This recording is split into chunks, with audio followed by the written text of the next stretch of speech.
ashes, dust to dust, filling up my coffee cup. One way to shake me up. I've never wanted to sleep. Oh, I won't forget. Memento mori leaves a debt. You haven't paid it yet. I never wanted to sleep.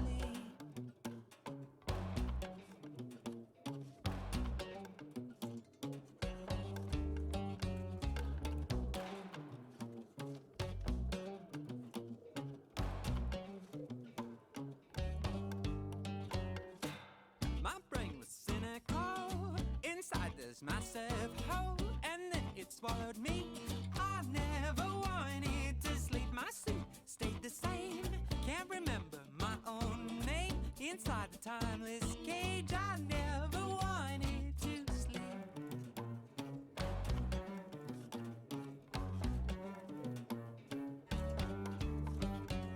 A mind-sold hound untied and bound, a wild beast crying for release. I want my mouth so I may howl and share with silence of the trees.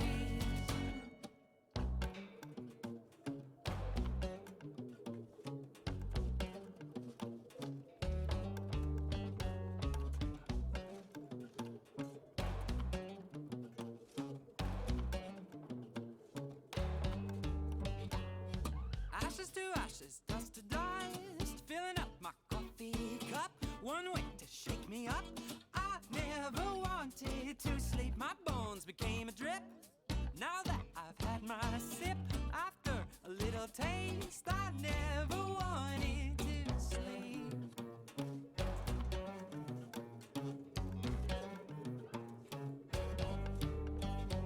Like a mind-sold hound untied and bound, a wild beast crying for release. I want my mouth so I may howl and share with silence of the trees.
I'm excited to be back, and of course, we're back at a very fun time as we are at session 180, the probably finale of Lost Souls. We're gonna have to see how it goes, but before we jump into the question of the day, I actually have to go run and do something real quick. So, Cece, can you take over question of the day for me? Yes, I certainly can. Okay, can. wonderful. Yeah, I'm just gonna step out for a second. All right, I'm sure that's fine and normal and nothing to worry about. What are we gonna do if they come back with a gun? Well, I mean, there's nothing we can do, frankly. Yeah.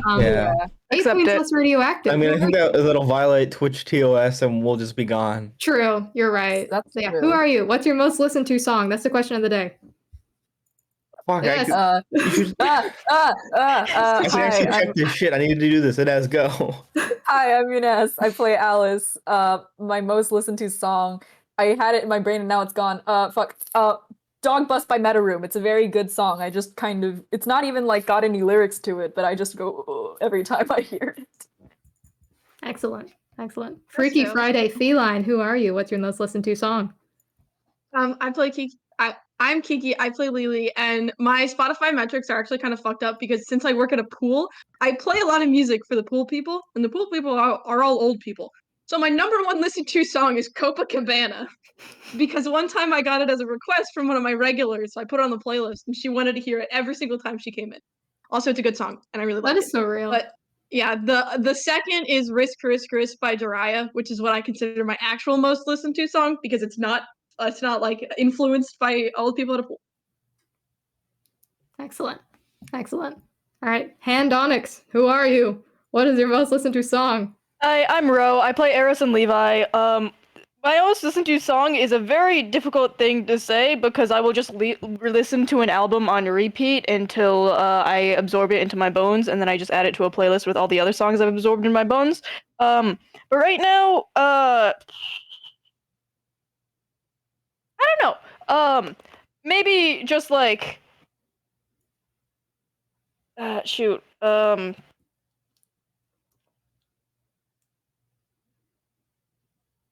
Jet Set Life is Gonna Kill Ya, MCR. Solid choice. Absolutely. Certainly. Okay, fuck, it's my turn. Menopause points. Who are you? Who do you play? What's your most listened to song? Holy shit. Hi, I'm Cece. I play Charpay. My Spotify stats are fucked up because my most listened to song is Brown Shielded Masking Rain (Deep) by My Noise because I listen to rain noises to sleep. But the only one that in the last 4 weeks, I'll say my top track is Hearthy Hair by Yellowcare, and it's fucking good. It goes hard. I like it. I love rain noises. Dean isn't here. Dean will come back at some other time. So, Z Tony Spells, who are you? What's your most listened to song? God damn it, everything was fucking lagging so much. Fuck, everything is lagging so much. Shit. It's okay. Just go off of vibes. You won't know the truth. There was a statistical answer to this. I'm not gonna go off of vibes. Do you want to go to crime instead? Yeah, we can skip to crime. Yeah, but how do you check it? Like, how do you Spotify.com? Oh, there's a website. Oh my There God. is a Oh my website. God. I can send you it. I got Cheeto dust on my fingers. I'm not touching my keyboard just yet. Hold on. I don't think have Spotify, so I just had to think really hard That's about okay. it. That is fine too. Same. I think it's important to note that. Oh, I was gonna say, I guess the last year my most listened to song, because Apple Music also does a fucking recap or some shit, was I've Been Dead All Day by Bayside. Apple Music recaps. I'm using that right now to find it. Oh, like it does recaps now? Or replay. You have to it's like Apple Music It's called like Apple Music Replay. You have to do it through a browser. That's why I'm having issues. Okay, Apple Music Replay. Just look up how to look up your most. I just looked up how to see your most listened songs on Apple Music like a while ago, and then I learned about it. I see. We're learning lots about streaming services today. exactly. Oh, mine's Danny California. Okay, I found it. Oh, okay, yeah, this makes sense. It's Heartless by Anubis because it's the first song in my metal playlist. So it's just gonna be the first one that gets the most listens. Gotcha. Yeah, I get that. Do you listen to your playlist in order every single time? Well, no, I start at the same place, but I I have see. it on shuffle. Gotcha. Makes sense. Because you click the first song and then you hit the shuffle button. Is there a way to see your top song of all time, or just like this year? There definitely is. I've done it before, and it was something I used to be heartless right now. Hmm. It's fucked up. It's fucked up how it's laid out. If you have issues finding it, I wouldn't even like judge you. Okay, because right now, of this year, top song of all time. Are we gonna top song. do the session recap now, or are we We still probably on start should. We date? should probably move on Yeah. to the recap. Just What do happened? Oh, Why so serious, cursed ones? Hello. I am the Jespar who laughs. I'm Dean. That's the I'm name the we're going dungeon. with. Okay. Yes, I'm Dean. I'm the dungeon master. I play everyone else, and I promised that I would wear this fucking suit when the Jespar boss battle arrives. So I'm here. I just want to say, quick shout out to my mom, who shockingly had drip for once in her life. That's completely a diss. But she had this Again, fucking we're garter belt. calling this Hey, hey, yo. Fuck you. Nice. It's somewhat okay, okay? It's not the worst thing I've worn in the world. All No, right. you're rocking it. You're fine. Hello. Yes, I am the I'm the Jespar who laughs. Now it was a very close one on my Spotify because my statistics were fucked up. For one, I also have the same thing as you, Tony, where the first song on my metal playlist is also like currently my top one. Which, you know what? Funnily enough, is also an Anubis song. So, fucking Anubis Hey. sweep. Here you go. But of all time, my statistics were skewed. Because one summer, my beloved friend Kiki, not this Kiki, but Kiki Basement, the beloved, challenged me to listen for 4 days to only one song. That song being Trog. And I don't think everyone in here knows the song Trog, because Trog is like the Netherlandic, just like awful thought song. Like it's just like a horribly horny, awful fucking Netherlandic song, and it's the worst ever, and it sounds like shit. And so I listened to Trog so fucking much, and it was not good. It was very bad, and it fucked up my Spotify statistics for fucking ever. But no, now it's actually, I finally usurped it into my actual favorite song, Head Over Heels, Tears for Fears, Head Over Heels. Win. Best song ever. I Win make for the Cursed rules. Ones. Win for the Cursed Ones. I always say that's a Cursed One song, but I've literally never played it on stream. And I'm gonna be real, it's way too fucking hot in here for me to wear a suit jacket, so you're just gonna get like... I'm wearing the fucking... I can imagine it. It's Chair, okay. so you get like a purple background to you. You're True. right. Did I do it like this so that it's like purple? In the Sure, back? if you want, Yeah. if you want to go Yeah. for like maximum purple, that's how you do it. Yeah. Yeah, Also, or both. I'm wearing the fucking massive, horrible platforms. I want the world to know. And I also want the world to know that even with these platforms on, I'm hardly the height. Like I'm hardly half the height of Ethan. That man's a giant. So. I've appeared just in time to do the session recap, which is wonderful, so allow me to do that, because we've had a little bit of a break. So let's jump back into things with the recap. Let me turn on some music real quick. Hello, Egg in chat. How are you doing today, Matt? Music. Wait, Crime, did you find yours? I thought Crime was having Crime, trouble finding yeah. it. Okay. I discovered my true song. What is it? Oh, I discovered it previously. It is still Too Sweet by... Okay, gotcha. by Okay, I don't know how to say his name. that's okay.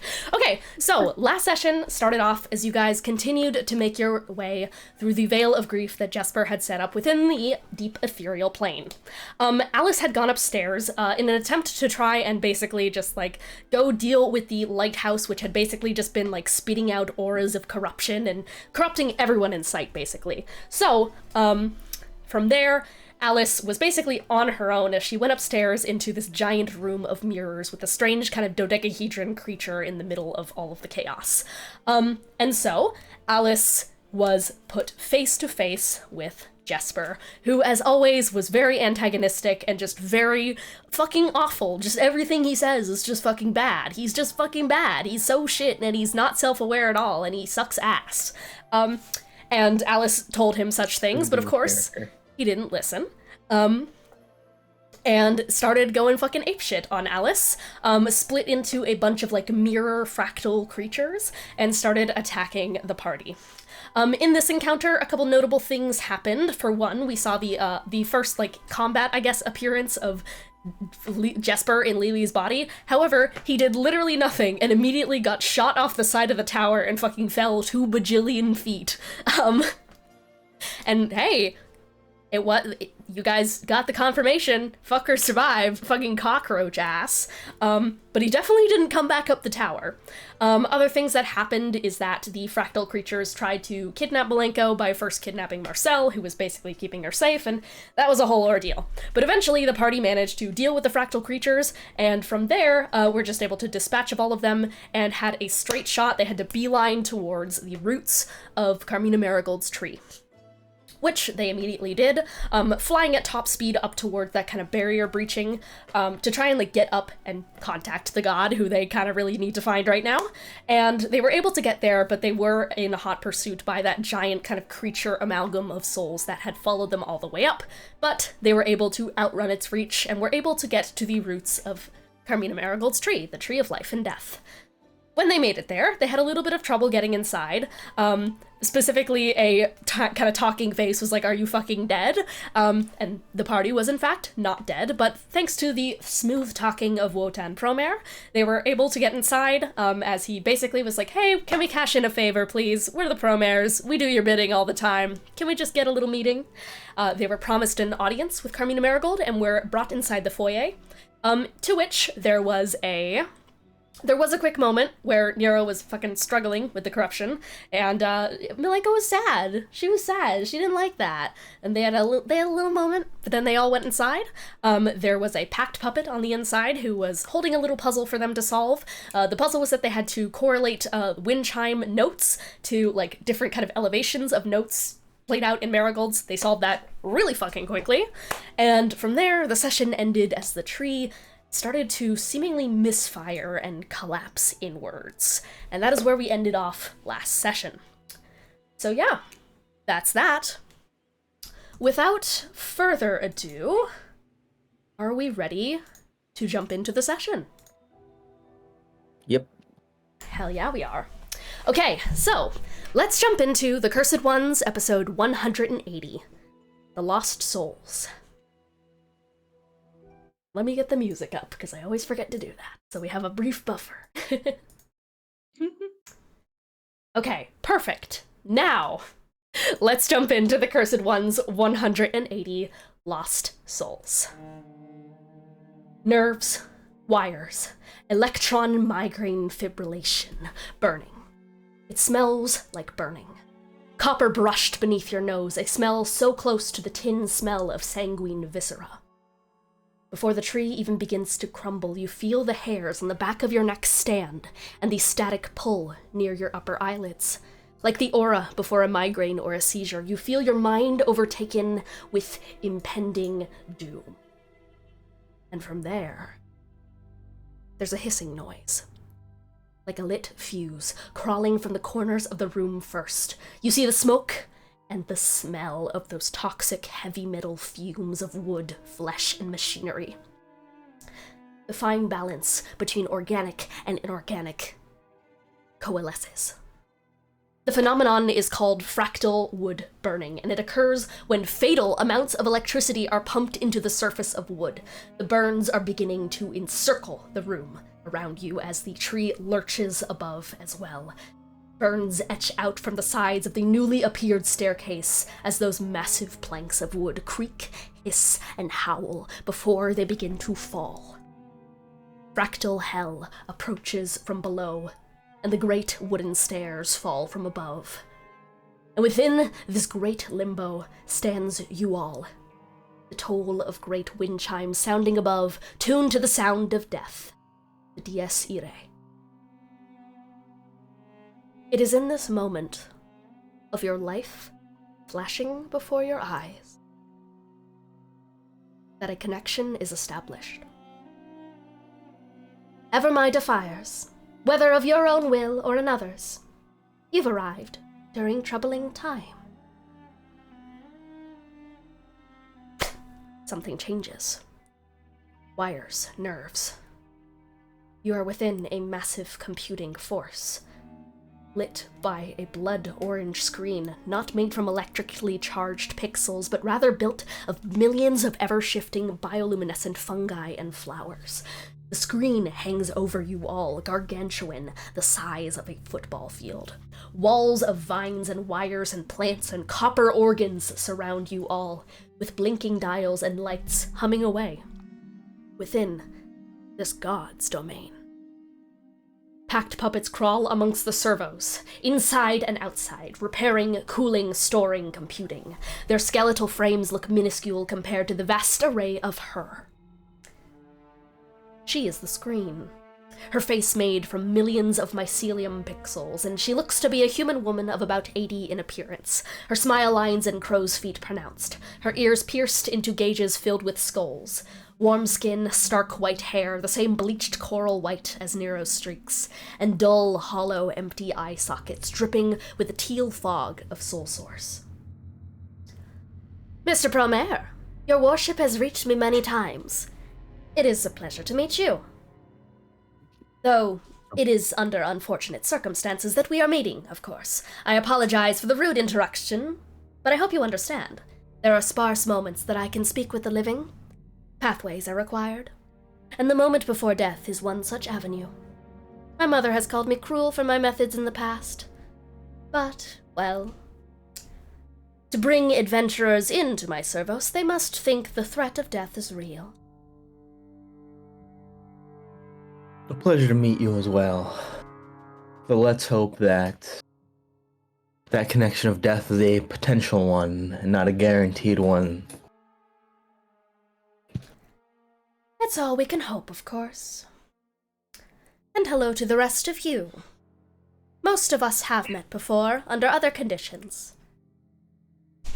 Though, as always, you've found your ways to defy me. That's all right. You'll be with me eventually. I really don't mind. Trust me. Now, you did request an audience. I believe I know why, but, well, I'll let you speak your words as to the issue that may have befallen you.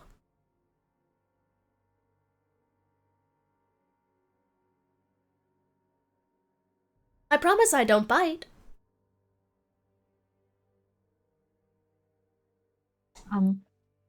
So Alice looks extremely, looks really tiny despite being a huge creature, just kind of shrinking in a little bit. They say there's that I'm corrupting everything I touch, and I don't want to do that anymore, and I'm not sure if that's something that you could possibly help with. Yes. The problem of corruption has also reached my understanding of things. For a moment, you guys feel a rumbling in the ground, a deep, echoing pulse. As a great hand of rot and bone emerges, eclipses over you all and grabs onto something. As a gaping maw big enough to ensnare you all is snatched from the air by a great clasping hand, massive tendril fins begin to distress and bristle as the massive fish-like creature that Carmina has stopped stares at you all, having been inches away from the back of your necks. Mucus drips from its great jaw as its 3 black eyes rage and crackle. Aberrations and their corrupting force. And that massive hand crunches down, and the aboleth, in one singular crushing movement, bursts into a mess of gray matter as it is lowered to the ground, and a number of those packed puppets slip out from the wires and begin to deconstruct the being. Corruption is indeed a problem, for death as well. All-out destruction and corruption would spell the end for life, But corruption cannot be stopped by merely killing the corrupted beast, as would be my typical avenue for this sort of problem that you've presented us with, my friend Alice. Corruption moves. Much like how souls are recycled from one singular well of energy, so too is corruption. To rid it, you would need to store it, and then banish it from whence it came. The far realm. But I have the feeling that is not something you would like, is it, Alice? If there's another way, I'd like to pursue that first, but if and one eye turns to see the apple being constructed. Just the middle set of hands is just, as Alice tends to do when she's extremely stressed out, they're just clasping each other so tightly. I'm willing to go back if it means everyone will stay alive. There's additional complications to my understanding, but I just... There are complications no matter how you slice it. Life is infinitely complicated, after all. Death is much simpler. I could offer a solution. Besides, there is another problem in general that has to do with corruption. I think we all understand what that problem is. What can be done is that you would remain a corrupted being. That much I cannot unwind. But I can deal with the solution. I can solve your ambient corruption problem. It could, in theory, be transferred to another vessel, stored and whisked away.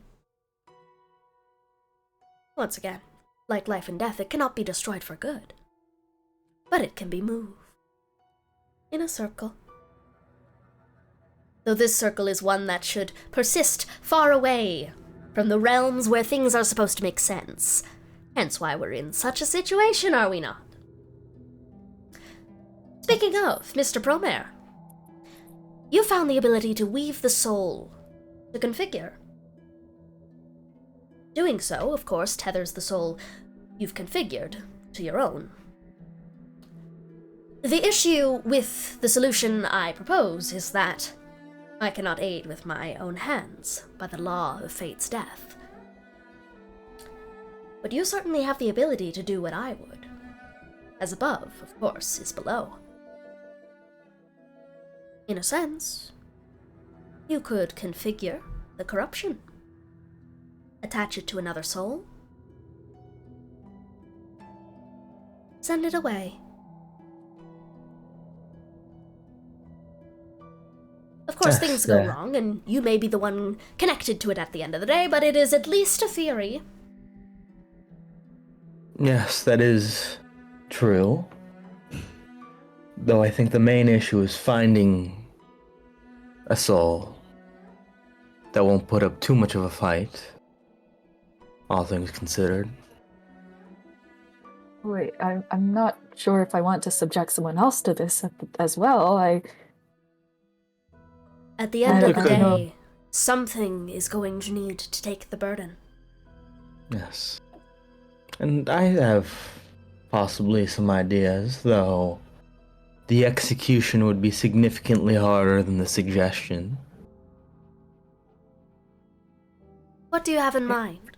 I could at least provide some sort of assistance in any way I could.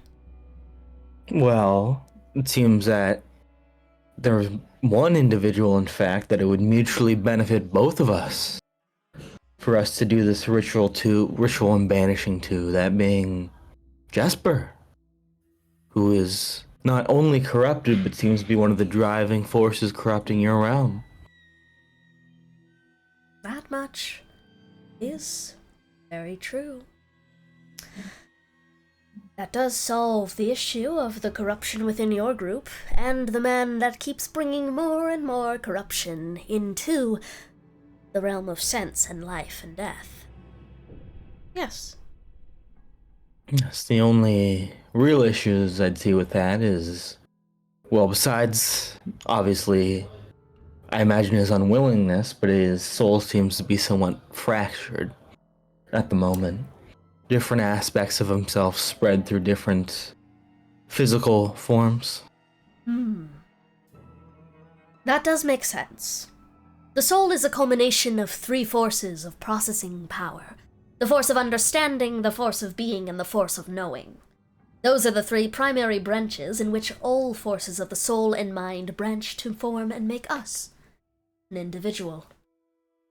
And the man down there is indeed, as you've said, fragmented into these three elements. So, from what I can tell, you've taken the force of understanding and the force of being from the equation. He is now left only with the force of knowing. Raw facts without the ability to process and parse context, meaning, and without the ability to derive further analysis outside of a baseline. He is computing. This stage in the game. Not unlike my own mechanism. The veil within my realm, beneath us all, is run by his forces of being. Spiritual curse acting as an expression of the man's broken soul. Living beings such as yourself could pass in and out. Though admittedly, the real problem with this man, and why I do agree with the situation of removing him in one way or another, is that the dead cannot pass out of that veil. You've seen it, right? That creature down there? The recently deceased have naturally less forces upon their death as they begin the process of recycling, thus making them easier to reconfigure, to sort into their proper place, or, in this case, to trap. They have been removed from the Zeitgeber of life and death, and a soul is not supposed to be removed from the great equation of life and death. Doing so results in glitches. Such a great blockade has resulted in a catastrophic failure in computing. Hence, more corruption, hence it all comes down at the end of the day to that man. But what I'm getting at is that yes, he is fragmented. But you've weakened him. He's down to one force. Straddle that with the energy, push it into the far realm. That could work.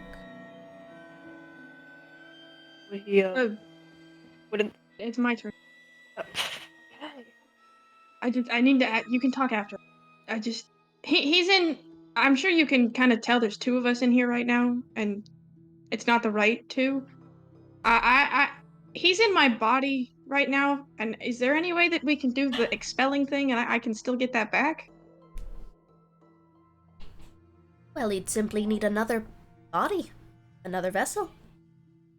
He could be configured a new one, or put into another host.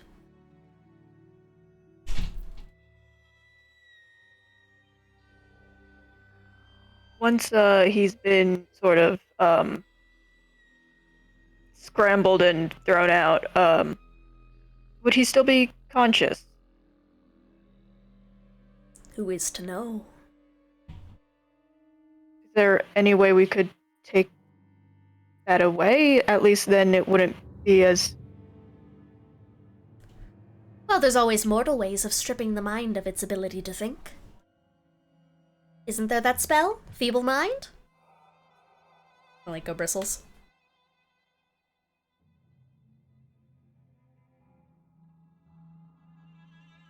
I don't deal in erasing of the mind.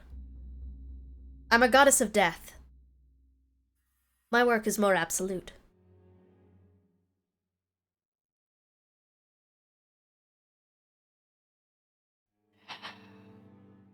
Okay. So, new vessel. Get him out of there.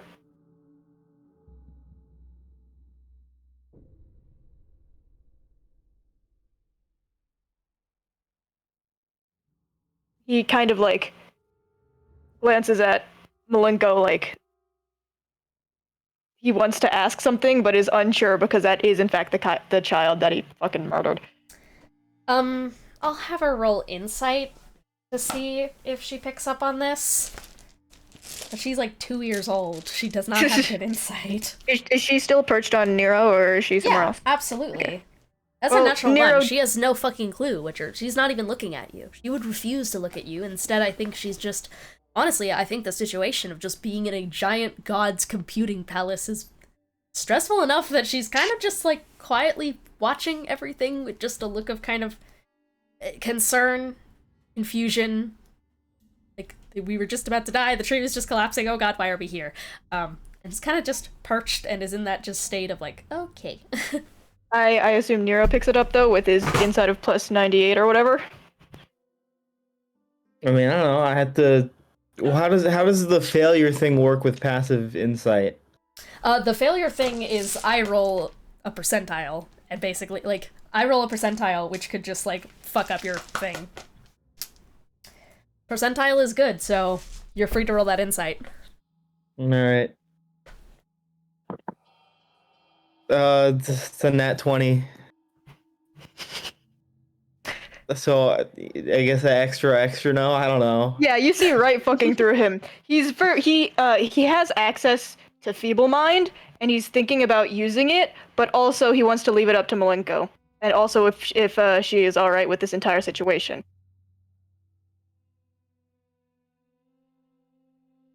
Did he freeze? He did. No, I was just contemplating. I let me think of words. No, I was just gonna say that oh wait, no, you weren't there, but no, wait, you were there for the session when Malenko blew up Jespar, right? Or like technically there, and that Kiki was there and you weren't. Yeah. No, Yeah. Eros wasn't. Eros was like in the mind. I think Lily kind of whispers like, "Hey, dude, she Like blew canonically up." there. Canonically there. She blew him up. Well, Eros was, basically being controlled by that one monster. Mm-hmm. Yeah. So I don't And think afterwards- Eros... Yeah.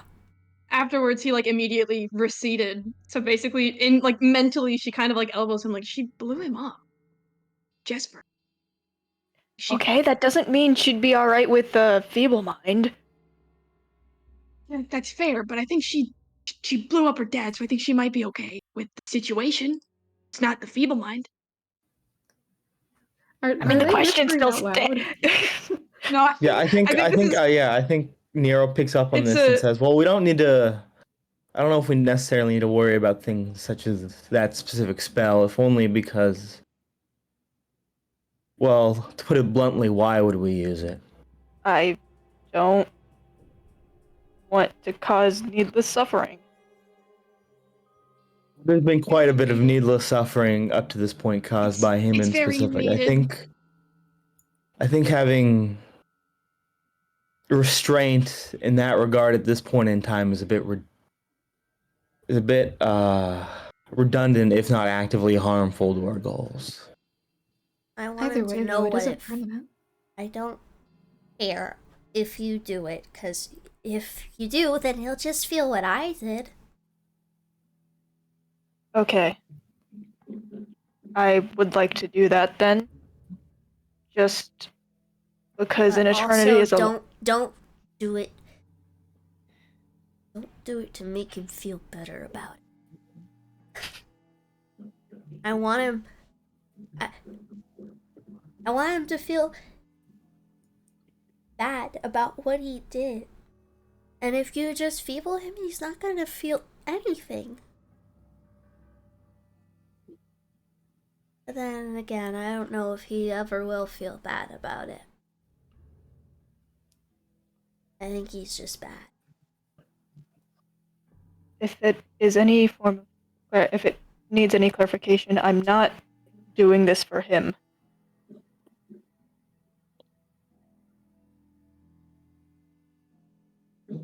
That helps any. I don't know if it would.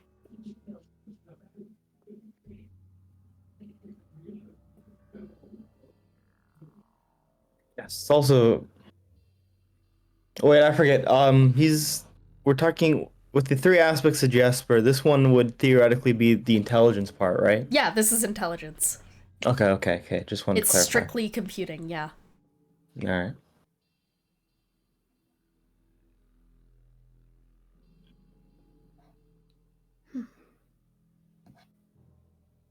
I mean, maybe things will get. I don't know exactly how time passes in the far realm, but Feeble Mind isn't technically permanent, so I think we should take whatever precautions we can to make sure that he gets out of here and doesn't get out. So if there's anything else we can do in addition, something to Yes. think about. Time works weird.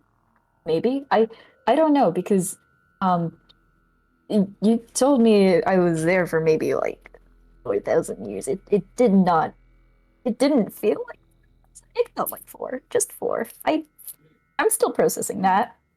So honestly, I think our priority should just be getting him in there first. I don't know if I don't even know how are we going to do that actually. I don't know if we can just Well, open if he's portal charged or- with like- enough, if he's charged with enough far realm energy, in fact, he might even be now without our intervention, but a plane shift or a banishment spell would be enough to send him away. I can attest to this. Being that I am intrinsically linked to this realm, I can, at the very least, enlighten at the fact that the far realm is very close right now to the deep ethereal. So should be easy to push him in, maybe. Yes. Okay. How would we go about getting another body to put him in? I would like mine back. What constitutes a body? Like a vessel. What constitutes a vessel? Anything that can house a soul. I have like a carapace. The main In what- issue, I think. In what manner? So this is from the Oh shit, this is when yeah. The bug. this was when the Bug. three cream shed their whole body and you just took an entire three cream body. That would work. Okay, I thought this was like a shed skin. If this is like a full body, then never mind. This is a full body. Eros just Yeah, has no a corpse in organs, the bag but- of holding. Why do you carry a corpse? It's good Put some protection. armor. I don't wear it because it is messing with my aesthetic, but it is good armor. Well, Well, as long there's- as You go. okay, I was just gonna say, well, as long as he counted as a creature and not an automata or something of the sort while he was within it, then that shouldn't affect our plans in any way.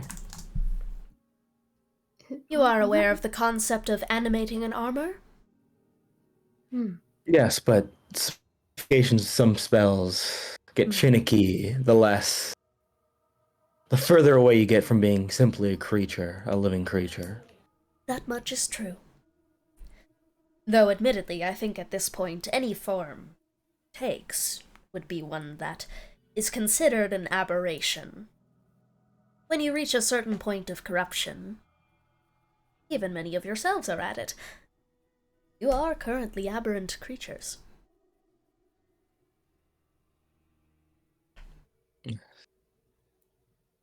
Yes, and I don't suppose you would have any ways of helping with that once we've dealt with this. I control this realm. I could quite easily split it. Just a small hole, long enough to push him in, close it up again. That shouldn't invoke the ire of the law of fate's death, I wouldn't think. After all, it's my realm, I make the decisions for it. If it just so happens to benefit your goals, then well, wouldn't that be lucky? Yeah. And you notice as one of those, like, kind of contorting wires comes up and almost, like, readjusts your Marigold when she says, wouldn't that be lucky? Yes, quite.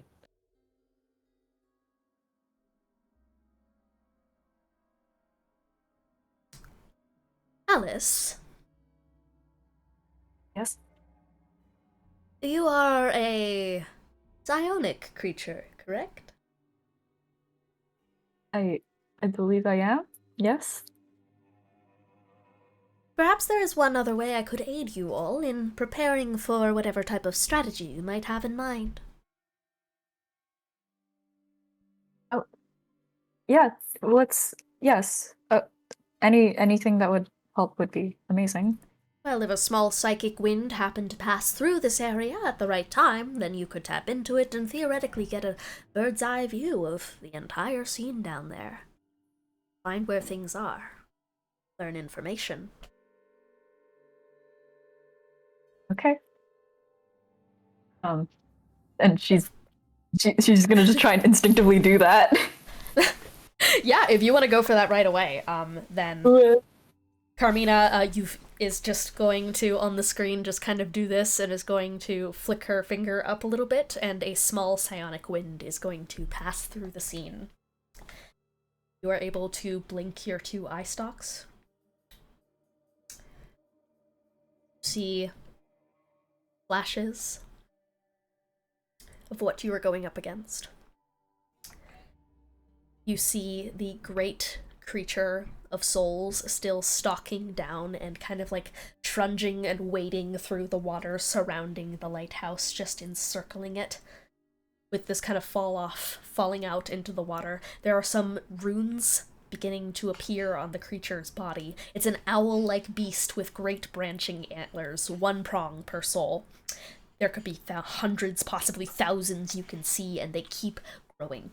It has a massively long neck, dripping with feathers made from spectral energy, and it's regal.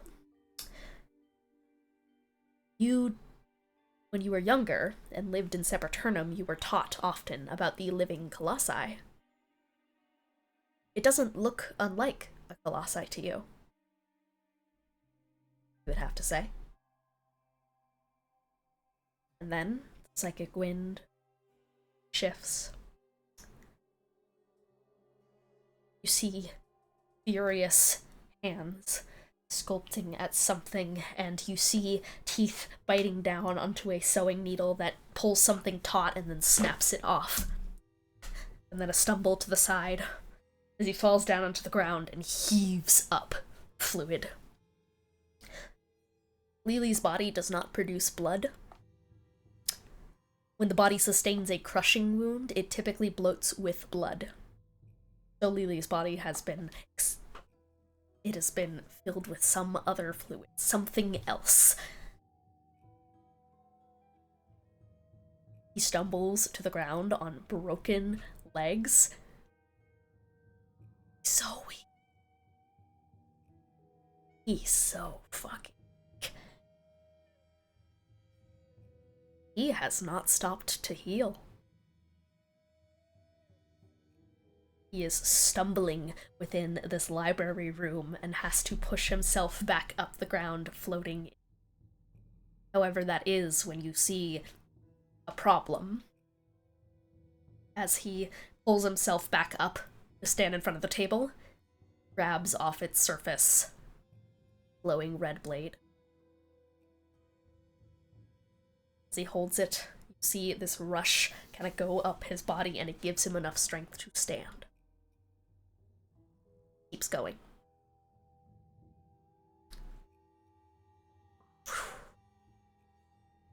Passes you by, the vision does. That is the situation. See it. 2 creatures, both. One of them completely fine, healthy, stalking, massive, huge, growing by the second, and the other not alive, it hardly on its last 2 legs by any means at all, but it has with it at least some sort of strategy, as you can tell. You blink back. Can I Present? DM for a sec? Yeah.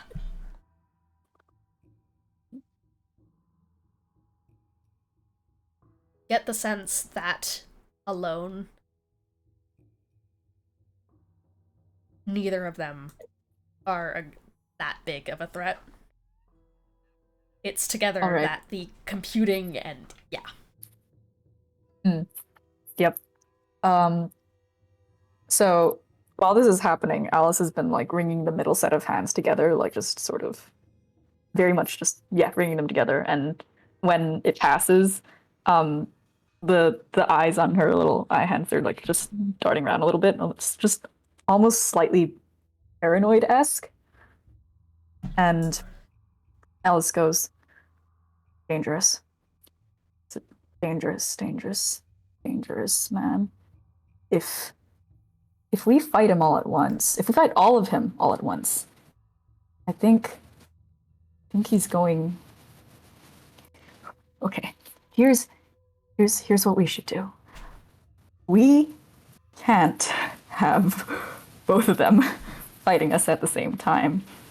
I propose half of us take on the amalgamate, and the other half take Lily's body, because we have to keep them separated. We are absolutely not taking them on at the same time. This is not an outcome I will allow.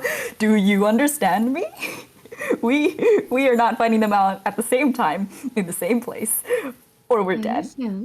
Are you all right? Because just in case you need any reminder, everything was in place. Everything was in your favor. And I still took you down. So given the circumstances in which to achieve peak performance, Lily went down first, then it was Ency, Eros, Benny, Charpay, Arden. They will annihilate you just as I did. Can I give one of the eye hands a high five? Why? No, I'm not gonna do that. I'm not gonna do that. What are you? Okay, the intent is to phrasing of high five here. What are you actually going for? I'm intending to like snap her out of it. Okay, that makes more sense. It'll be like a sort of.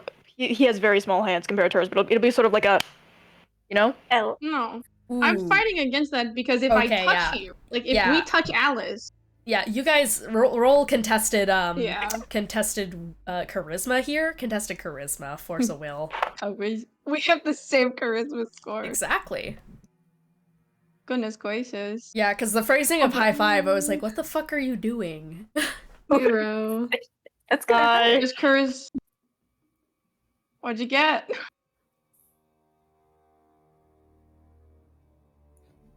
What'd you guys get? Oh my god. Yeah. Is that a nat 20 or a dirty 20? Nat 20. Nat 20. Okay, yeah. So You Lily, you go to hold the body back from lunging forward. Alice, as you are writhing in this discussion, you feel a paw just pressed against the palm of your eye, and it has that stinging sensation that just being palmed in the eye would typically do.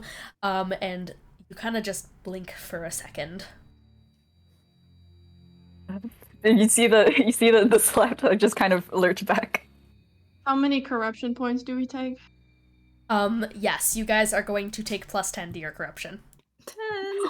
The economy is in shambles. Yeah, she like yanks the hand back and is like, what were you thinking? Okay. No, you weren't stand back. Yeah, I don't. Alice, you okay? Yeah. Sorry. Wouldn't that also trigger a curse roll? It would not, because Lily's curse is not currently in this. Oh, yeah. That was different body. yes. Different body. Yes. However, it did proc corruption. Okay. Corruption. Here's He backs off a lot, like vaguely nauseous. okay. Here's maybe a better way of doing this. Can we avoid fighting the amalgamate altogether? Because if it's that huge, we shouldn't be taking it on as half of us, let alone all of us. They're pretty much in the same area. I'm not sure. We just have to keep them separated somehow. Because the problem that I think will happen is if you start fighting one, the other one's going to come really, really soon too. Because if we fight them at the same time, it's not going to end well. They're connected. They're in Jespar's realm. He has control of the thing. If he needs backup, he could send it to his location at any moment. I see. I believe what Alice is proposing is some sort of distraction, because, theoretically, once the veil is lifted, i.e., Jespar sent to the far realm, all of the souls then fall into my hands. I get control. I sort them away. What if we fight him in the far realms and then get back out? No. Not a thing? As We're not Eris doing is it. saying this, the head is shaking no from Lily. Okay, great.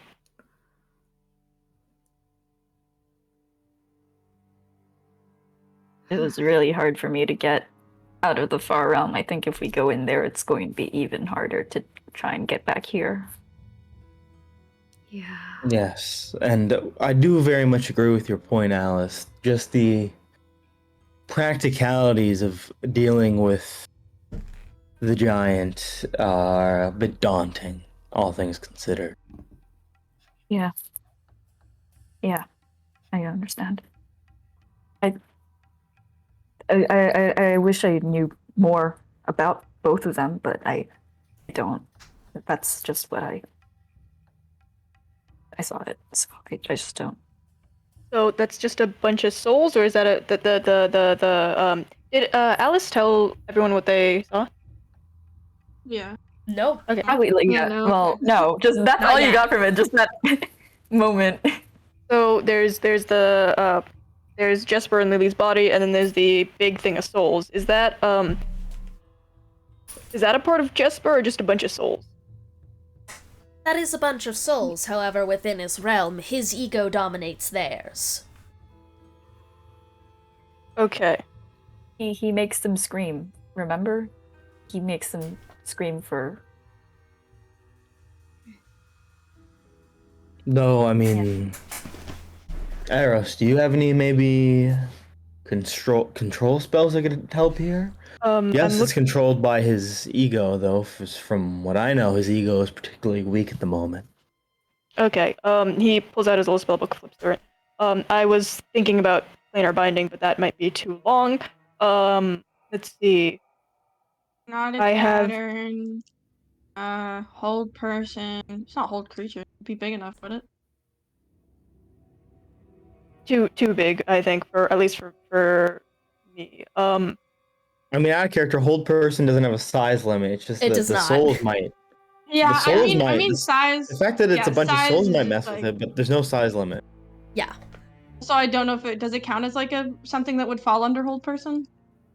Hold person is a creature that you can see within range. There's no, the spell has no effect on undead. Wait, Oh, the yeah. spell has no effect. Oh, that's hold monster. Sorry, I'm looking at hold monster. Let me look at hold creature. Or No, hold it's person. just choose a humanoid that you can see within range. It is not a humanoid, unfortunately. Yeah. Okay. Eros, do you have command? I do. I think I do. Because if You there's think any you do? way we can prevent You have him, commander. Right? if there's any way we can prevent him from bringing the amalgamate to us, we should do that. Oh wait. Do you? Okay, I think. Hold on. Shoot. Which? You can hear him just like flipping through like snippets of melodies. Before he gets to the classic the.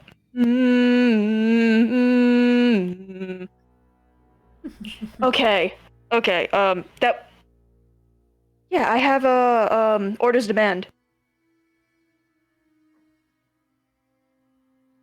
Would that work?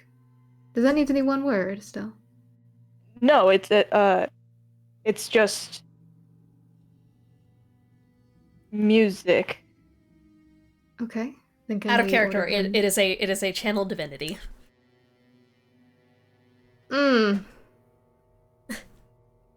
Oh, it's like horribly abbreviated on Eager's sheet, which is why I didn't understand. Channel what it divinity, was. basically, wisdom saving throw or be charmed until the end of your next turn. Oh, okay. Okay. Yeah, I didn't know how to explain that in character. Okay. And So you your also- divinity is kind of fucked up, but okay. Yeah. Then You also have that the hypnotic one. Yeah, that too. yeah, then If I can give a little bit of enlightenment, when I say that the creature is currently being dominated by Jespar's will, that includes all forms of his will. It's not operating on its own, I guess, individualized statistics. It is working on his, in the mind, at least. And you fully disrepaired at least 2 of those. So, like, if we punch him, he'll drop concentration? Not precisely what I mean Okay. by that. What I Right, mean is okay. that its mind is weak. Its force of understanding and being have been shattered.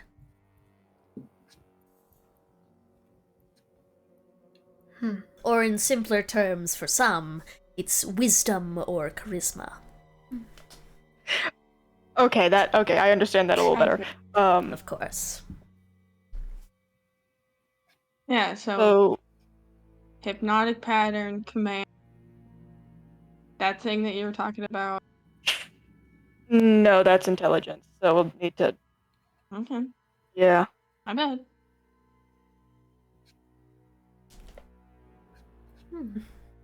I do have command, at least. I can cast confusion, if that's anything. Hypnotic pattern, slow,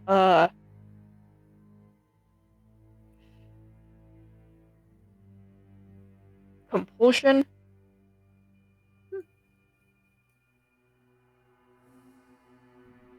Either way, any- it sounds like we have options, which is good. Yeah.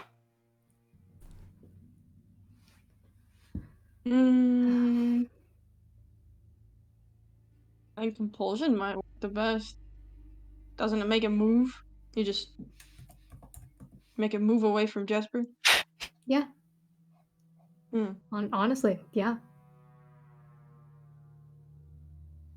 Okay, I'll need to be within,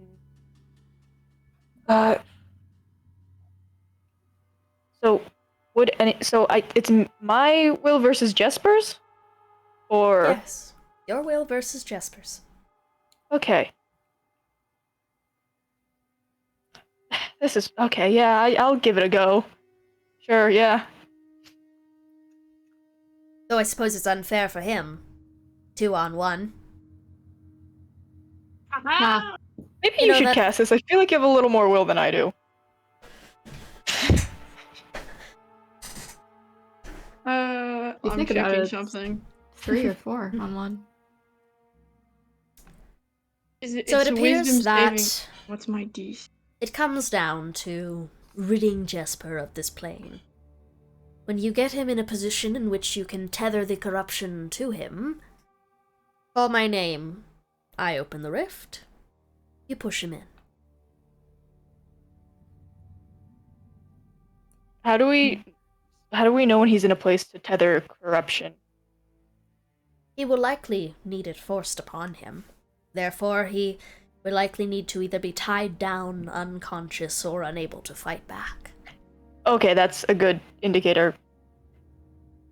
So we might want to pass off the carapace to somebody who's going to be at the spot with Jesper and not with the amalgamation thingy. I'm still not convinced any of us should be with the amalgamation. But if it's anything, Well, we I gotta also be have within the a- carapace. We gotta 30 be within feet. a certain area. Yeah, that. True. True, but aren't we expecting it to rise up to the top of the lighthouse to meet us? I mean, we Jasper's on can just bottom. fly, right? Yeah. Yeah, we can that's also just fly. yeah.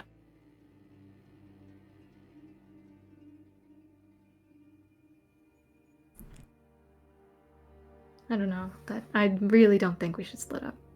Not with that thing, and not with Jesper.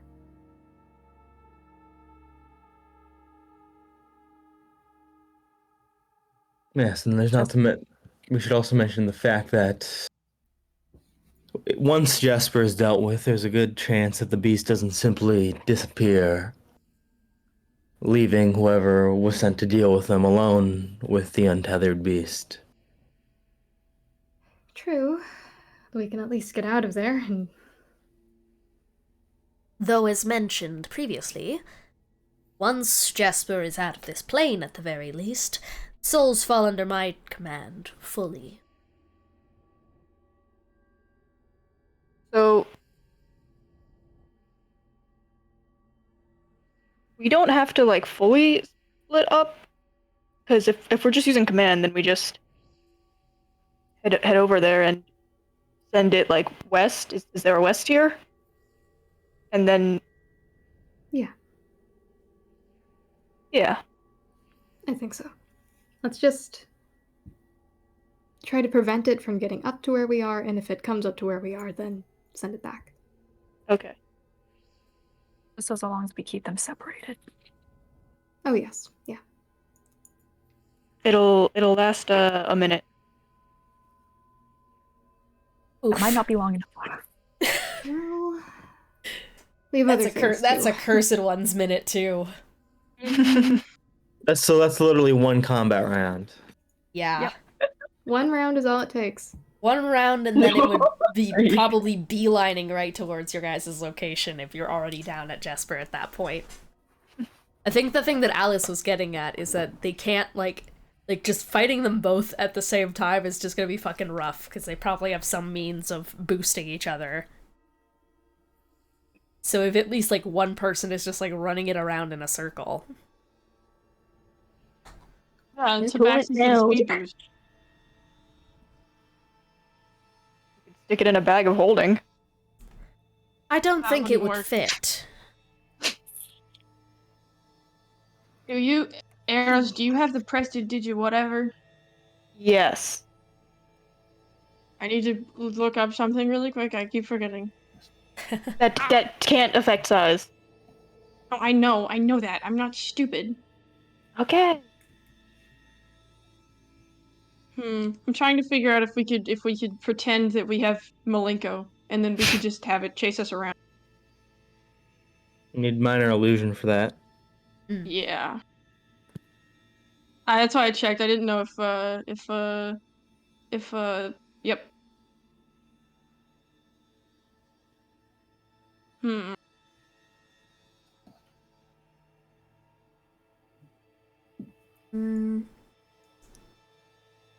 Speaking of me. Mhm. So, he just really wants me, right?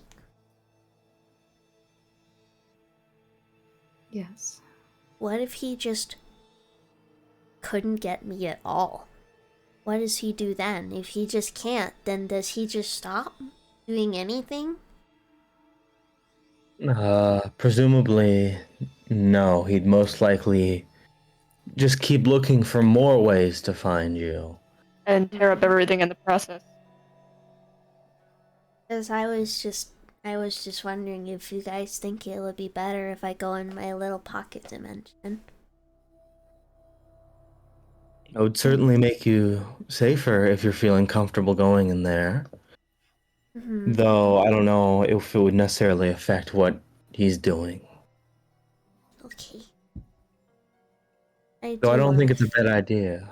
I I think do that want- might, yeah. I do. He said he had something for me, and I don't want to see what it is. Yes. So when you guys are going down, I'll go in my little pocket place. But you have to promise to do everything to not die. Please? We can do that. Yes. Although I am very alarmed by the prospect of splitting up to try to keep the amalgamate away, out of all of us, I might be best suited for it. Do you remember that one time I turned into a whale with the false hydra? Yeah. No. Yeah. Well, would you? Sharpay Well, turned you'll into be a in whale. you'll be in the pocket dimension, but we can describe it to you later. Okay. I think that's as funny as that is, probably the fastest way I could move with the most survivability. Okay, so do you want us to cast compulsion and then send it away, and then you keep it there? Yeah, I think that would work. Or if I'm just down there, if it you sees need- me first. If you need backup, Charpay. Vulcan. Huh. I appreciate that. I don't know. I don't think there's a way for me to split off and keep Nero with the other, Marcel or anyone like that. I'd like to help in any way I can. Thank you. Yes, I have noticed that, Nero. You're only able to put one of the three of them out at the same time. They're all tethered to the same kind of connective thread, are they not? Yes, they are. It seems maybe it's some consequence of the way they live their lives and the certain restrictions with my powers. Yes, restrictions with your powers. It's a boon I could theoretically give to you.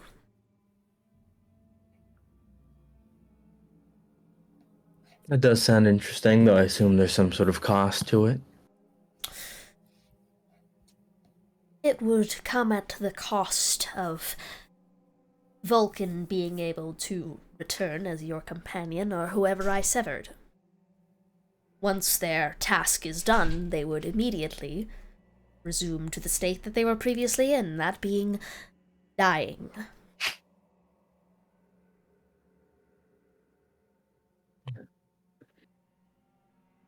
Yes, well, that's certainly a cost, though I'm not the one that would have to pay it, so, and, Nero just sort of turns to Vulcan to see what he has to say. I really don't think there is any need to endanger your life to protect Charpay! mine. Charpay. Remember what I said? I got what I needed. I just want to go out. Fucking hero on my tombstone. Then we can make it really cool. Can make it really cool. Then we can do that. I go with Charpay. Yes, if that's what you truly desire, then yes. Seems like that would be the best then.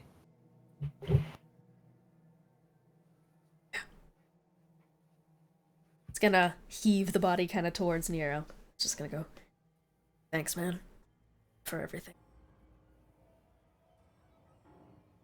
I'm just glad you're able to get something out of this. Some measure of peace. I didn't know why I was dead. He gave me time to figure it out. I appreciate what you do. I told you about that pirate group I was in, right? At some point. Must have. Yes. Yes, we've discussed it. Consider yourself an honorary member. I'm honored. Thank you. Charpay, that's your goal then. Tell the Ragged Rainers that they got a new member. Honorary. You don't seem like a pirate type, Nero. I have other reasons to talk to them. Right then. I can sever that connection when you guys go down. Vulcan Charlemagne goes with Charpay.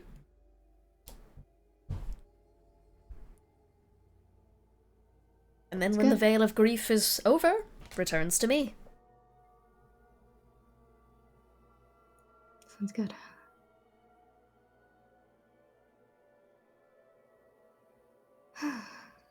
So we cast the spell and then immediately head up to you guys to help out with. Yeah, I think so. Okay. I don't know how much of a use will be.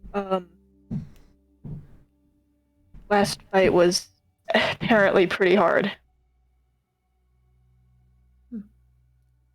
Well, your goal is quite simple. Return Lily to Lily's body. Pretty sure she can do half of that herself. Yes, but you must assist. You are being an honorable host. You have the key in and out of your home.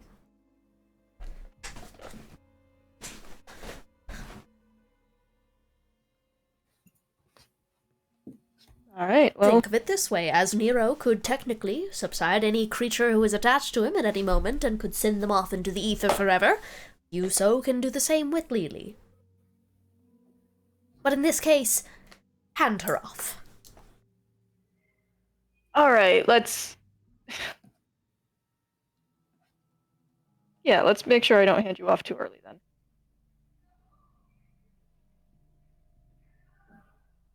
Yeah. Are we ready to go?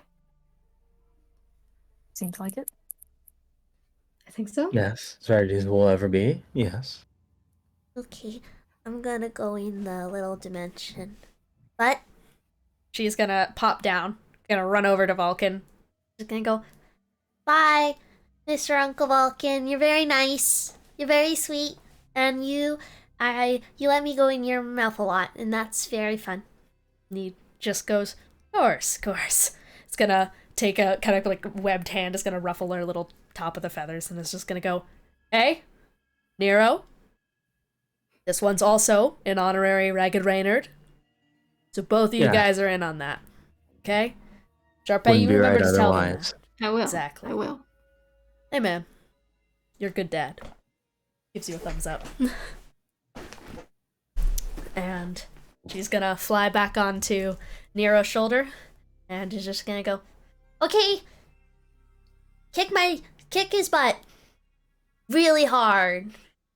Please. Will do. Yes. Don't I'll make sure to. And don't get hurt, please. But like, if you do, it's okay. But like, please don't die. Okay? Yes. Okay. I love you. and is just gonna little beak peck on Nero's cheek. Then into the pocket dimension. Carmina is going to reach a hand down, is going to press Vulcan's forehead, and is going to... Marcel blinks. Didn't think I was called out? Okay.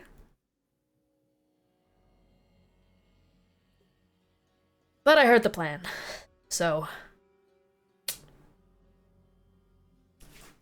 Alright, so...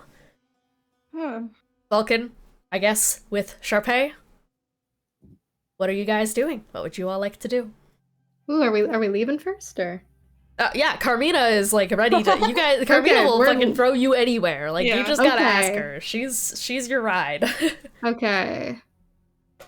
Let me make sure I actually have the plan clear in my head. Are we starting down with the thing, or are we starting up with Jesper? And then when it's sent Jesper is away? below the thing because Jesper's Yeah, like just in the below. Jesper's in the basement.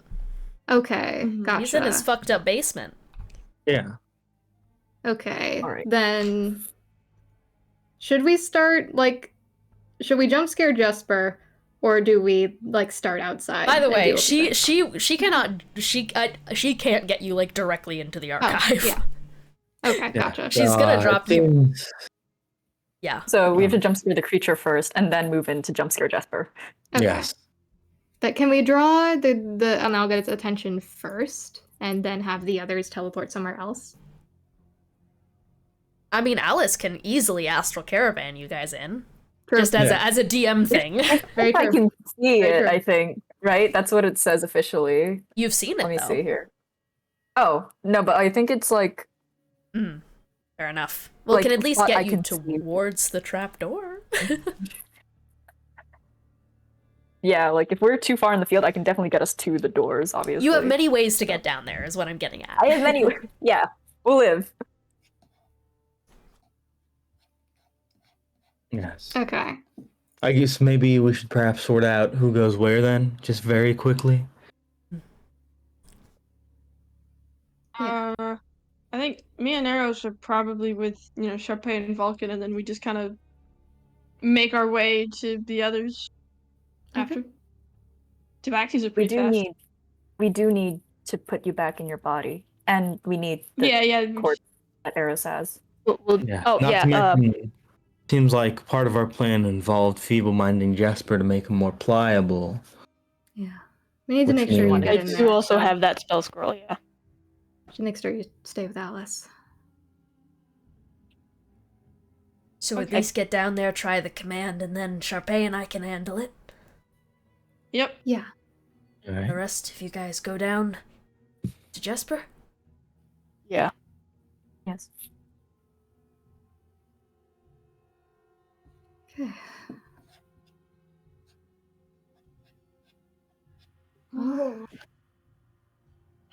What are we waiting Ready for? this? I'm trying to look up my telepathy, see if like. Oh, I'm waiting for my nerves to. My nerves. Give me a sec. Yep. Okay, we'll just roleplay for a bit. Yeah, take a Oh, second. yeah. Take actually, your time. out of character, how long has it been since the last combat encounter? Like how many minutes? It's been like an hour because we've been like An talking hour? to Carmina for an hour. Okay, nice. I'm gonna roll. I'm gonna roll to regenerate my health. Win. Hell yeah! Win. I forgot that you're a fucking Urudam and can just fucking Yes. regenerate.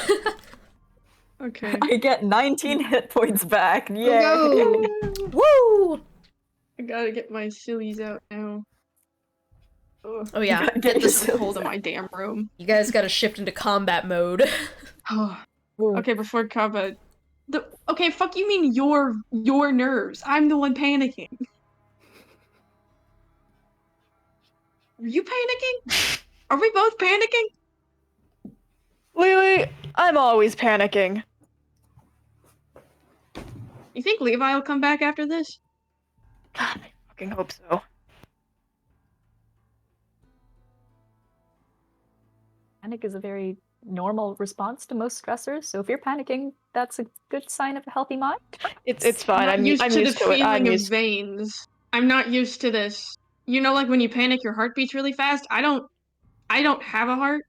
You had So- them for so most panic- of your life. Yeah, but now I had like a whole year to get not used to it. I guess so. It's like a shock to the system. Yeah, well. You well, look so different. Me?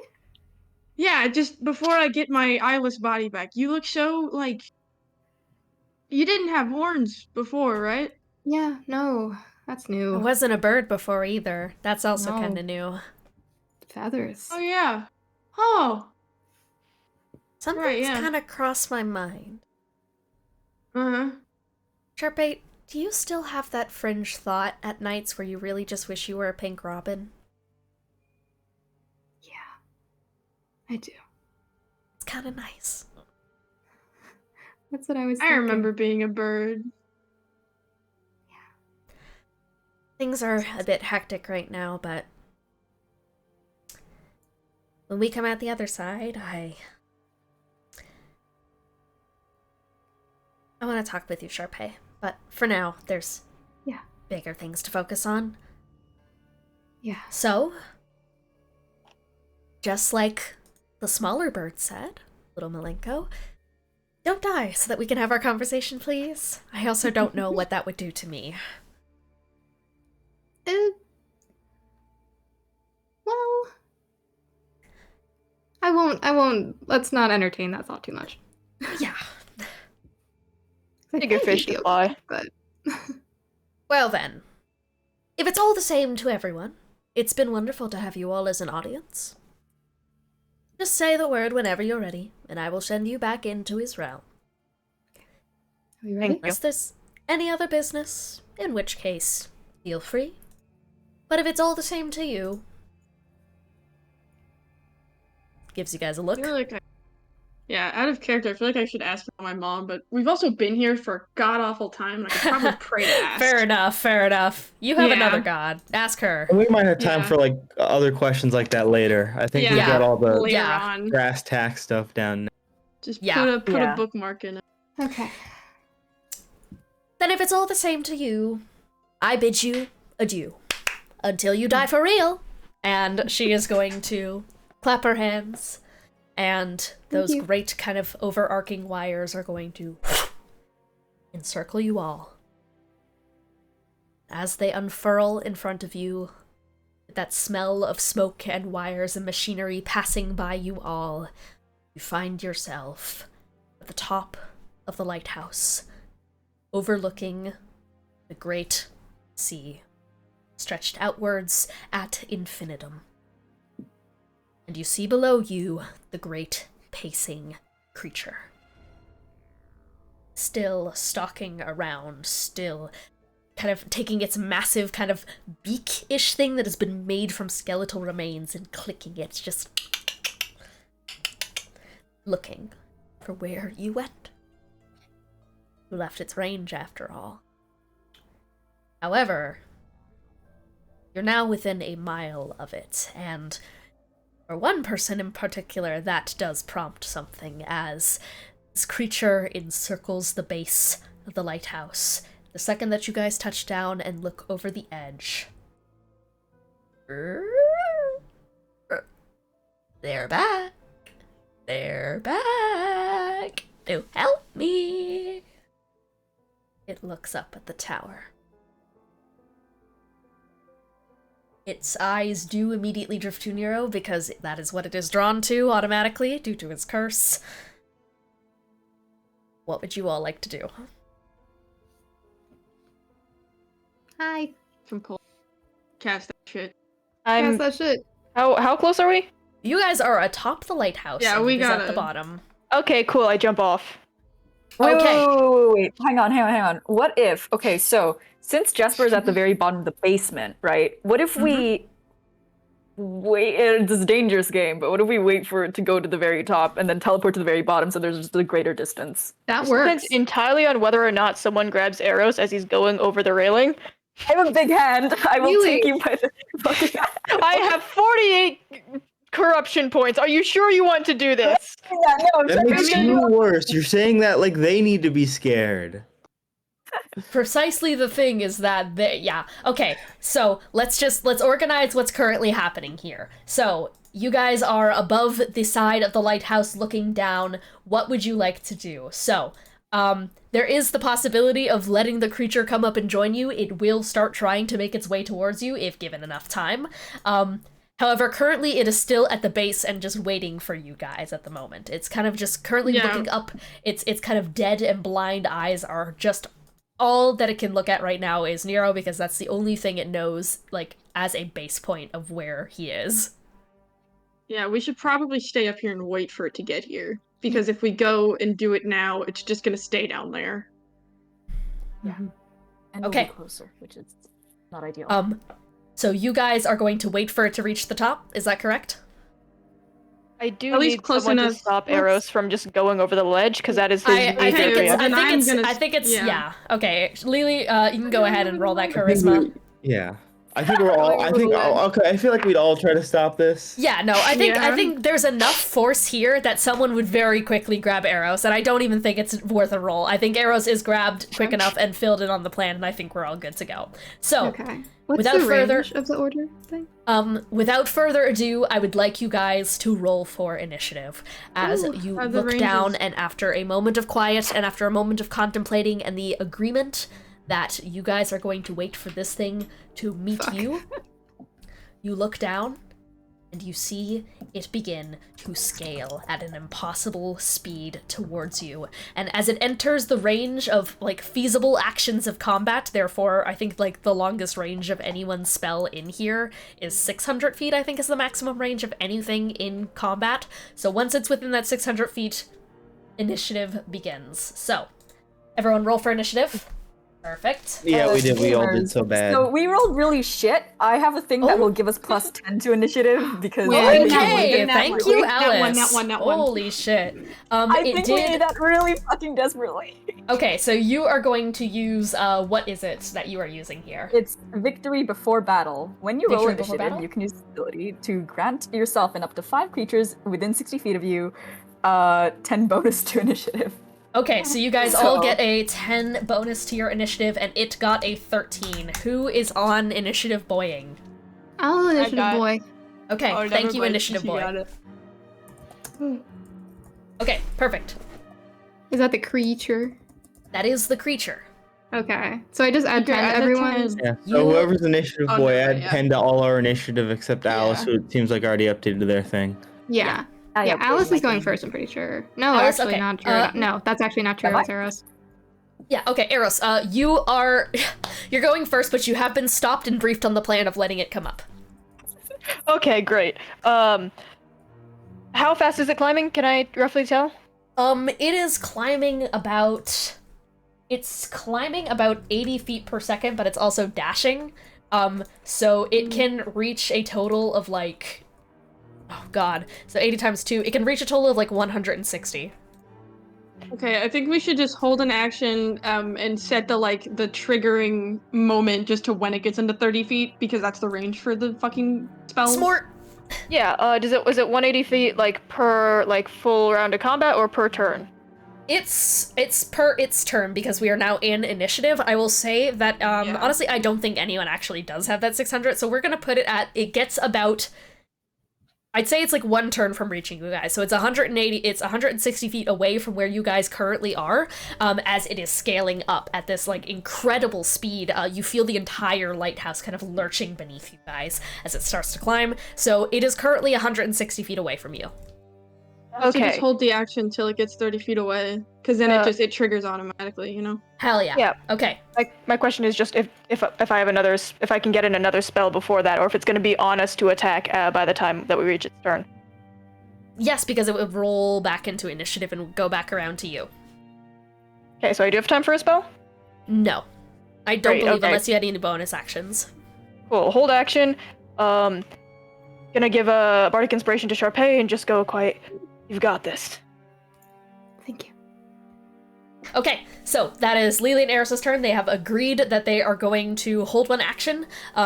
Trigger is that when it's 30 feet away, they're going to cast what? Command? Compulsion. Compulsion. Yeah, Okay, perfect. So, yep, it is starting to climb the tower towards you. Alice, it is your turn. I'm gonna use my bonus action to switch my psychic focus from precognition to nomadic step, and held action that when it gets very close, I will teleport. I will teleport the arrow's Lily body and Nero. And does Benny want to stay here, or does Benny want to go with us? I'm pretty sure you bring Benny. Yeah, Benny's coming along. Okay. Okay. So everyone mean, besides yeah, Charpay. no. So everyone besides Charpay and Vulcan. Yep, pretty much. Going. Okay. Yeah. So that is going to be your astral caravan. You prepare that action. So that is then that's your turn. So that's going to bring us to Nero. Basically, free turn to set up. Free turn of setup. Free turn of setup. I might. Honestly, I'm not really sure what I can do here because a lot of the stuff I have would be better to lot off when we're actually at Jespar. Mm-hmm. So, I guess I'll hold. I can hold an action for a spell. I guess I can hold an action to maybe cast. I think summon elemental. Okay. For when we actually get to Jespar, because we're gonna teleport in. Yep. So I'll do that, and then I'll hold an action with my familiars to attack, because they can do that. Perfect. Yep. Okay. So absolutely, they're gonna get fucking ready to go, and that is gonna be your turn. You hold an action, and so that is going to bring us to Benny. Oh. Creature is 180 feet away, and it is scaling a tower towards you, but you guys are about to be teleported down to go find Jespar. Okay, Benny's also probably going to hold. Okay. Hold something. He's gonna hold a Radiant Blast. For Jespar, I'm assuming? Yes, trigger is Jespar. Okay, when Jespar comes within range, that is going to activate your Radiant Blast. Okay, perfect. And so that is going to bring us to the creature, who is indeed going to start charging forward, and is just going to go, I'm so happy that you came back! As it is starting to writhe up the side of the building, you guys start to feel it shake and pulse underneath this thing's weight, as its massive maw is going to start unhinging itself. The owl-like mouth opens into this just massive void, to which a bunch of reaching soul hands are going to start reaching and grasping towards you guys. And as it climbs up the side of the tower, it is going to take the dash action to come within 160 feet, or come within 30 feet. And the second that it comes within 30 feet, that is going to activate your guys' held action. So, without further ado, I am going to have to make a wisdom saving throw. I have 1 to wisdom, which is -5. My wisdom saving throws are all done with -5. That was a 2 on the dice. That is a -3 wisdom saving throw. Let's go. So, I think that wins. as this thing's maw opens up, Eros, your guys' body points towards it. What do you guys command it to do? /compel/compulsion. What does it do? What direction did we? They can just go back. If it goes back, yeah. So back, Make it go like no. straight back, not down. Just like I can only do it forward. horizontal, so yeah, I can't go straight down, so That just way. straight back. Okay. And you snap your finger and you point it forward, and you compel this thing to step backwards, immediately backwards. Immediately stepping back is going to make it step off of the wall. That's why I suggested it. As it is going to basically, it stops 30 feet from in front of you. Mouth kind of clicks. As it is going to push itself off the back of the wall and is going to start falling. And as it does, Alice, is this going to immediately activate your prepared action? Like, you guys are going to teleport? Yep. Okay, so you are going to Baleful Teleport, and what are you doing here? Where are you going? So, like, this is within sight, so the closest we can see to, like, the lighthouse entrance, you know. Okay, perfect, yep. The problem is that it is now also falling to the bottom of the lighthouse with you guys. However... I thought it could fly. But we It were can. teleporting. But it's... We'll see. Anyways, so, you are going to Astral Caravan everyone and are going to, like, all this pulse of energy is going to whip everyone up in the scene, and you guys are, I think it does reach the immediate bottom of the lighthouse at this point, as you guys are down to the bottom, into the front door, and you guys are standing in front of it now as that creature is falling above you. So I believe that is this thing's turn, because all it can do is step off the side of the building. It's still... It falls 500 feet per turn, because that's falling rules. The lighthouse is like about 1,000 feet tall. I'm kind of fudging with your Astral Caravan at this point, just to let you get down there, just for the sake of time. Since it's about 1,000 feet up, it has one more turn before it's gonna, like, hit the water. And that is going to bring us to Charpay's turn, because there's nothing else that this thing can do as it is being compelled. Okay. She thought this thing was gonna fly, so she's like, oh, she had an image in her mind of, like, flying alongside the thing, and she's like, shit, well, okay. and she's gonna turn to Valken at this point. She's like, all right, ready for this? Always. And okay. And then action, she is gonna, like, she kind of, like... by the way, Charpay, I'm gonna give you command of Vulcan here. Okay. Tony, do you have I don't know access what he just knows. generally to the Bestial Companion so that Charpay can have that? Yeah, let me, Perfect. Go Let me ahead see if and I send that can to Cece if possible. send Thank you. that. I have no idea what he does. He's your dude. He's my guy for this Yeah. time. Take your guy. Okay. And so, Charpay, it is your turn. Yeah. And he can go at the end of your turn. Vulcan can, Okay. basically. Yeah, because what I'm sort of imagining is that Charpay will just, like, step a little bit off the side of the lighthouse, not falling yet, and still just, like, kind of floating there, just because the stern whale is a gargantuan creature, so she's about to take up a lot of space really quickly. And she doesn't want to crush him. Okay, hold up. Just real quick, just bookkeeping here. So, Alice, you could theoretically have dipped back into the lighthouse and just immediately teleported down while still staying inside and not having to be on the outside. Did you want to do that? Yeah, I'd like to do that. Sorry, I'm so... I will say like, as I don't well have the that the ability, interior of the lighthouse, fascinatingly enough, all of that liquid that has been flooding it before has been drained. So, you are going to basically just get teleported to the first floor of the building. So that's the bookkeeping there. So everyone has been teleported inside and down to the first floor. Charpay, you are outside with this creature falling onto the outside of it. And you and Vulcan are at the edge. What do you do? Okay, I turn into a whale. Fuck yeah! I just received the creature. Hold on. Charpay? So, yeah. here's so the question. Should I fall so I can get down there as quickly as possible? You would do crushing damage to it. If you fell on top of it, you would do crushing damage to it. It is also a gargantuan creature. but you would also take damage Yeah, if I you don't know let if I yourself want fully that fall. damage. Yeah. It's the thing of, do you want to do a shitload of damage at cost of yourself? I'll keep that in mind. I don't think that's what I want to do right now.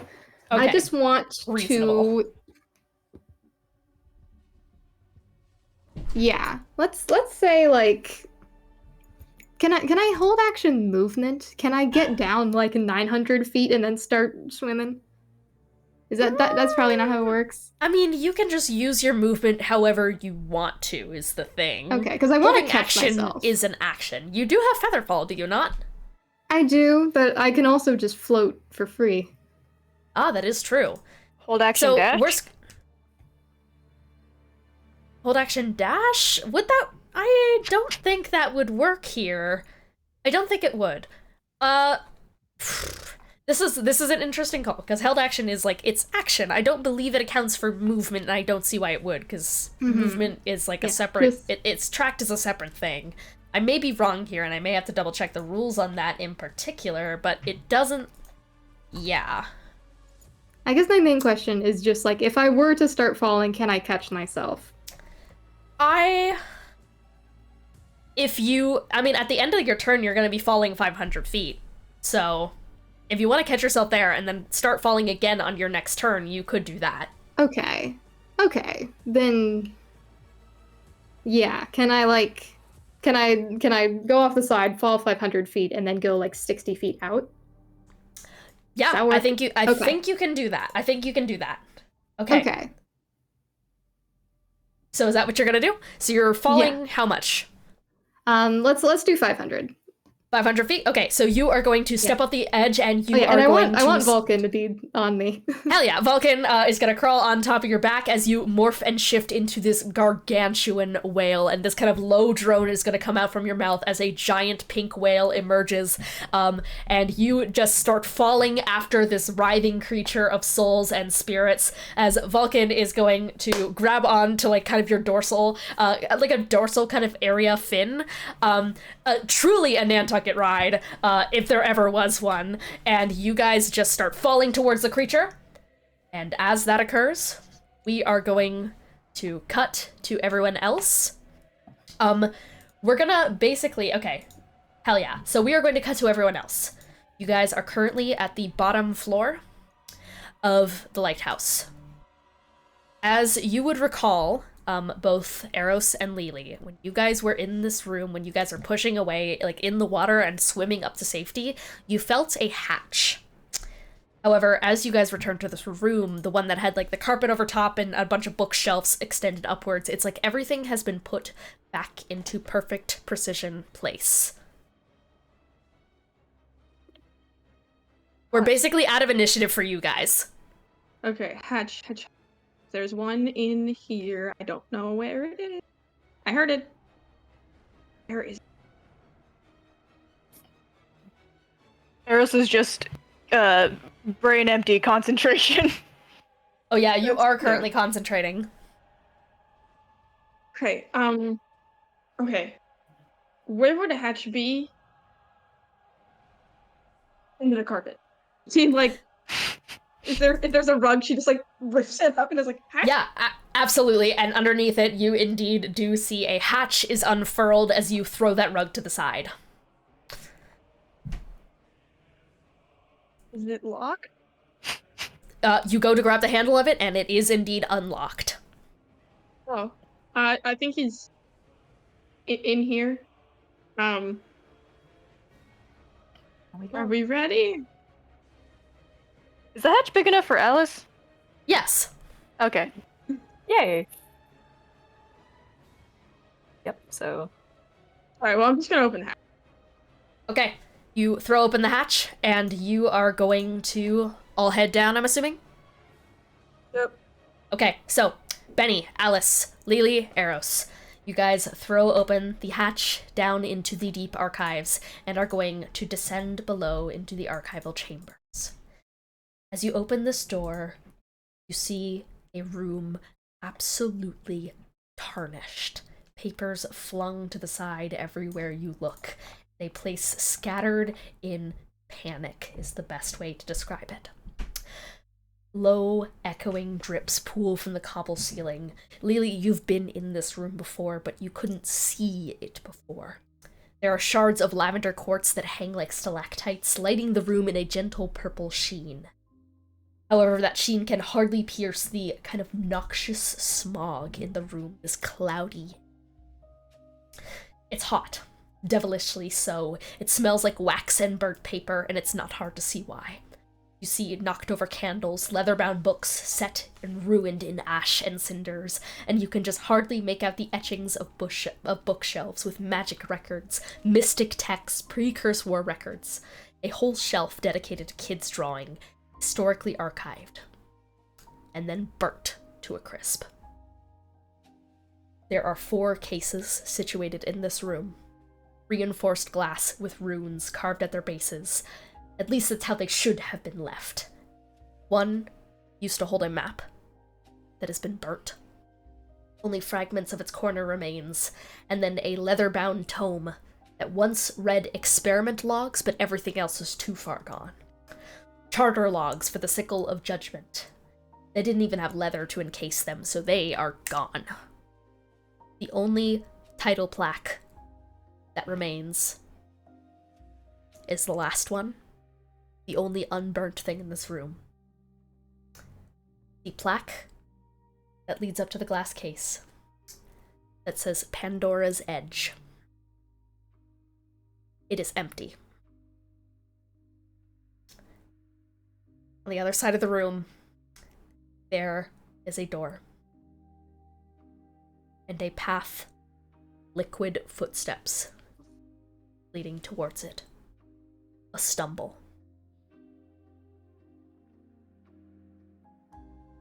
What do you want to do? Do I have my knife on me? You do. Okay.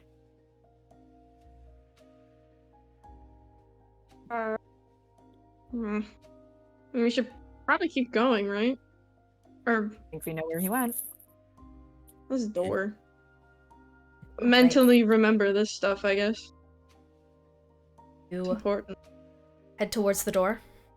As you do, your foot passes over something for just a moment. For those of you with a passive perception higher than 13, you'll notice a book unburnt on the ground. A manual of flesh golems, and a number of anatomy books sprawled upon the ground as well, pages torn from their bindings. What's the marching order? I mean, Lily's been the one that, like, if Eros has no qualms with it, I think she's been the one in front. But Yeah, no qualms. if okay, I'm like, if he wants to be in the back, just roll me for it. But yeah, they're in the front. Okay, Lily and Eros, you guys are taking lead. Where's everyone else positioned?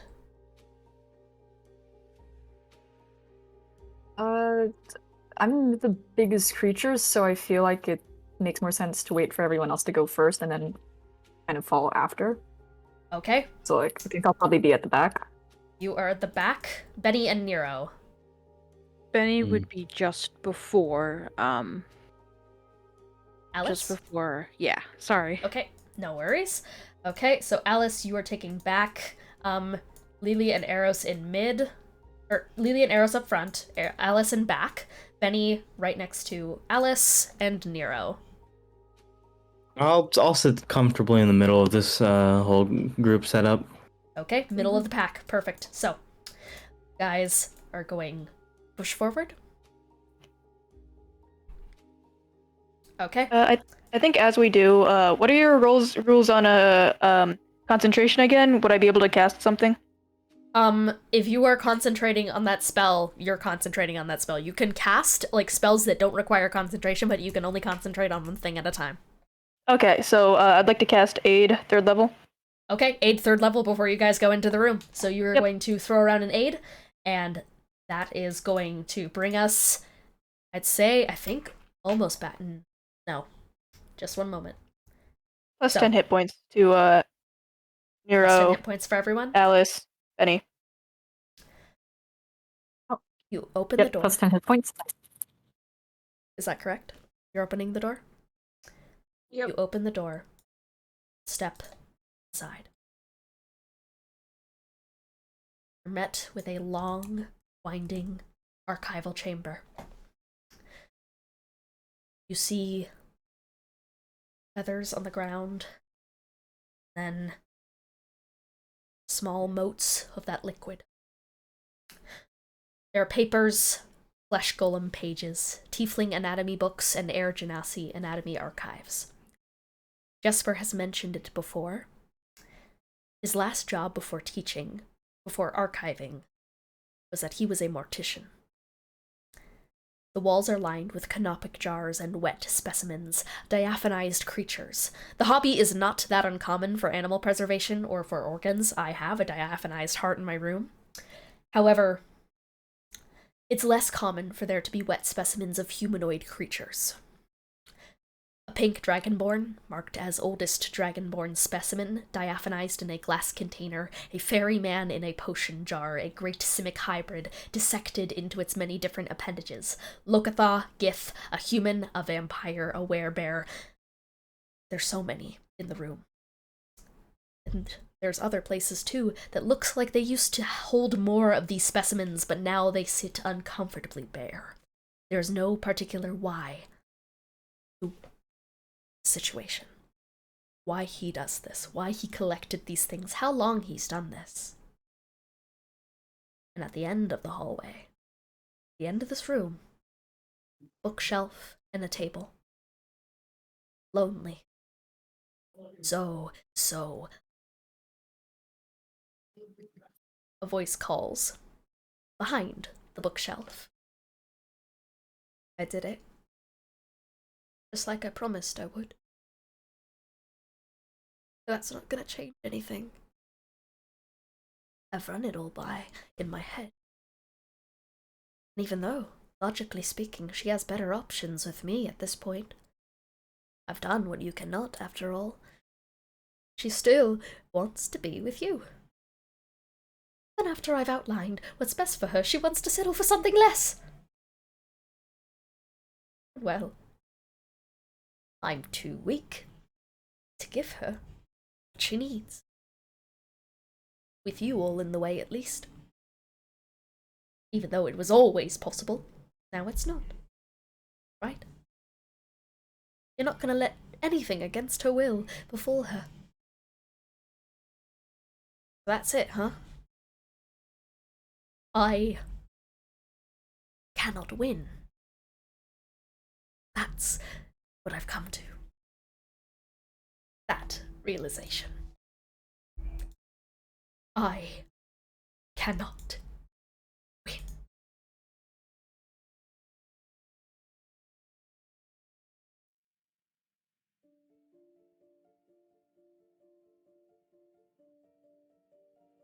Is there anything anyone says, or is there just silence? I think. Oh, sorry. Oh, I was just gonna say I don't think Nero says anything. I think he's sort of busy keeping an eye out for just where Jesper actually is. He's done engaging with him just completely. One of Alice's hands reaches towards the book. So I'm kind of struggling a little bit to visualize where everything is exactly, but I have a battle map if you would like to see it. Oh no, that's terrifying. In the direction of where the voice came from, which you said was behind the bookshelf. Behind a bookshelf. And Alice is kind of going, winning. It's very interesting that you think of it as winning or losing. The only thing that should be important is whether Malenko is happy, and that's just not something you seem to really care about, is it? Oh, you could argue that you're doing everything for Malenko's happiness, but she's never happy with you. I think we're all very tired of hearing you talk about yourself like you're some great savior, because you're not.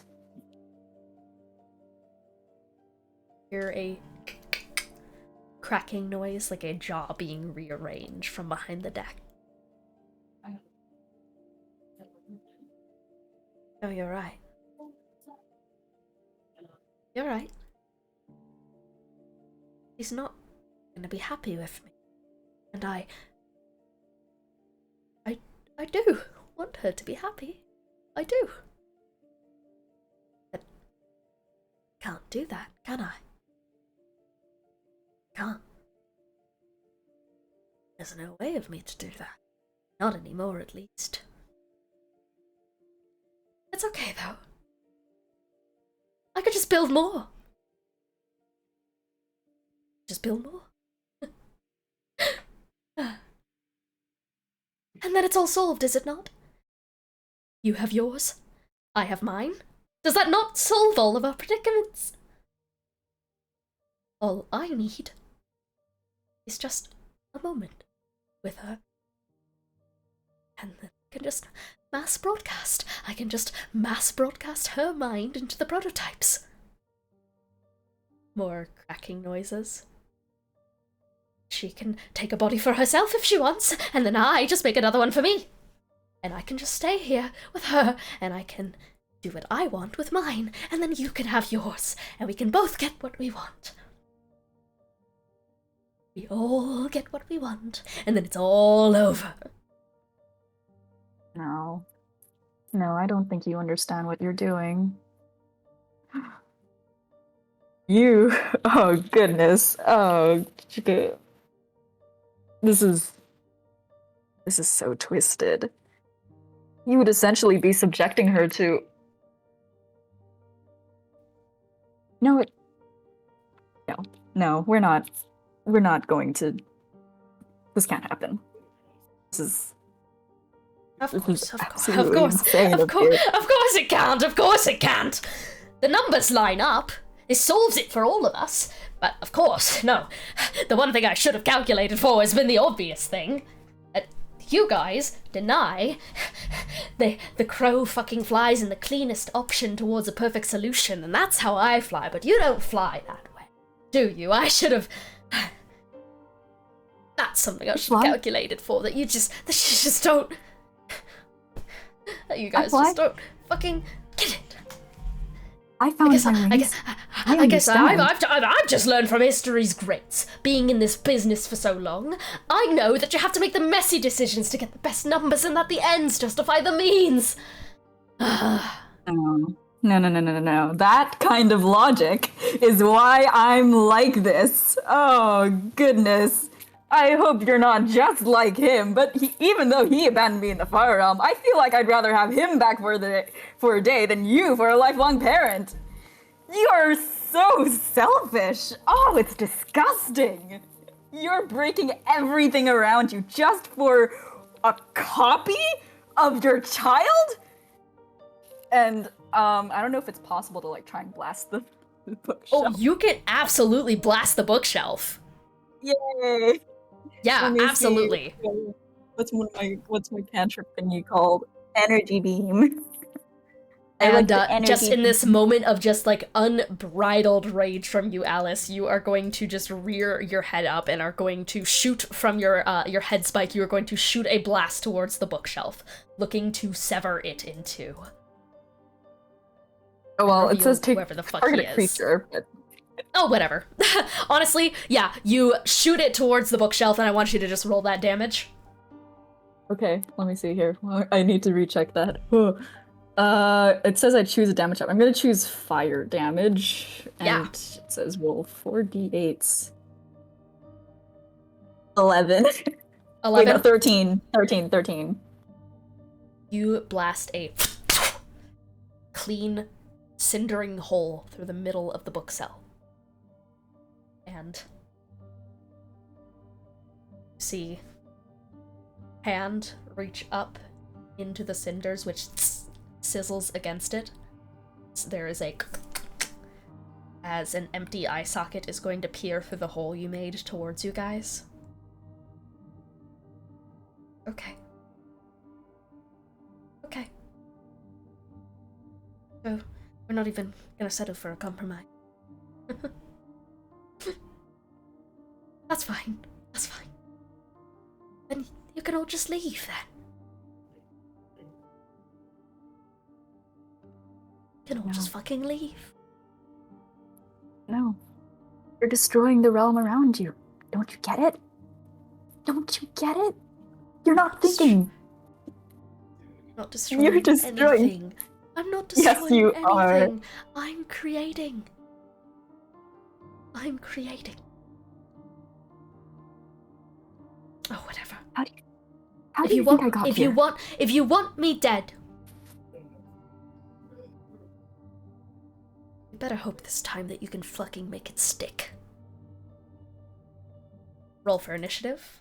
We're gonna have this initiative track differently to the other one. So we're gonna split this Oh, boy. into. Oh no, I no longer have advantage. Oh shit. And Ooh, this as is way better than my last one. As you guys are rolling for initiative here, a flash of red through the room. And a heartbeat.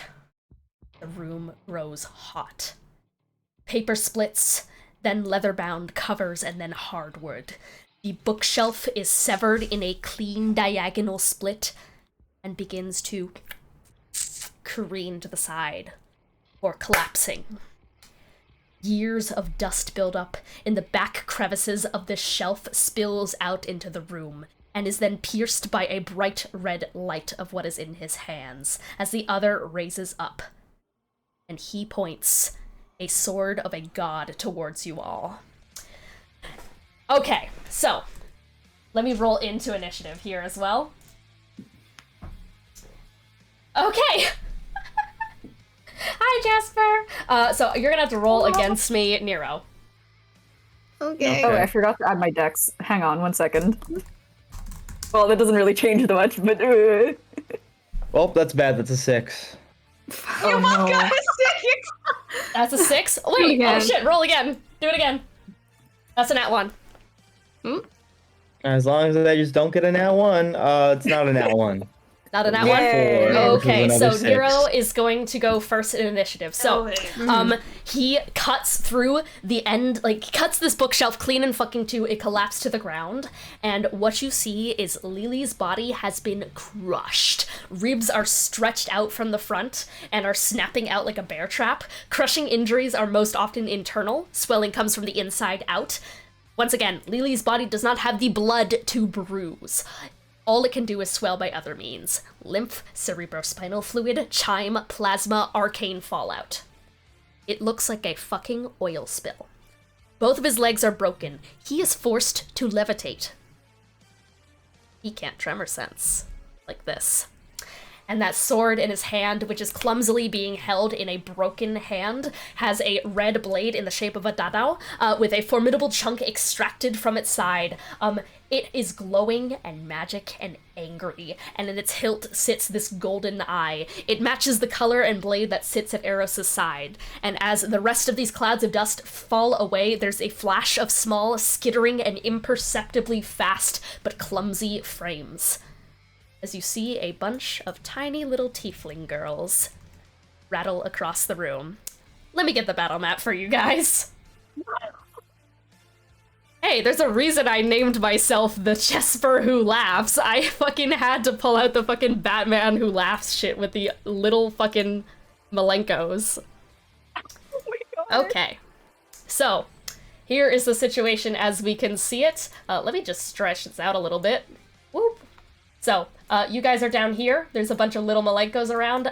Lily Jesper's body is up here, but it's basically split this bookcase in two. So this bookcase is not real. It can't hurt you.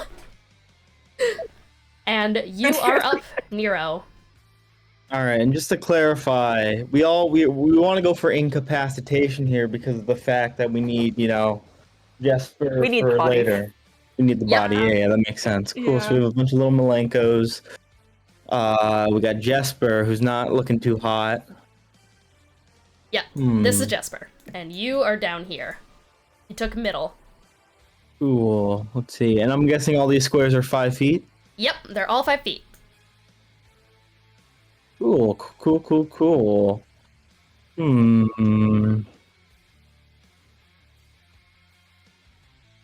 I think. Sorry, let me check and I might do entangle, but I need to check the radius on that. Of course. Real quick, 20-foot square. So it's only 20 feet. That's not a lot. 5. Yeah, I couldn't get even I could barely get 2. So now. Yeah, 20 feet would be this. Yeah, no, that's not the play then. Malenko's not here, actually. I can get rid of her. Yeah, get her off of there. Get her I out of don't- here. Get the child out of here. I don't feel like Fuck dealing them with kids. her. Let's see.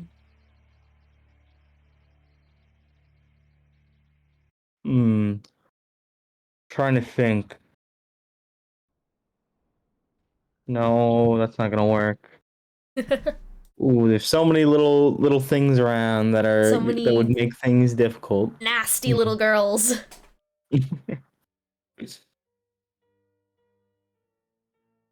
Go for wait. If you need any measurements, let me know.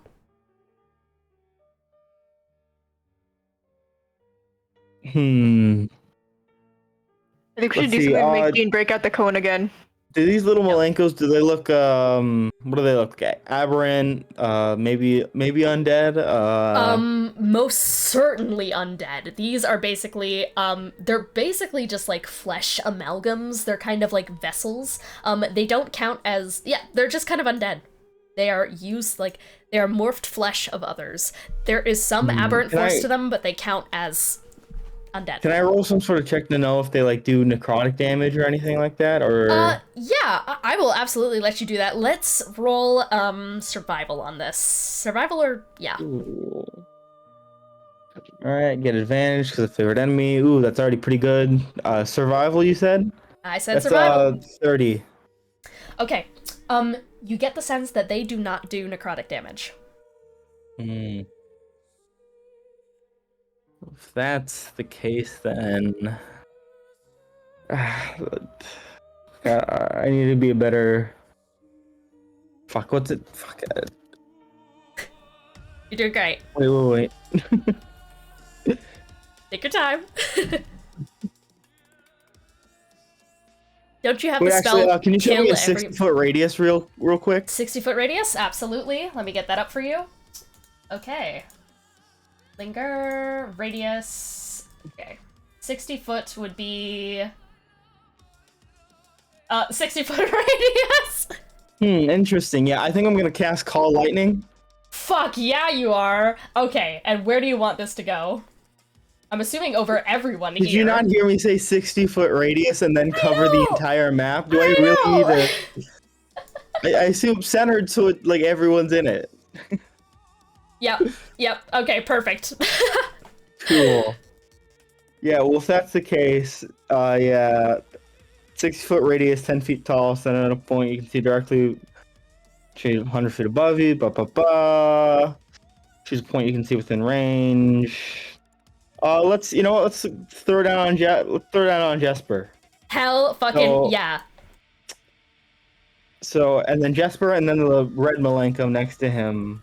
Okay, Red Malenko and make Jespar. a dex save. Let's make a dex save. Fuck yeah, they do. Okay,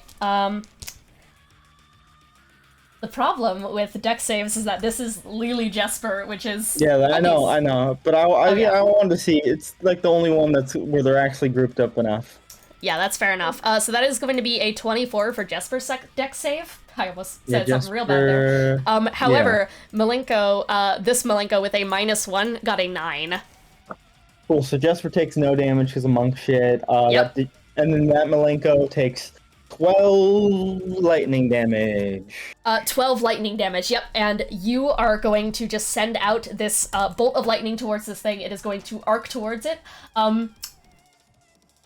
So, about this thing being a flesh creation, this has lightning absorption.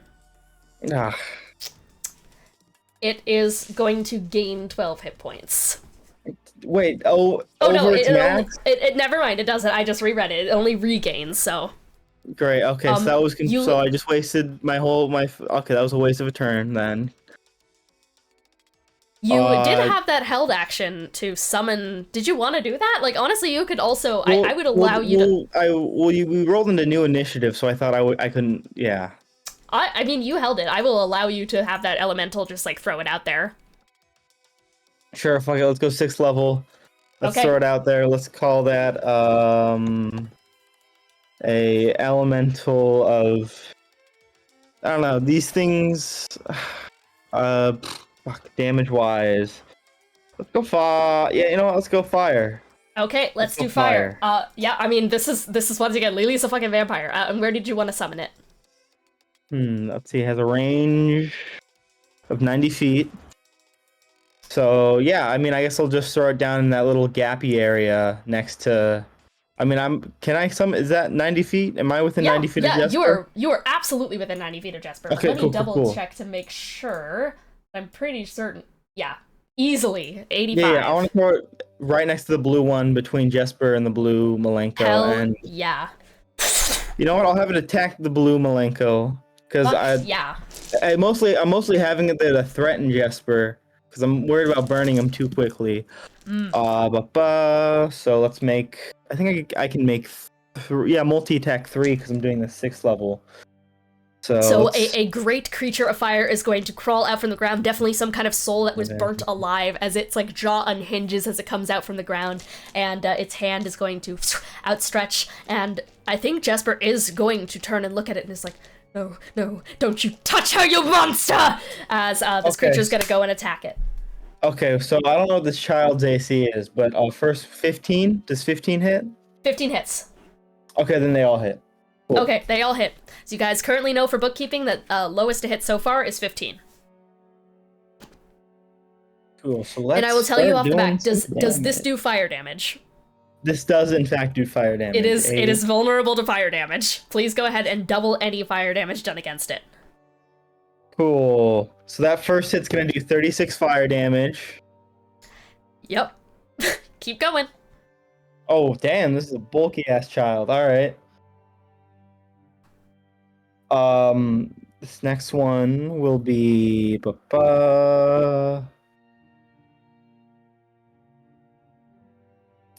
fire damage. Your fire creature takes its claws and are going to probably like reach it into her mouth and just tears her back inside and out, and it just a rupture of absolutely rotted flesh that has been stitched together in this gross amalgam of her is going to fall to the ground in a blazing heap, and then is going to this one's gone. And Jespar is going to go, no, couldn't you just be satisfied? You already have her, just fuck off! Cool, so and then I'm gonna move to attack the red one because I still have an attack left. And I'm not gonna leave Jespar's threat in range. So no opportunity attacks. That definitely hits. See, not getting great rolls, but vulnerability definitely helps. And that's 20 fire damage to this one. 20 fire damage. This one is going to contort and is going to just start writhing on the ground. Its vocal cords are not built to be that of a child's like Malenko's. They have been stitched together by adult vocal cords, so it sounds like this broken, cacophonous cry of people that are not her. And Jespar just, like, tilts his head and is gonna go, it's okay, don't cry. Alright, is that your turn? No, I still have my bonus action. Hell yeah, you do. So I'm gonna bonus action attack with Vulcan, or not Vulcan, Marcel. Vulcan. I think Marcel's out. Yeah, Marcel's out right now. Let's go fuck up Pink Malenko. Pink. 5, 10, 15, 20. Hell yeah. Let's take a couple attacks. That hits. That's cocked. That also hits. Alright, cool. And then let's see. And then wait, how far am I from Pink Malenko right now? You are you're 30 feet away. Yeah, that makes me eligible for a charging attack as well, which means I get to add damage on this. Can you roll a strength save for me real quick? I can roll a strength save. Malenko? Let's see how strong this Malenko is. This Malenko got a 4. Cool, this Malenko is knocked prone. Fuck yes. Yeah, so Marcel is just going to run across the battlefield and is going to knock this Malenko prone. So you know, I'll reroll, and then I'd get advantage. So I'll reroll that second attack. It already hit. Let's see if I crit. I don't, but I still hit. All right, cool. So that is gonna be a bunch of damage. Bunch of fucking damage. Yep, Marcel just jaw unhinges and is gonna just start like chomping down on her. 4, 8, 10, 16. So let's see, that is going to be 16 slashing on the first attack. And I'm going to make it a strike a giant fire damage. Of Which course. is just a flat 1d10 fire damage. So that's going to be 7 doubled, so that's 14. So that's 24 damage in total on the first hit. 24 damage in total. Marcel just clamps down and is just going to start slamming the body against the ground. 12. And the next one's going to do 14 damage. 14 damage? So 14. So that was, in total, that was, what, sorry? So it was 24 plus 14. And then 14. 14. Marcel is going to rear that jaw up and is going to split her head open against the ground, and a bunch of liquid that is all, like, incorrectly threaded throughout her body is going to just spatter out against the ground. And Jespar's just watching this, like, are you gonna do that to her as well? Maybe I was right. Maybe you were the wrong. How are you doing that? Why? Why? When I'm giving you an option to leave, you're still gonna be a petulant ass! As Marcel just kind of cracks his jaw away and just kicks the body off to the curb. Cool. And then, so she's full dead. That one's gone? Dead. Alright. That one's gone. Then that is, you know what? I'll back up Marcel. Put me just right behind him. Hell yeah. You guys are slowly approaching from this side of the room. Oh, cool. And that will be the end of my turn. Yeah, that'll be the end of my turn. By the way, I'll just, like, illuminate this as well. You get the sense, you see Jespar flinch a little bit every time one of the other Malenko creatures takes damage. That's how he knows, alright. Yeah, exactly. It is Jespar's turn, and Jespar is gonna start fucking... Oh, who did we lose, real quick? Well, Ro had to leave. Right, okay, perfect. Yeah, they have to leave early.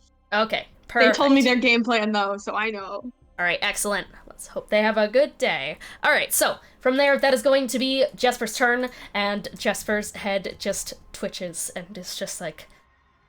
Why? Just...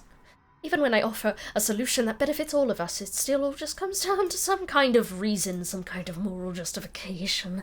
And as he's saying this, he's just slowly moving out, just 5, 10, 15, 20, 25, 40. Is starting to move towards the direction of the last Malenko that was killed, so it's kind of like starting to head towards where you are. You notice, like, the blade is trained exactly on that where that Malenko had taken damage, as he's starting to stalk forward and is just cracks his head to the side and is just gonna go, now where are you? Where are you? Come here! Alright, and he is going to... Jespar is going to take the edge of this sword and is gonna run it across his mouth, and you notice this well of kind of like red blood is going to come off of the blade. It's as if this entire blade is kind of coated in it persistently, and he is going to charge blood as a bonus action, is going to charge blood into lightning. So you see that hair crackle out. Oh, actually air. We're gonna charge blood air. And you see cloud hair is going to spread out from Lily's head. Very similar to Jespar's own from beforehand then. His speed is going to increase by 30 feet, so 5, 10, 15, 20, 20, 25, which is gonna get in the range. But he doesn't know what direction the hit came from. Yes, Kiki. Can I dox you really quick? I'm not asking for permission. I'm gonna dox you anyway. You can dox. Jespar has disadvantage on strength and con for the next 3 minutes.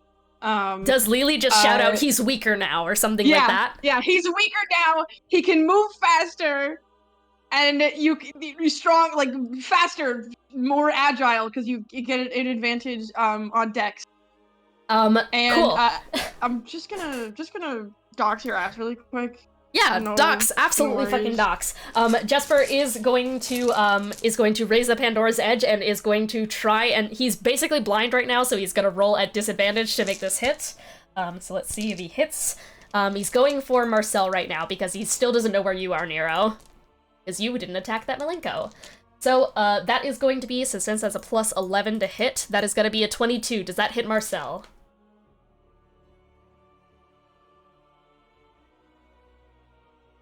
Tony? Does that I'm hit sorry, I Marcel? was muted. That does in No fact worries. hit Marcel. That does in fact hit Marcel. That is going to do 11 points of damage. And then he's going to multi-attack is going to do it again. That is at disadvantage again, and that is going to be, that's plus 11. Plus 11, so that's going to be 19. Does a 19 hit? Oh yeah, 19 hits. Okay, another 11 piercing damage. He is just going to take this red glowing blade and is going to eventually, like, tapping it around kind of like a cane, is going to find, like, the side kind of Marcel, and that is going to raise the sword up And and even is with going to... disadvantage, woof. is going to slash twice as just like that jettison of like black blood from Marcel's frame is going to splatter out to the side as and that is going to, since I have air, I can okay, cool, never mind, I can't use that just yet. And I think that is going to be my turn for now. Yep, that's going to be my turn. That does lead into the Malenkos, which go immediately, like, with Jespar. They're basically on his turn for the sake of initiative not being 10 billion Malenkos. So, this one is going to 5, 10, 15, 20, 25, 30, and is going to sneak up from behind where you are, Eros and Lily. And once again, this kind of amalgamated voice is going to go, "You killed me. Didn't you kill me? Didn't you kill Dad says you killed me," and is going to just lunge forward at you and is gonna start fucking tearing at you. Okay, so is gonna make an attack against you. The first one is going to be a 17 to hit. Does that hit? Yes. 17 is going to hit. Okay, so you are going to take a total of, you're gonna take 13 points of bludgeoning damage. Yep. And it's gonna do it again. Okay. That's a 17 to hit. Yep. Yep, and you are going to take another 13 points of bludgeoning damage, as it is just going to, it's gonna just take its hands and it's going to start clawing down your guys' back, going for the fur, and like a toddler just grabbing at a toddler that, like, doesn't know perceptibly how to hold an animal, so it just fucking grabs it. It's just grabbing and raking down your back. Okay, and that is going to bring us to the next Malenko. I love these Malenkos. So this one is going to just go, "Dad, don't worry, I'm coming to help." 5, 10, 15, 20, 25, 30. So this one's coming down, but it can't get close enough to do anything to help. This one is also going to 5, 10, 15, 20, 25, 30, as it's trying to head towards that kind of ordeal. And the red one is going to attack your little fire elemental, is going to turn around. That is a natural 20 to hit, so that is going to double the damage. This is set damage, so this thing is going to take a total of 26 points of bludgeoning damage. This is magic to overcome resistance, by the way. And the next one is an 11. Does an 11 hit your creature? An 11 to hit? No, it absolutely does not 11 hit. doesn't hit, so the first one hits, and that is going to be all of the Malenko's turns, which is going to bring us to next initiative. For the reference, Charpay, we're going to get to you after the end of initiative, and then we go to your guys' battle It's all scene. good. No worries. Okay, perfect. Thank you so much for your patience. That is going to bring us to Liliros. Okay.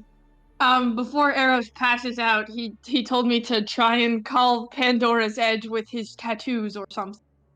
The sword in Jespar's hand. I know Lily is the one in control right now. But yeah, that was the intention. So I think she just kind of, like, ignores the child for now.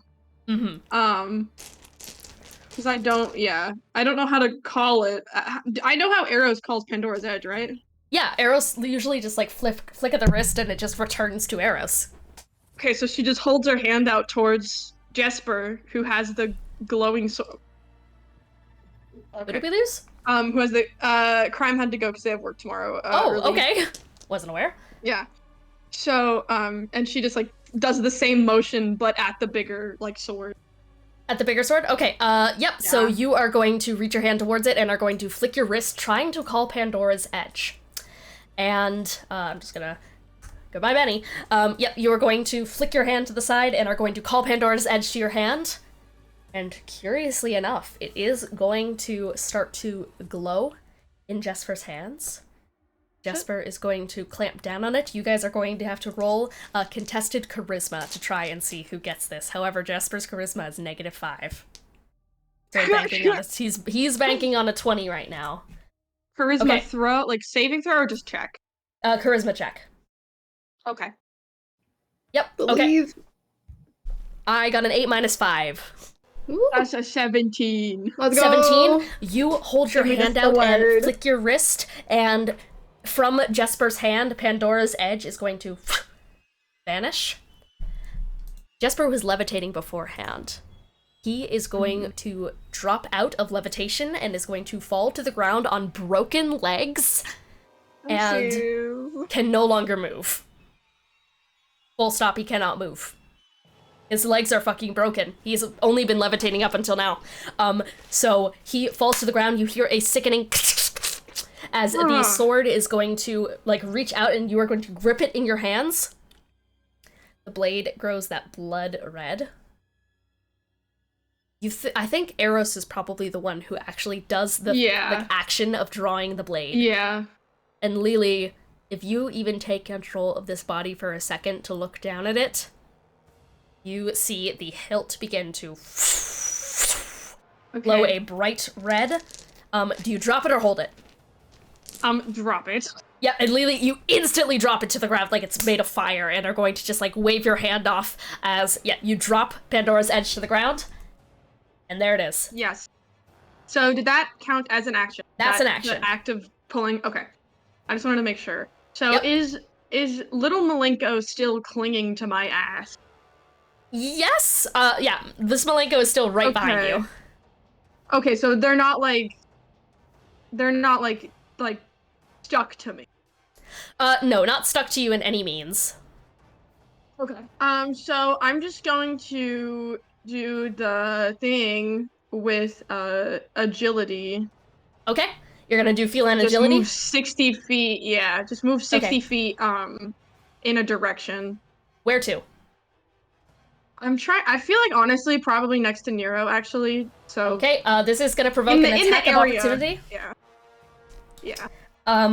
Okay, and that was a 3. So you are immediately going to move away from the clumsy kind of like grasping attack that is going to reach out from this little Malenko, and you are going to 5, 10, 50. So you're just gonna go like next to Nero? Yeah.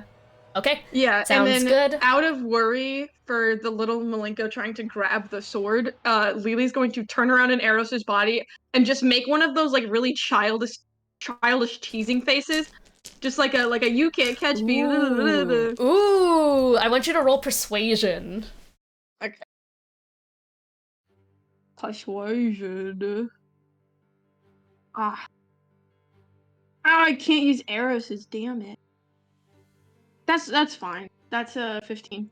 15? Yeah, and you see as its eyes look down blankly towards the sword and its hand starts to reach down for it, it looks up and snaps up at you and is just going to go, "Oh, it's time to play tag with the people who killed me." Alright, perfect. Is that your turn? Yeah, she's just like, "Oh, this guy didn't kill you. I just want to play tag." Alright, Benny's gone. Alice, your turn. God. Okay. Can you zoom out the map a little? Is the red Malenko still okay? All red right. Malenko's still there. And Eros Lily just provoked the purple one? Or yeah, they just provoked the purple one. Okay. What's my current thing on? My current thing is on nomadic step. I could keep it on that, probably. Or I can do something really funny. Let's bonus action switch to Mantle of Command. And alright. I'm going to give as an action. Wait, hang on. Everyone's within 60 feet of me, right? Yep, everyone is within 60 feet. We've established that 60 feet is fucking everything in the world. Nice, thank you, 60 feet. Let's... Everyone, thank you, Nero. Thank you, Nero. Thank you, Nero. Thank you, Nero. Okay.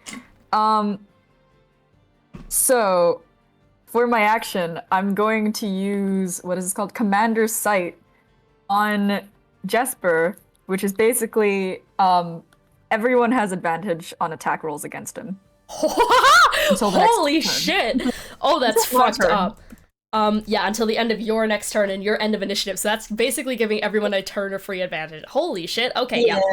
Perfect. Okay. Is that your turn? You moving anywhere?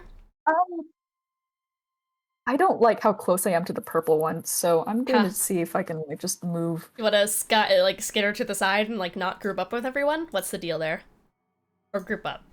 What's the deal? I kind of want to stay a little close, so let's group up, I guess. Yep. 5, 10, 15, 20, 25, 30. Okay, do you want to just go like right there to kind of like... Yeah, I'll just sit there. All right, sounds good. That is going to be your turn, which is going to bring us to initiative with Charpay. So, Charpay, holy shit, you are a fucking whale and you are body slamming onto a giant creature. So, can I ask a question about, like, timeline things, since we're in separate initiatives? Yes. For the sake of our Cursed One's minute, how many attacks do I get before the compulsion breaks? Do I get 5? You get 5. You get 5 attacks before compulsion breaks. Good. Okay. That's what I thought. I want to make sure. Okay. So who actually? I think this is only us two in initiative. So who goes first? It's just us. Creature goes first. So creature is still under compulsion. So creature is going to fall the rest of the 500 feet and is going to slam against the ground and is going to take that fucking 1,000 bajillion points of damage from the fall damage. Okay. That's good to know. I hope it takes non-magical bludgeoning because that's what I've got. Let me just like double check compulsion because I believe I mean, one compulsion... might argue. Sorry. Real quick. I believe compulsion, so a save target is affected until the spell ends, you can use your bonus action to designate a direction. So it has to use its movement. Perfect. Okay. So it basically can't choose what movement it's doing. So that's just gonna mean that it just fucking falls to death. And so it takes the maximum doesn't it have to keep fall going damage. like opposite to the lighthouse? Doesn't it have to keep going that way? Oh, it does. It absolutely does. So that's going to be 1, 2, 4, 5, 6, 7, 8, 9, 10, 11, 12, 13, 14, 15, 16, 17, 18, 19, 20, because 20 is terminal velocity in D&D. Only 20d6 fall damage for you. So this thing is going to take 72 points of fall damage, as it is going to slam against the ground, and you see a number of souls are going to disperse out from the side of it as they let out these shrieking cries.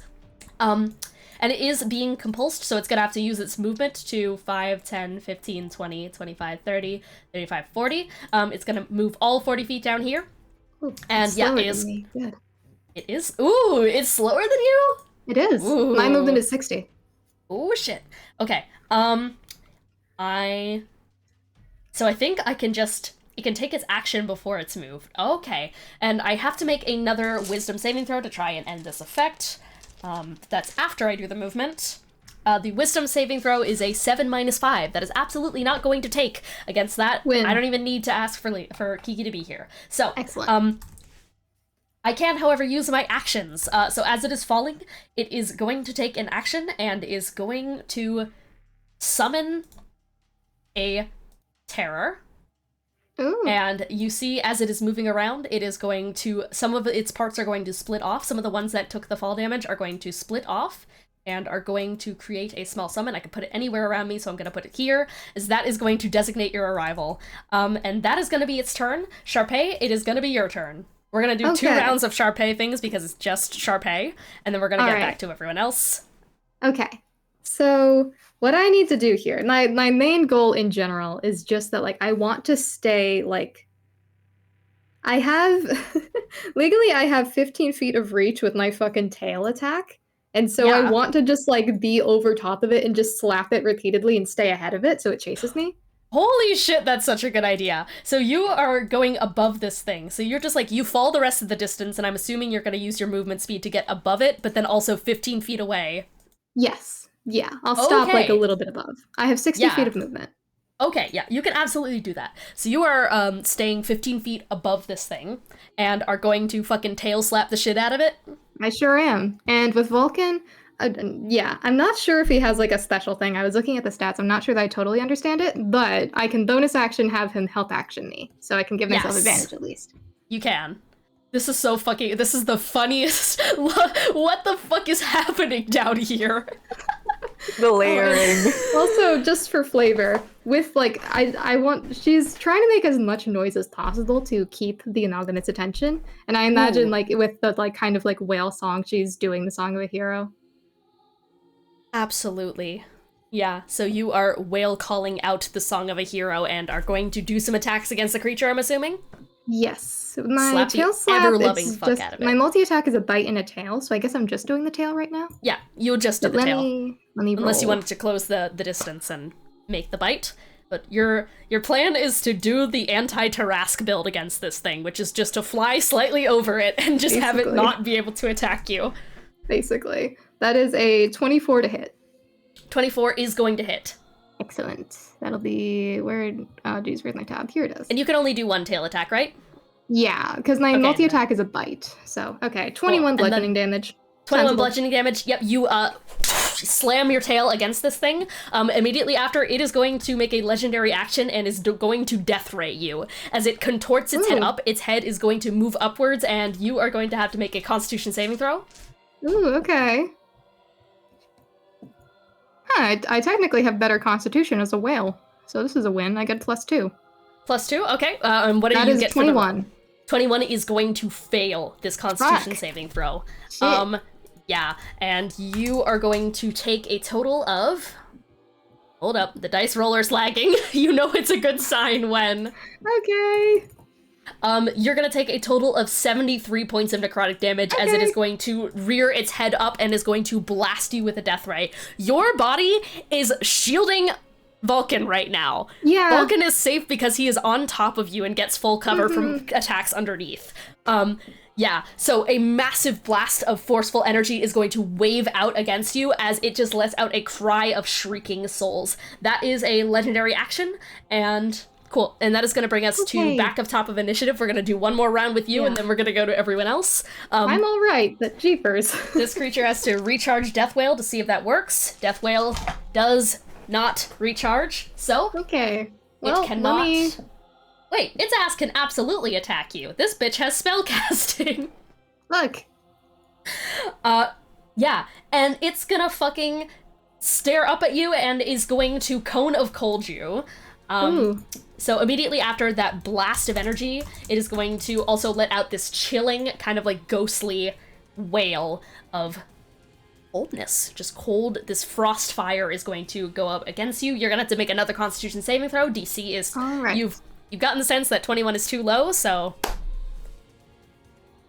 Okay, well, it's just Cone of Cold. I'm not going to use an Undaunted on that, so that is... I didn't tell you what level Cone of Cold it was! Well, still, I trust it more than a Death Ray. Yeah, I'll just take that. That's a 14. That's not going to work. Oh, that's not gonna work. Surely it will be fine. Yeah, totally. Ignore the fact that it casts, like, Cone of Cold on the stat block always upcast to 9th level. Oh, okay. So you are taking the full blast of a Cone of Cold, which is already 5th level, so it's gonna get, 5, 6, 7, 8. So it's gonna get 4 more, and it already starts with 8d8. So it gets 4 more d8s. Okay. I rolled relatively low. You're gonna take 40 points of cold damage from that. Okay. That's alright. Yep, so it rears its head back and another spew of coldness is going to wash over you. And now it is going to be the Cold Light Terror's turn. So this other creature next to you is going to look up. It is like this kind of like soul that has a hollow void for a head that spews out light like the lighthouse itself. You are not within 30 feet of this creature, so it cannot do that to you. Can it do anything else? Ooh! Yes, okay, you are within 40 feet of this thing though. So I need you to roll a strength saving throw. Okay, I'm a whale. So, what is my strength? +8. Hopefully big. Okay. That is... Okay, how much am I adding for being a whale? 7. So, 25? 25 is going to succeed. You feel a pulling gust of wind that is trying to siphon you towards this thing. You are able to fully resist it being a massive fuck-off whale that is not going to affect you. I also needed the creature to roll the wisdom save to break compulsion. I forgot about that. It does not break compulsion because it needs a nat 20 to break compulsion. It does not get the nat 20. So it still has to use its movement speed because I forgot about that. It still has to I'll be real, it's gonna go off the map, so we're gonna just keep it, like, right down here for now. Oh, I minimized it. I'm sorry, guys. That is this thing's turn, and this thing's turn. This thing is gonna, however, 5, 10, 15, is gonna keep pace with you guys. Cool, that's your turn, Charpay, or it is your turn now? Alright, well, gee whiz. I'm doing okay, but that is not what I hoped would happen. But, well, I'm gonna do it again. I will have bonus action, have Vulcan help action me. I'll use my bite this time. I'll maximize my damage, because if it's going ahead of me, I'll chomp on it a little bit. Alright, so you, like, swoop down to also, like, get a chomp out of this thing. So, like a whale just diving up and under, you are going to rise up and then go down and are going to open up your massive maw and are going to clamp down on this thing. This is a fucking kaiju battle. This is amazing. Yeah. I am so happy right now. Okay, my little kaiju, bite. like, oh, my little autism brain is so happy. Okay, wow, I rolled a 19 both times, so that's a 30 to hit with a bite. 30 is going to hit. Okay, that is gonna be... Okay, 21 damage again, and then tail attack. Remember with what 17. Carmina Marigold said, Charpay just needs to survive and distract this thing long enough for you guys to get Jespar into the far realm, because after that, she takes control of all souls in the realm. So this is a waiting game to see if Charpay lives. Yeah. Okay, I have no idea if that hits. 17 for the tail? 17 hits. This thing Okay, is massive, win. so it has low AC. That's usually the way it goes, Okay, unless it's a win. fucked up creature. Okay. Oh man, I rolled low on my damage. So that's 21 for the bite and 16 for the tail. So what is that in total? 21 plus 6, that is going to be 37. 37? Yep. Yeah, so you clamp down on this thing, another massive chunk is going to be ripped out of the side of this as more souls scatter to the winds and let out just shrieks of noise as they fly away, and yeah, this thing is fucking massive. Yeah, even and still. so... Where did the death ray come from? Its mouth. It can contort and move its mouth wherever is the thing. This is a Okay. ever-shifting creature. I see. Because I would love to move somewhere that will reduce my chances of being hit by the death ray. Mm-hmm. I will say that However- you guys, when you guys are running from this thing, when it scaled up the lighthouse, you learned that its death ray only has 120 feet of range, is the thing. Okay. Alright. I don't think I can quite make it that far away that I can... Yeah. You know what? Just fuck it, we ball. I'll keep going with the 60 feet forward. Okay, keep chasing so it. you're gonna keep chase with this thing? Wait, can an opportunity attack me? No. Okay, we're fine. Because basically, I'm imagining that you guys are just keeping chase over one another at this point. Okay, fuck it, we ball. Yeah. Vulcan over top is just gonna go, "You okay, kid?" I'm doing... Well, she's a whale. She can't... Yeah, just loud fucking whale noise. Yeah, but she's doing alright. Alright, that is going to be the Charpay and Corrupted Soul Horror thing. Actually, I can take a legendary action, so I am going to do that. And since you are within range, a hand is going to reach up at the whale and is going to withering touch the shit out of you. That is a weapon attack to hit you. Does a 15 plus 16 hit? I'm assuming it does. Yes. Okay, you're going to take 35 points of necrotic damage, and I need you to make a Constitution saving throw. Okay. Let me take that damage really quick. Okay. And Constitution save, you said? Yep. Okay. I'm gonna indomitable that. Yeah. Roll a enough. 6. Yep. Come on, something better. There we go, that's better. That is a 24. 24 is going to succeed, so you do not take any further effects from this. Okay. So that is going to be all for what is happening down here. So that is going to bring us back down to the archive basement, and where we are going to start off initiative with Nero. Cool. That is cool. All right, let's see. So we got a couple Malenkos left. Okay, so everyone's just sort of crowded down here, right? Yeah, pretty much. Except for up here, where there is still the lone red Malenko and your elemental. Cool. You know what? Yeah, let's try to... Well, first off, let's just try to finish off that lone Malenko. That definitely hits. All right. And then... How much damage is that? It's a D10. Plus all fire damage is doubled. 8, 14, 28 fire damage. And To your Red creature Malenko. is once again going to grab this thing by the cheeks and is going to crush its head inward until there is nothing but char and ember. As this one spatters to the floor, this Malenko is out. Cool. And then I guess just move 40 feet straight down. Okay. 40 feet And down. that's all that can really do. All right, and then it's back Sick. to my turn. And then I will. Have any of these other Malenkos taken damage? Sorry. The only one that has taken damage out of the, did the purple one take damage? I don't think any of them have. Okay. Yeah. Cool, then. Then I will...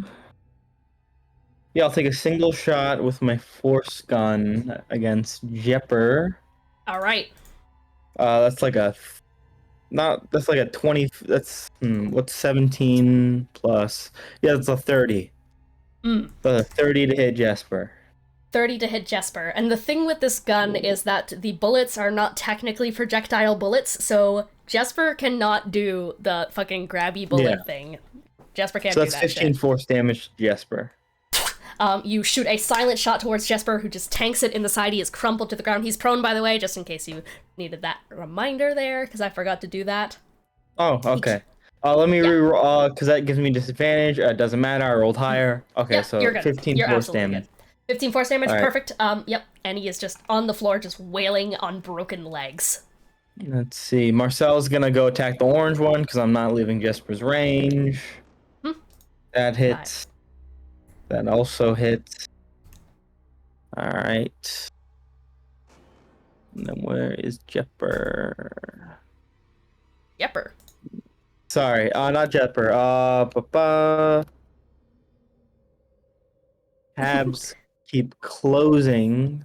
Sorry, I just gotta keep track of everything. Are you So closing that them, is gonna perhaps? be... No. Sometimes shit just closes.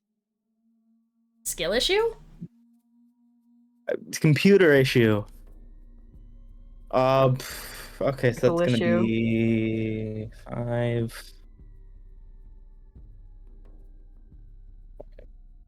8 plus 4, 12. So it's gonna be 29 slashing, and you know what? I'll throw a and 16 fire because I'll make it a strike giant. You shot this. Oh no, you shot Jespar, and then this Yeah, one. yeah. Okay, sick. So that was what for damage? First of all, 29. Yeah, and I was gonna throw Strike of Giants, and that's Hell yeah, 16. Plus 16, so that's like 45 fire damage. Yeah, and Marcel just once again clamps down on this Malenko, and it just disintegrates into a heap of char and embers. And yeah, Jespar just flinches once again, and is just like, "Will you not stop? And come on, you've already taken her for real. You're gonna just, are you not satisfied by that? You're gonna take everything from me!" Right? And then I will bonus action attack with Charpay. Yeah, girly. And I will. Jesper's down, but that's disadvantage. I will. You know what? Let's target green Malenko. And then let's see. That hits. And then let's see. That's a D6. So it's 22 fire damage to green Malenko. 20. Okay, what was that? Sorry. 22? Yeah, 22. 22? Okay, 22, and yep, Charpay is going to spit a fireball off in that one's direction, and it's gonna, like, catch a blaze. Jesper once again flinches to the side and just gonna go, "Stop! What do I need to say to make you to stop? I've just been compromising with you this whole time! There's a way to just make this fucking work! Just leave!" Yep. So just desperate screaming. Yeah. Alright. And that's the end of my turn. Hell yeah. Okay, so you have just eradicated 2 of the Malenkos, and Jespar just screaming in absolute horror.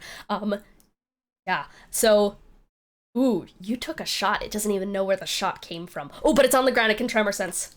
It can fucking tremor sense now, because he is on the ground. And so it just, on the ground, just hands, just patting against the ground. And Jespar cannot walk, but he can crawl, and is going to crawl all 5 feet of his movement that he can take towards you, Nero, and is going to Interesting. is just like on the ground, absolutely just coughing and sputtering and wheezing, and is going to take out is going to take out the Staff of Striking, and is going to strike the shit out of you with that. I can add charges to this, so I am going to add 3 whole charges to this to add extra damage. I'm gonna do the big fucking Lily combo, basically. And they're all disadvantaged because you're prone. Exactly.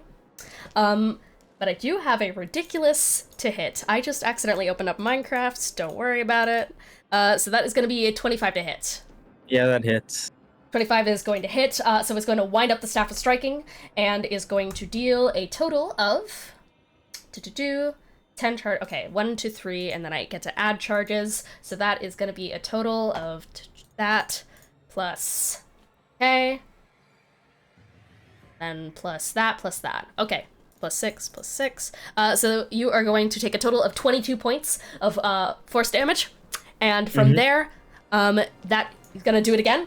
Is going to Staff of Striking you right again. Okay. Wait, after I take the attack. No, I just multi-attack. Okay, yeah. Cool. I'm going to attack you again. That is a pretty low roll, but let's see if the plus 14 helps. 16, does that hit you? Oh no, that does not hit me. 16 doesn't hit. The second one is going to just fall short as he's just desperately trying to make these attacks while flailing on the ground. Is just... Come on, just leave me alone. Just fucking die or something. And is going to bonus action, Flurry of Blows, and make 2 unarmed strikes against you. So first one is a natural 1 to hit. That is not gonna fucking hit you. The second one is going to be a 17. That's not gonna hit. Not gonna hit. So is just going to desperately flail his hands at you to try and get something against you, just grabbing onto like slow lapels and like your boots and shit, just trying to do something. But honestly, he is just writhing on the ground like some kind of kid who is just miserable. That is going to lead us past. So real quick, initiative order. Okay, sick. So, that is going to bring us to Liliaros, but before that, just Jespar, desperate on the ground, is going to take a layer action, because you guys are inside of his archive, and with this layer action is going to, on initiative count 20, oh, I forgot I could do this on just initiative count 20, that's on me. I can layer action to cause, cool, sick. So, that is going to, as he is grabbing onto your ankles, he is just heaving and such, and is going to... Basically, you see as the remaining Malenkos in this room are going to contort and are going to split in 2. As he is just heaving and is just going to start yelling to them, just, take him out, take him out, take him out, take him out! To these guys, that is Jespar's turn, and now it's the Malenkos after the layer actions. So, they're gonna start fucking converging, 5, 10... 15 to get in this fucking cluster over here. Gonna attack Nero. First one is a 6, which is not gonna hit. Second attack is a 13, which is not gonna hit you. This one is going to 5, 10, 15, 20, 25, 30 around the side. It's gonna also try and hit. That's a 6, that's not gonna hit you. That's a natural 20, that one is gonna hit you. Okay, and so that is going to be, since this is set damage, you are going to take a total of 26 points of bludgeoning damage, as it is going to reach out and slam you from behind. That is going to be those Malenkos. Alright, and then these ones are going to both 5, 10, 15, 20, 25, 30, so they both take 30 feet of movement, and they are just going to go, actually... This one is going to go all the way over here, and is going to attack Alice. So, first one to hit is going to be a 15. Does 15 hit you, Alice? Yes. 13 points of bludgeoning damage. The second one 13? Is going to... Yeah, 13. Oh, it does a second attack. Okay, that one's going to hit you. The other one hit you and 1, so you're going to take another 13 points. You could nail to the sky this Malenko. could. But I don't know if that's like worth it because This it's one's just a gonna 5, 10, Malenko. 15, It's just a 20. Malenko. It's just a It's Malenko. just a Malenko, What's it gonna do? It's but- just a Malenko. Okay, this one but is gonna. it is also one less Malenko to deal with. That's... Okay, that's a natural 20 against you for the first hit, Lily Rose. And so that is going to be 26 points of bludgeoning damage. And it is going to do it again. And that is going to be an 18 against you, Lily Rose. Does that hit? Yes. Okay, and you are going to take another 13 points of bludgeoning damage. And that is all of the Malenkos done. Which is going to bring us to next... how much damage are you 13. Just 13? Like it doesn't Just hit again, 13. or? It hit twice, 13 damage both times. Oh, okay, so 26 overall. Yeah. Lily Rose, your turn. Okay.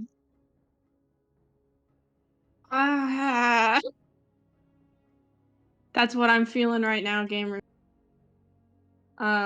It's okay, we got this. Can I cast Shatter and then put the radius away from, like, it's a 10-foot radius. Can I make it so it only hits, like, 1 or 2 Malenkos? So if you did it right here, oh, it would still hit Alice right there. That would still hit also hit Alice and Nero. Damn big. This is the problem with being a large creature. I think you could. Well, I mean, I feel like you could do it if you weren't like if the circle wasn't snapping to the grid, you could get like an angle. Yeah. But I don't know how to do that in this. But yeah. The thing is that like if it, yeah.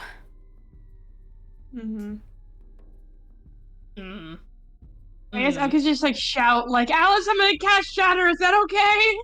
Oh wait, It might hit you. I think if it was like right fucking like right here in like the middle of 2 fucking squares, like Yeah, that would be 'cause it fucking doesn't perfect. Yeah.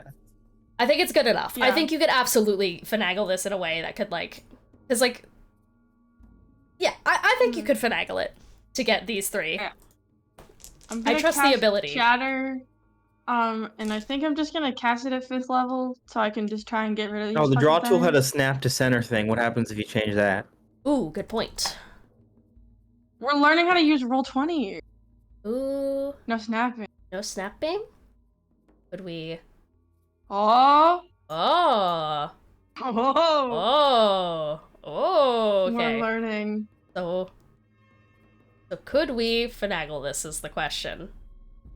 This is like pulling fucking teeth right now. Yeah. Ugh. I think we could do it. Help! It really feels like Help. you could. We could. I think there's like 1 Yeah. pixel where we can do it. There's like You one have to drag it fucking over a little pixel. bit. Yeah, it's 1 Yeah. pixel, but you can do it. Yeah, I think we could do it, so I'm gonna allow it, basically. The power of the single pixel. Okay. Roll me a Constitution saving throw for all 3 of the Malenkos. Alrighty. How high could a child's constitution be? Okay, Use an lowest one was a online 13. Lowest one was a 13? Yep. Okay, the DC for this is 18. 18? All 3 fail. Oh, okay. Oh, fuck. My Pulling jaw open the just Google fucking Dice snapped. roller. Holy shit. Oh. Did you guys fucking see that shit? Oh my god. Ow. Owie. 28 thunder damage. 28 thunder damage. Okay, so 28 thunder damage to all of them. I believe that is going to immediately pop the shit out of this one because this one copied the health of the other green one. So that is one is immediately going to disperse away. Yeah, as it just is going to swell up from the insides, its ears start to bleed, and it's going to just spatter against the floor. They're made out of organic material, right? Yes. Okay. I wanted to make sure just because if not, I was going to be like, well, it shatters, but no. Okay. Yeah, so a thundering clatter throughout the room, and those are going to smash to the ground and are going to just... Or that one is, rather. Yeah. And then I'm going to use 1 charge on the Scribe's Pen to cast Vicious Mockery on Jespar. Alright, are you saying anything for this Vicious as Mockery? a bonus action. Alright. I'm considering what I should say. I'll give you a setup here. Like, immediately as that Malenko Yeah. pops to the ground, he is just going to go, they're just doing it again. Weren't you supposed to learn? Weren't you supposed to learn after killing her? Didn't you say you were gonna do better? Isn't that the reason you let me take control of your body and ground you I to a didn't let pulp? you take control of shit! You treated my body just like you treated your daughter. Awfully. I wouldn't trust you with my drink or my life. Hell yeah. And you are going to vicious mockery that motherfucker. That's just a D. Well, wait. Yeah, it's just one D4, but it's still It's more damage. D4s at your level. It's more D4s? It should be. How many Is it Yeah, Tangerine sorcerer Cantrip level? scale with your Cantrip overall scale. level. Yep. They Yeah. don't scale with your specific subclass, like your specific Yeah. class. So it's like Okay, a so 44, I it's think. 40. Yeah. D4. Oh my god. 4. I have exactly 4 D4s, which is very Let's go. convenient.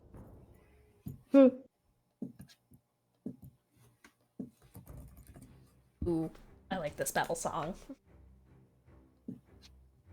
11. 11? We'll take it. Yeah. Yeah. And that is gonna get rid of both of Jespar?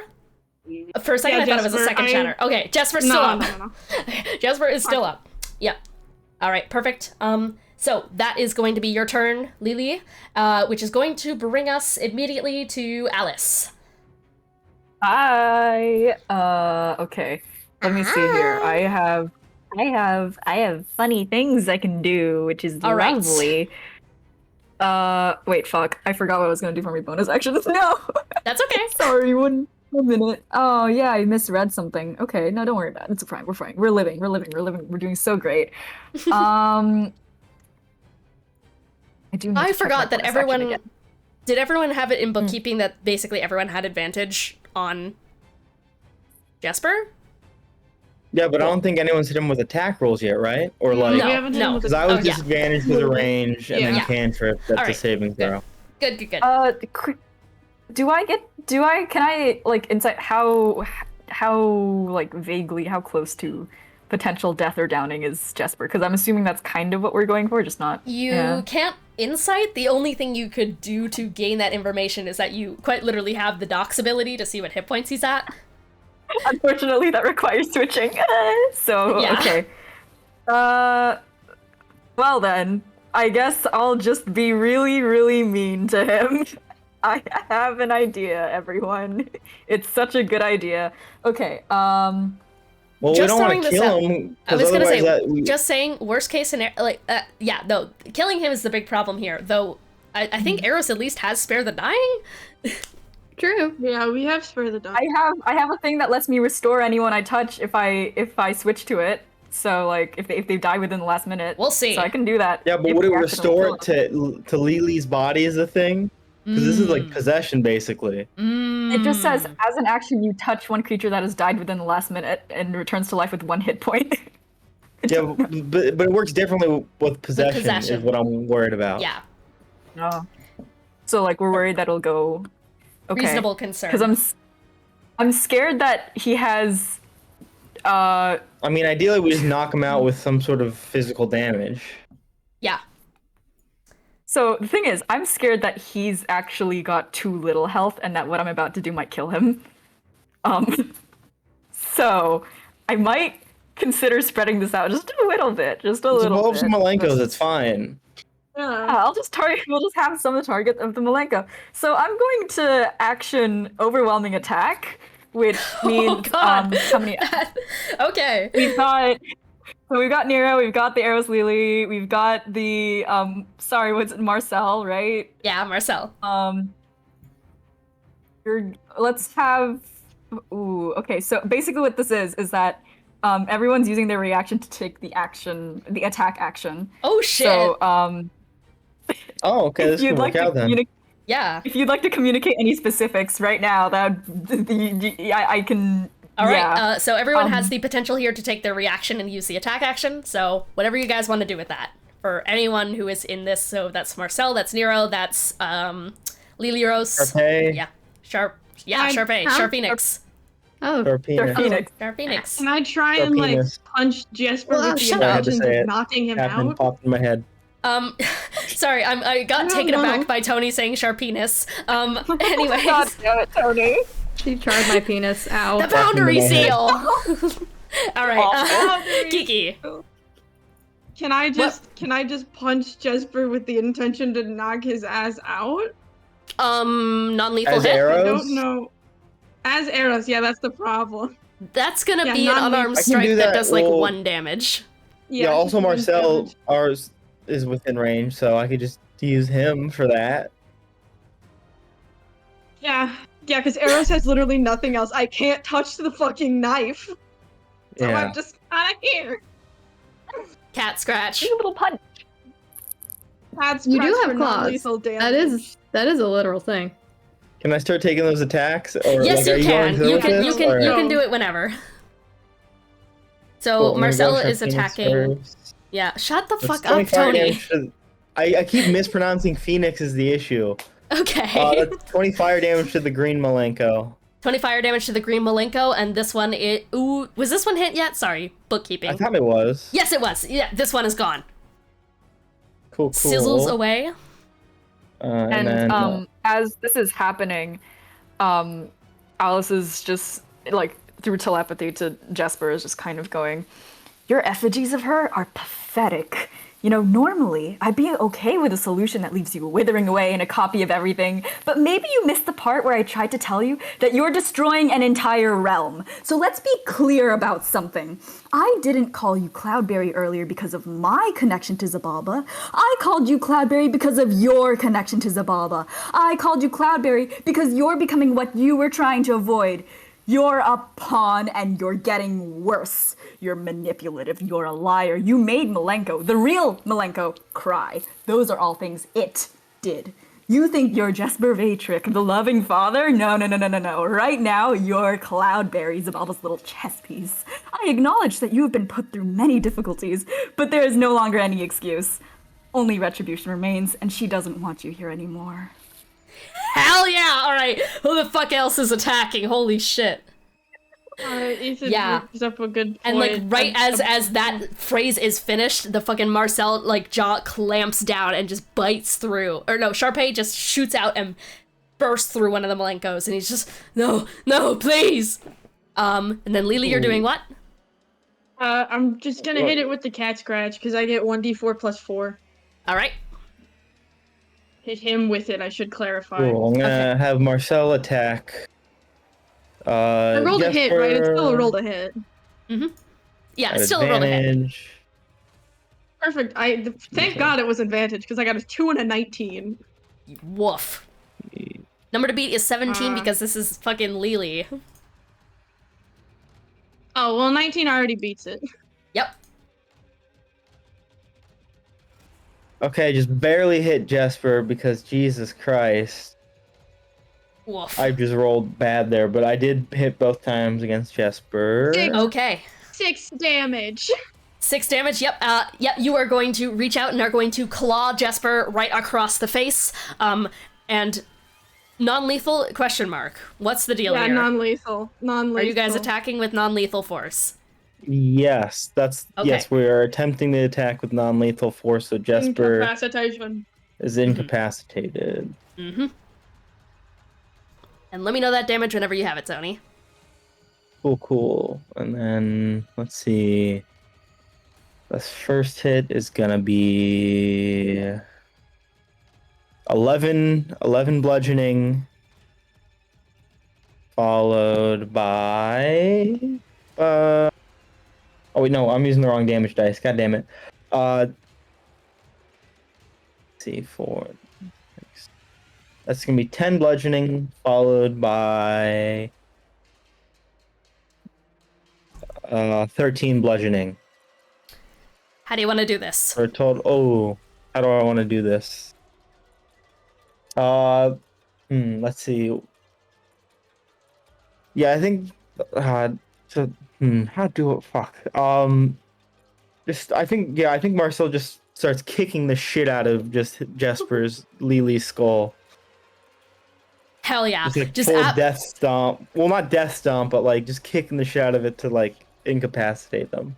Yeah, fuck yeah. Just full on, just stomping the ever-loving fuck out of him, just taking his head and just rattling it against just like the wooden grain. You start to see as right, like I'd say that the second that blood starts like spattering out, like whatever little blood that Jespar had consumed to achieve charged blood, the second that that starts spilling out of the skull, Marcel just releases him to the ground.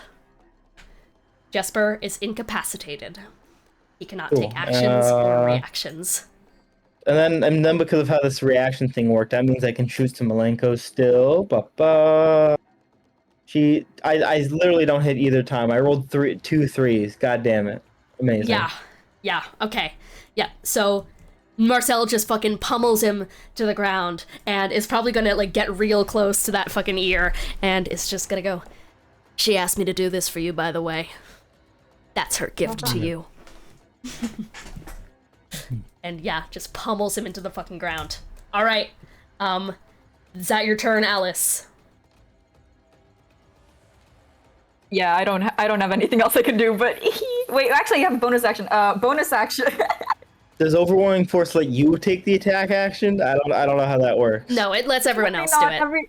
Everything in my current thingy is only the only other thing is. Yeah, no, you've already used your reaction, so I can't do anything else with this discipline unless I switch over to something else. But I don't think there's anything else to switch over to necessarily in the moment. That could be really good. So instead, I'm going to use my bonus action to Mystical Recovery, which is regaining my hit points equal to the number of psi points I spent, which was a lot. That took up 7 psi points. Yeah, so as everyone is just pummeling around in like this immediate like spur of the moment, like you just like make that command and everyone gets this rolling rush of adrenaline through their heads and are able to let out this flurry of blows that just ricochets across the scene. Malenko goes to the ground and then immediately after Marcel just stomps Jespar into the ground with help of Lily like reaching forward and cat scratching like right across like the kind of chest area. And yeah, he's just sputtering on the ground just please just let me be with and he's just choking on something right now. That is your turn, Alice. And that is going to bring us to the top of initiative. As you guys have gotten Jespar down, that is going to bring us back to Charpay. Fuck! Yay. So, Hey. another round of the girlies. Top of initiative. Top of initiative with us is going to be the creature. So the creature is going to first have to roll to see if I recharge, and it is going to immediately look up at you, Charpay, and is going to death ray you. Please roll a Constitution saving throw. All right. I'm begging so hard, please live. That's a fail. It's a 13. That's a fail. That's a 14, 13. But Yep. And you Right, are going. yeah. You are going to take 88 points of Constitution saving throw. yikes. Wait, 88 points of necrotic damage. Yeah, that's gonna take out the whale. Ooh. No. Yeah. Charpay, you are just engulfed in this blast of necrotic heat. Basically, you just got hit with like the heat of death rolling up you and necrosis, followed by a blast of cold, and then once again, like freezer burn shoves into you until in a puff of pink smoke, you are. Oh, this fucker's too big. Hold up. You are going to poof back into your regular size, with, of course, your buddy on your back. And I think, yeah, Vulcan's on your back, and you two, I think because now, like, I think Vulcan can't hover because he's the beast of the sea. He can actually, because I mean, He can? Astral Oh plane. yeah, He just astral swim plane. speed, I so. forgot. So yeah, you all two good. are both going to be floating over top of this thing as Vulcan, yeah, just hand out on your shoulder. You okay? I'll be okay. Okay. Fucking hold the line, there's still that other thing. And yeah, no, that other creature is going to look towards you guys, and once again, you both have to make a Constitution saving throw now because you are no longer giving him cover. Ooh, for what? Sorry? For Constitution saving throw, and you also have to make that roll for fucking... Oh, what's his I name? have to roll for Vulcan? Yeah. Okay. Because It just uses my modifier? Yeah, you're no longer full covering him, and I believe it uses your modifier, if Oh, I'm not gotcha. mistaken about Bestial Okay. Companion. Does he get any bonuses? Does he get anything? I think So, he question gets mark? you had your proficiency bonus to saves, like just Mhm. full on. Okay. So Does the he get plus any of his 6. bonuses or just mine? Say that again. I think he gets his own bonus too if it's a con save because it says I add my You get- proficiency bonus and his. You get it. No, his Or, well, proficiency his bonus ability is score? yours. So yeah, and then I plus don't know. ability. So he would add like +8 to con. I'm pretty sure. Okay, well it's an 18. Okay, an 18 is going to succeed. Did you guys both get 18s? Oh, wait, am I rolling again? Yeah, Sorry, you guys I'm are not both in the sure radius of what's going this. on. Yeah, so the death ray split you, and the cold light terror, the little guy, is now doing something to you both. Okay. Okay, well I'll make that 17 mine then. And Yeah. Fuck, I'm sorry, Vulcan, that's an 11. Oh, yep. Cool, and Vulcan is going to get pulled, Vulcan!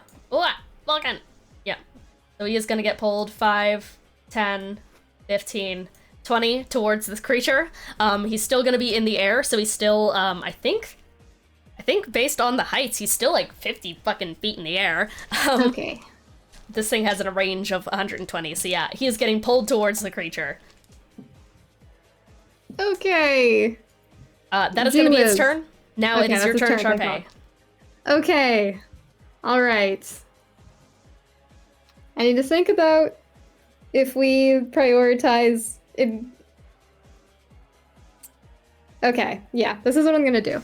Is that from last battle I have 3 glamour points remaining. And this kind of hurts to do this because it's my last 3 glamour points and this costs 3 glamour points, but I think I have to for the sake of the everything. Confusion is a 10-foot radius. Will it still affect all of the giant thing? Because I mean, it affects creatures within a radius. Yes. That's how that works. Okay, we're good. That's how that works. Then I'll affect both the big guy and the little guy. You certainly can indeed do And that. My understanding is since it has a -5 to wisdom and my wisdom save DC is 17, I don't think it can succeed unless it gets It a nat can't 20. unless it gets a natural 20, which we're Okay. gonna roll for. It does not, and neither does the other thing. Okay, good. So, yep. So you are going to take your hand and are going to use your glamour points and are going to cast Confusion? Yes. Okay, so I have to roll a And d8 so- on my next turns. It's a D10 actually. D10. Okay, yep, cool. Then I'll tell So- you what it does. But I think for movement, Vulcan, we gotta get the fuck out of here, little man. So I have 60 feet of flying. Wait, do I have... Let me check that really quick. I think I have 60 feet of flying, or is it more than that? You? Yeah, because you have the dragon wings. I do. I'm just making sure it's 60 because that's what I remember it being. It's 60. Dragon cloak.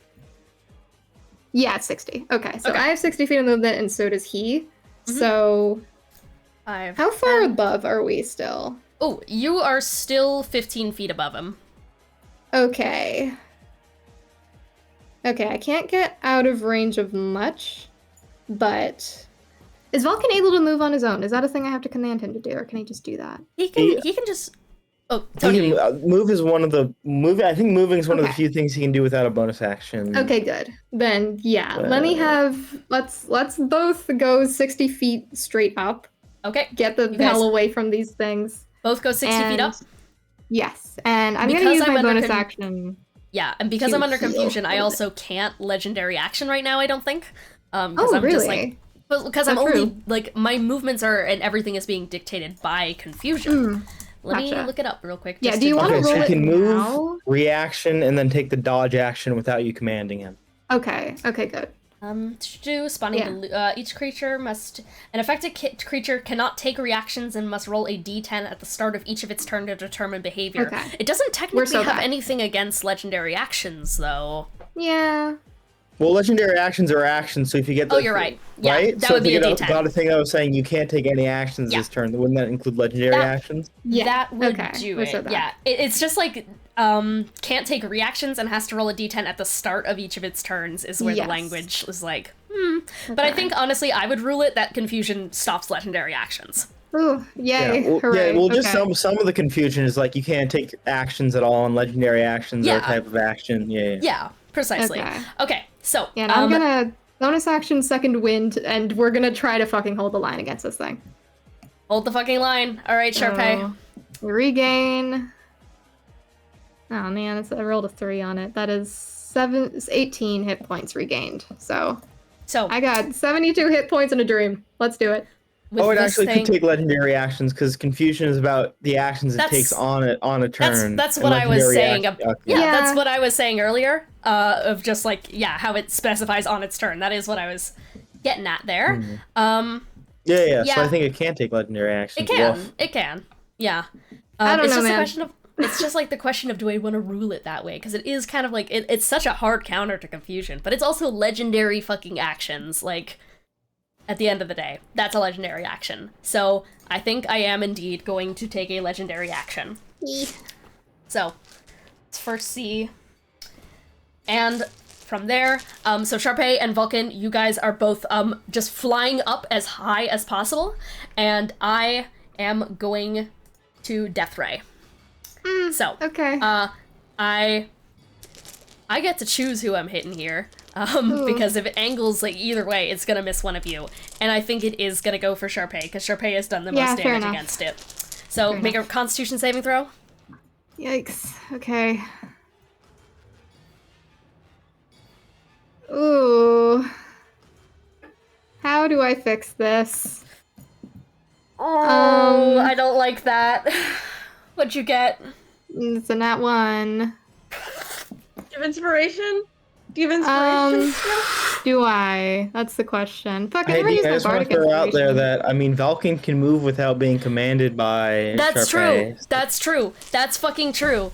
I don't know Charpay, how that's how you want to play this don't all worry about out, it. but Don't worry about it. I know that. Okay. Okay. Charpay, Yeah. is there anything you can do? I forgot to ever use my bardic inspiration, but I don't think that really helps me here. No. Plus, it would be done by Yeah. now. I I think. used both my Indomitables. Vulcan, help. You, after being forcefully turned back from a whale into your typical self, and now you are flying upwards, you see a mote of light erupt in this thing's throat. And for just a moment, after feeling like you've had the situation at least well enough under control, at this point they should have him on the ropes.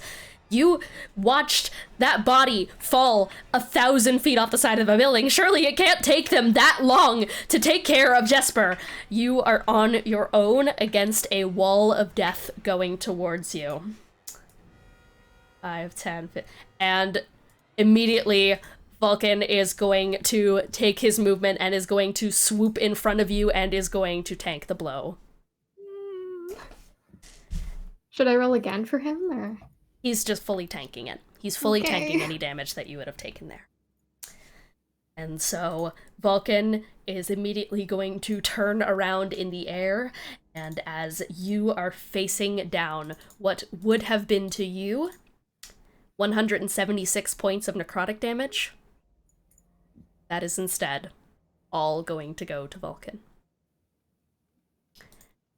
As he takes his movement and is going to jettison across the sky and just immediately contort underneath you and is going to basically just grab onto you and is, for once in his life, in a form that is big enough to fully shield someone.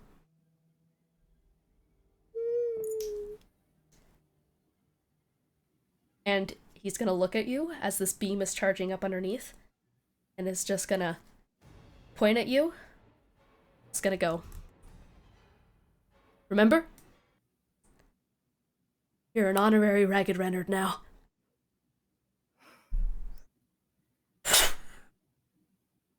Air goes cold for just a second. And a beam shoots up.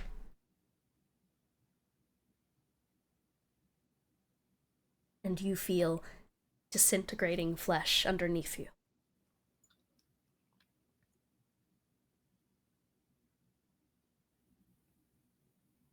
I think this might be enough. You've died a hero.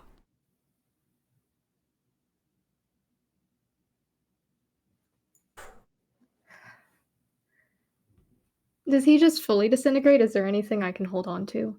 Because what I imagine is that he's just sort of like kind of falling like into Charpay's arms. Yeah. You can hold on to him. She holds on to him. He disintegrates. we are going to go on our break.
And we're back. Where we last left off, a great beam of death was shot upwards, and Charpay, who rolled a natural 1, was surely going to perish in the 176 damage blast.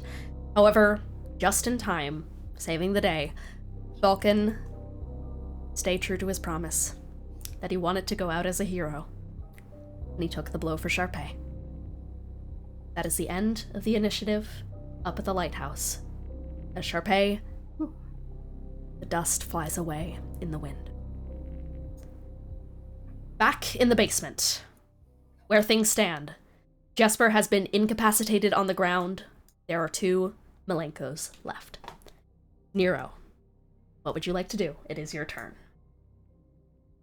Alright, well, Jesper's down, 2 Malenkos left. I mean, yeah, I guess we're just sort of like trying to clean up right now, so I mean, I guess. Indiscriminate murder, I guess. Alright. First attack, I'll attack Charpay first, that hits. Okay. Let's see, and then double fire damage. That's 24 fire damage. 24? On one of them. Mm-hmm. Leave. Sure, and I'll shoot it. Alright, and then that's a hit, and then that's a D10. And then that's an additional 13 damage on top of that, 24. Okay. Yep, and 24 in total? 24 and then 13. Okay, so this one is going to... And now there is 1 left. Cool. Yeah, I was gonna ask if there's anything else you want to do. You also have your fire elemental still up here. Yeah, I guess he's too far to do anything. Yeah, I guess I'll just have Marcel try to finish off this last Malenko. That's a hit. 15, 20. He goes 20 feet ahead, by the way, so that might be a charge. I'm not sure. Oh yeah, that's exactly a charge. Hell yeah, charge is 20 feet if I remember correctly. Yeah, And I will roll the strength saving throw. That's a 2. We're gonna roll this one then, because that's fine, still a hit.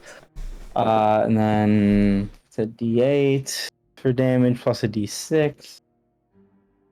Cool. And I'll just roll everything right now. 5 plus 4 plus 12 plus the D6. Alright, that's 32 slashing to that Malenko. Okay, and this one is going to fall. Cool. So, you have now taken out all of the Malenkos. There is no other threat that can currently do anything to you. And because Jespar has been non-lethally incapacitated, he's not rolling to get back up. He's fully incapacitated. Which means there is no active threat right now that could hit in any meaningful way. We are out of initiative. Alright, pulling the What would you fucking like to carapace do? out. The body. Lily, as you guys are all going to close the gap upon Jespar, I'm assuming. Close the gap and circle around. I don't get it. I don't get it. I thought you were supposed to do everything for her, and you just killed all of her. He's inconsolable right now. Just a splattered mess on the floor. Lily? You pull out the carapace from the bag of holding, this great 3-creen shell that is ready for a force to be inhabited inside of it. It's now just about transferring over. Jespar's incapacitated, and so it's all up to whoever can weave his soul from one body to another. Yeah, alright. Is Nero capable of doing that, or? Yeah. Hell yeah. That's not, alright. So you are going to step forward. You have the vessel next to you, and Jespar in front of you. to successfully configure a soul, I've kind of tweaked it just slightly. You have to prompt, like, do 3 kind of prompts towards the soul, to which it has to basically... However, so basically this thing is only intelligence right now. It is only the fraction of the soul that is intelligence-based. So you have to prompt it in a way to which it has to roll an intelligence-based check. Okay. So wait, what do you mean by, like, prompt it for an intelligence Like, talk to check? it, just basically anything that would prompt it to, like, want to roll an intelligence-based check. To think of something, anything like that. But right now, you're dealing with a completely inconsolable man who is just withered on the ground and is just completely incapacitated and is just... Don't come near me, you monster. You weren't gonna do anything. If you just let us all go, we could just be a happy family, but no, you wanted to tear that apart too. You wanted to tear that apart too.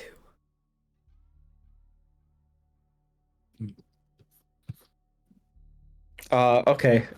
Alright, got it. I think, I'm just gonna sort of lean down and whisper in front of him. This is me attempting to prompt a history check. And I'm just gonna look at him and just say, when was the last time Malenko said she loved you?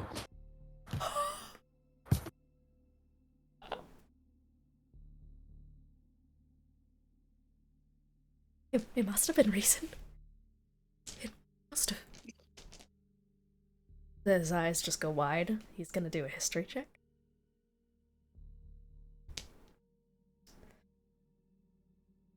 And his eyes, those eye sockets, just widen a bit. Then they just go kind of slack. As if in some kind of dissociative gaze.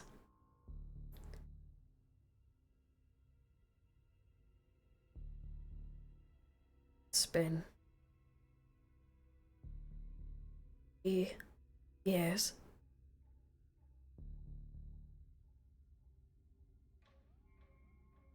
Is the sockets slightly twitch? I missed her last 3 birthdays. I forgot. She's not even 4 years old. She's 7.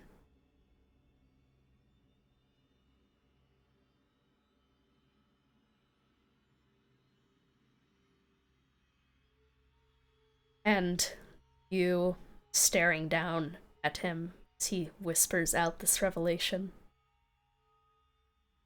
are able to reach forward and grab something that no one else can see as you pull a small pink soul to your hand.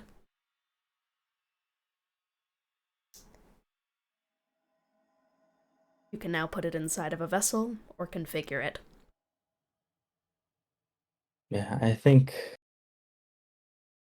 at this point I just put it into the 3 crane vessel, which... Do we have to configure it to take the corruption first?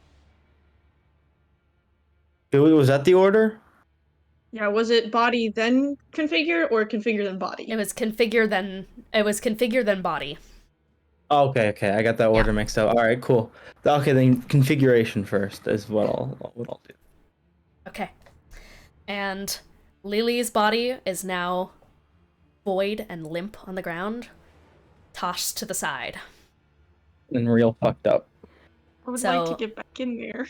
Yeah, and I was gonna say heal it until you're back into it because it's an object right now. Yeah, I was gonna say before Nero gets started on the configuration and movement of the corruption, Lily, Eros is going to lean down next to the body with you, and is just gonna.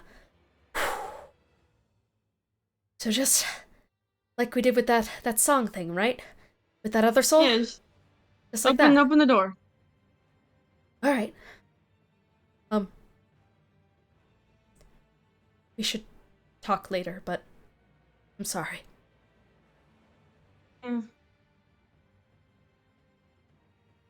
For what it's... kind of just gives you like a side look in the head of just like, we'll talk about it when we can be face to face. You know? I like to make eye contact when I talk. Well, I mean, we'll figure something out. Okay. Okay. And Eros is going to reach down to your body, going to close his eyes, and is going to say to you, is probably just going to start, he's going to take out his lyre, he's going to start plucking out a tune.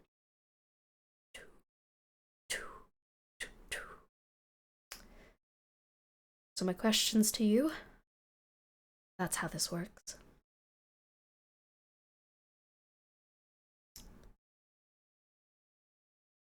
I feel like we've never had these kinds of conversations. Where do you come I'm from? not one for talking. I know Sepulturnum, but which one? What's home to you? Wherever the rest of them are. All right. And do you remember anything from Sepulturnum? Roll history is what he's prompting you. Okay. Ah, yes. Until my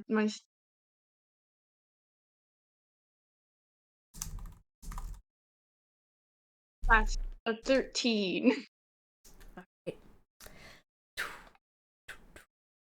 And with a 13, you think for a moment, and you do indeed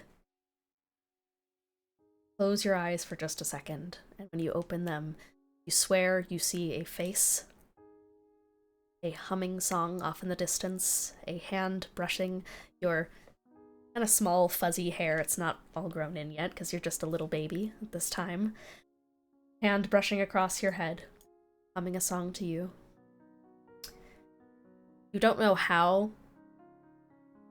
Eros perfectly starts strumming along in a way that mimics the exact melody of your mother's voice. It sounds like she's right there.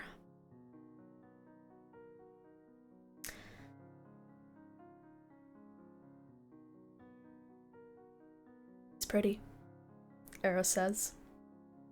You both conjure the image of an Eladrin woman with long pink and blue hair who is dancing with you, bundled in a small swaddle, and humming.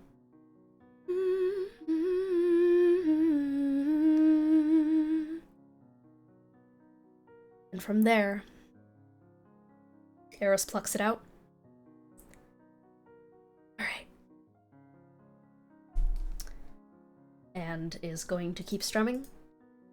Is going to go down a second round of questioning now that you have at least solidified intelligence check.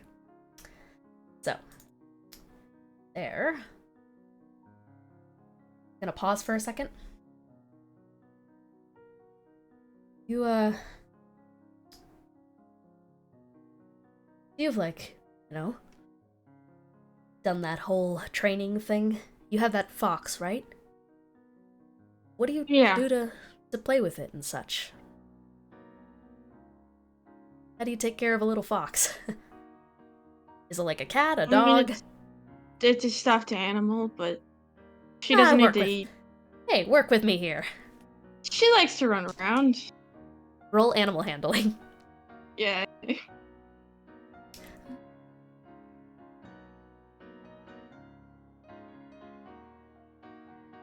15. 15?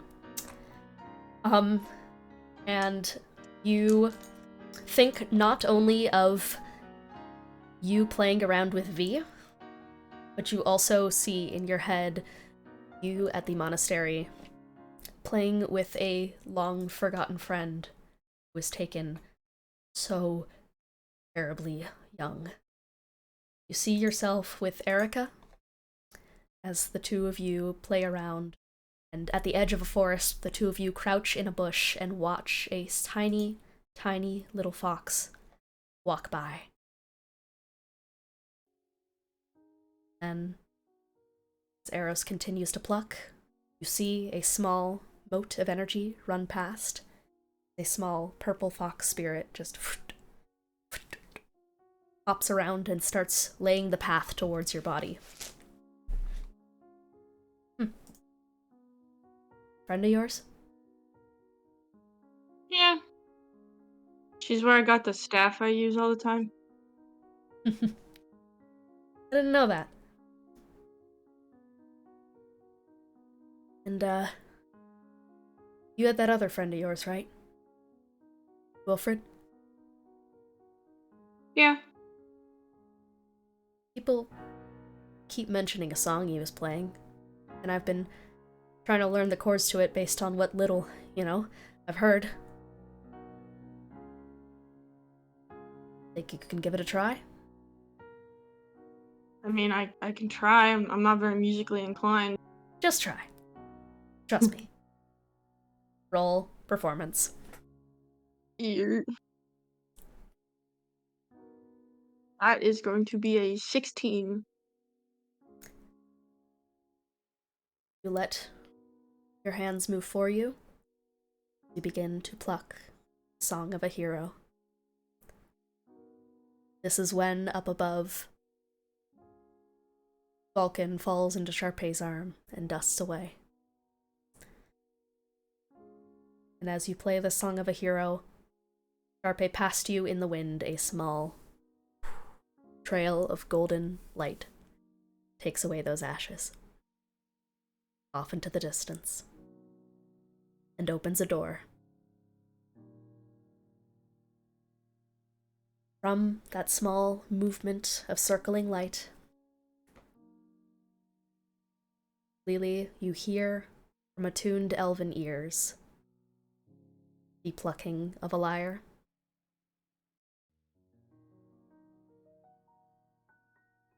As you no longer see.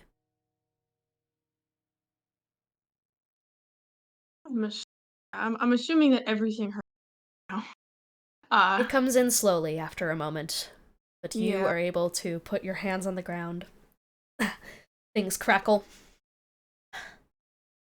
You sit up in your body. Let's do the soul stuff. When Charpay gets here. Now, that leaves us with Nero and Jespar's soul. To force basically all of the corruption within this realm into Jespar, you're gonna have to make a series of saving throws here. To make sure that you can transfer it without it affecting you. You are acting as a conduit, a lightning rod, to pass this energy into him. So, you take the soul. Are you giving anyone any warnings, heads up, anything like that? Oh, I'm definitely giving everyone warnings and letting them know that, I'm gonna have to very... What do you say? Well, it's time to start. This is gonna be very physically arduous for many reasons here. So if any of you have any ways you might be able to help me, I'd certainly appreciate it. Marcel, as always, is gonna just steady up against you and is just gonna hand on your back. Help action. Yep, help action. Just like, I got you. Just breathe. You've done this before. I mean, not with this, but you got this. And you also feel Wotan's chain kind of wrap around your arm. He can't really do much to help here, but he's worried about you. Yeah. You're his fucking brother. He's worried. Alright. Is anyone else gonna do anything to help? I don't know if I can. I mean, Eros Bardic Inspiration. Yeah. It's like, With the last of that energy, Eros is going to Bardic Inspiration and is going to pick up Lily and is gonna back up. I don't suppose any of you have bless or resistance or any of those spells. I'm so sorry. Let me check. I might. Hold on. Hold the line. Holding the line. I'm looking. I remember. No, I have virtue, not bless. Mm-hmm. The wrong one. I don't think I can help you at all. I'm so sorry. Hey, you could very well just, like, I think Eris is gonna pick up Lily's body and is just gonna very, like, tentatively, like, step you away. And, as they're doing so, Eris just gives, like, a thumbs up, to Nero as they're walking back. Alright, so what you get here, I think all you're able to get is the help action and the bardic inspiration, which is D10 at this level? Correct me if I'm wrong. Ooh, is it? Or what is But also Eris's spread? Eris's spread is very multi-class. fucked. Yeah. Might be D8. I don't think it's D6. Your lens, where is your bardic inspiration on 8? That is so... What's the bard level? Because I can just look it up from there. 10. 10? Bard level 10? So bard level 10 should be, bardic inspiration is going to be a D10. That is exactly when it becomes a D10. I thought so. Cool. All right, and You let get me an just, extra D10. I just wanna, let me just make absolutely sure I don't have any spells that can help here. I don't think I do, but it doesn't hurt to check. Enhanced ability, no. I'm already enhanced. Help action already helps with that. Yeah. I think you feel a tiny tug before you begin doing this, and feel the telltale sign of Malenko wants to pop out. Cool. Yeah, I'll let her pop out. Yep, and she is going to poof out into the air, and is gonna look at the scene, looks down at, like, Lily's body and everything happening, and is just gonna go, I think you need help right now, right? Yes, I'm just to make sure things go well, though it seems like Marcel has it. Yeah. She is just gonna shake her head no, and is just gonna go, Nope. Not just Marcel. Okay. I'm gonna help you too. and she's Alright, gonna cast Bless on you. Whoa, what? Wild, alright. I'll take it. I'm not gonna question. I'm not looking this gift horse in the mouth. Yeah, Alright. and you just, with the same way that she is able to cast Pulse Wave, you see that same anger that she'd have manifest instead into just genuine comfort, as she is gonna just also steady on your shoulder and is gonna bless onto you. So, Gotcha. you basically now have D4, D10, you get advantage, help action. All that being said, Alright. you're gonna have to make a charisma saving throw first. Oof, not great at those, but let's Yeah, with go the at it. corruption going against you. Right.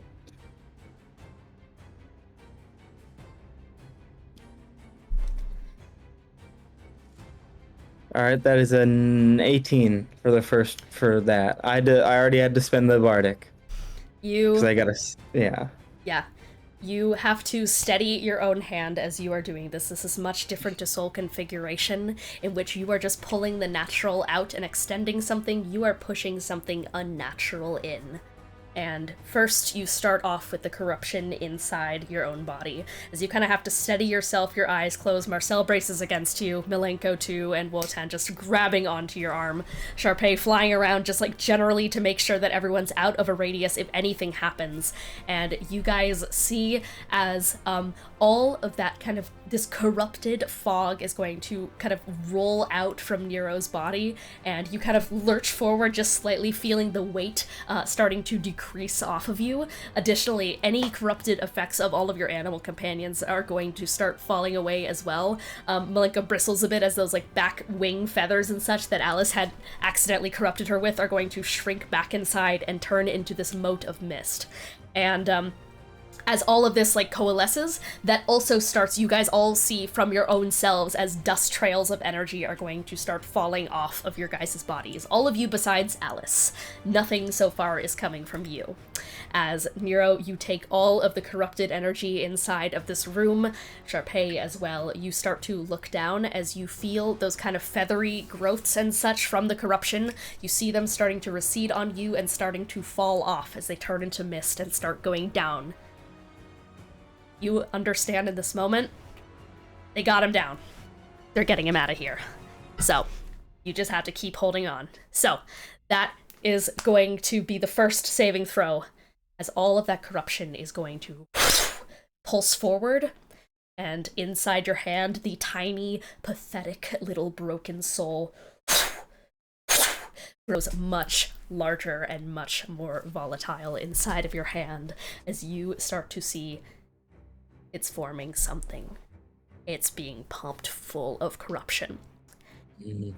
Everyone put your corruption scores to 0. You are all free from corruption and any corruption effects. Nero, that like tiny little height boost you got from it and just like the sharpened fangs and like the kind of tore out eye are gonna slowly start stitching themselves back into place. Your bones pop and like adjust and such. That rolling kind of stomach pain and all of those vines growing inside of your limbs and such are going to just like slowly recede. Everyone starts to lose their corrupted effects as you pour it all into this soul. You gotta keep holding on to this shit or else it's backfiring right onto you. Gotcha. That is everyone's corruption. And now, you're gonna have to make a wisdom saving throw.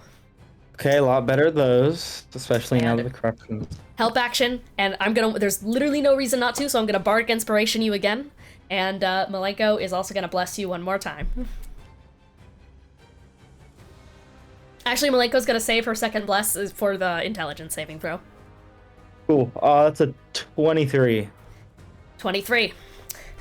Yep. Haven't used the Bardic yet. Yeah. 23. Hell yeah.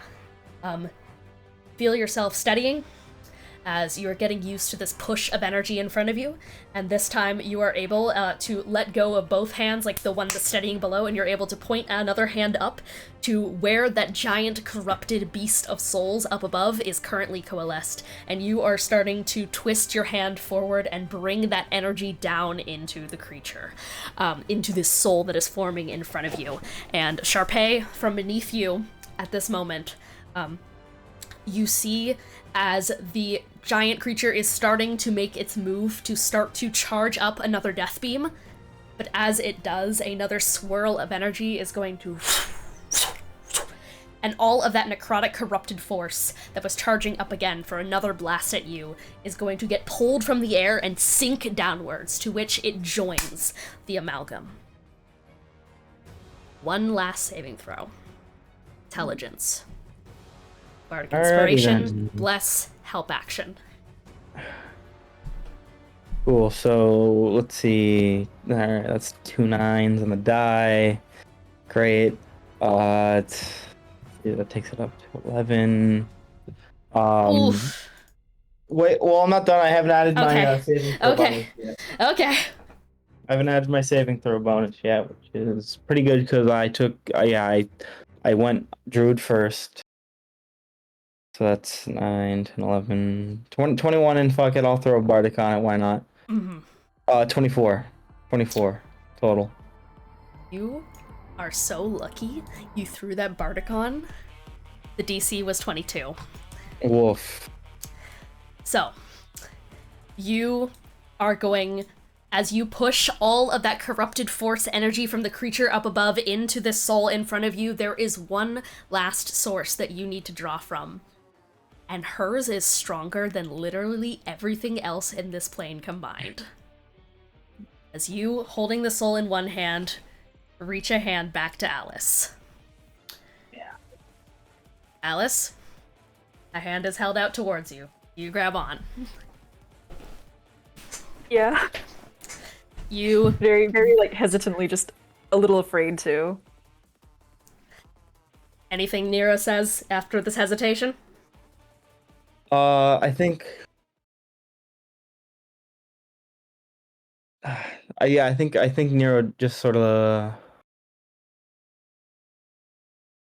looks at Alice and just says, ready to see what the next chapter of your life looks like? Thank you. And you reach forward one of your gloved hands, and you guys grab onto one another. Nero, you just close your eyes and start focusing. It takes all of your concentration, all of your will, everything to untangle the flood of thoughts entering your brain at this moment. The small pickings of corruption that are trying to invade you from the back of your spine all the way up to the front of your head and through your eyeballs and out your mouth and throat. It takes all of that will to sort past the mindless, nonsensical gibbering of the far realm that is passing through you right now. What is going into your head right now to stabilize you and keep you focused? What keeps you pushing this through and breaking through anything trying to invade your mind right now? I think at this point, the thing that keeps Nero steady, that sort of just keeps him pushing forward, is just the thought of, I think really it's the thought of, hey, if I die, all my Malenko and Marcel and all of them and Wotan are all lost as well, so it's just focusing on that. Keeping things together for them. You focus on the sensation of the chain wrapped around your arm. You almost feel for a second, like, his hand on your shoulder back when he had a full body, but you understand the fact that he's happy with where he is now. Marcel, as well, braces against you, Malenko's feathers, just against your cheek as she nestles in as close as she can. And then Alice's hand in yours. It takes a second to find the opening.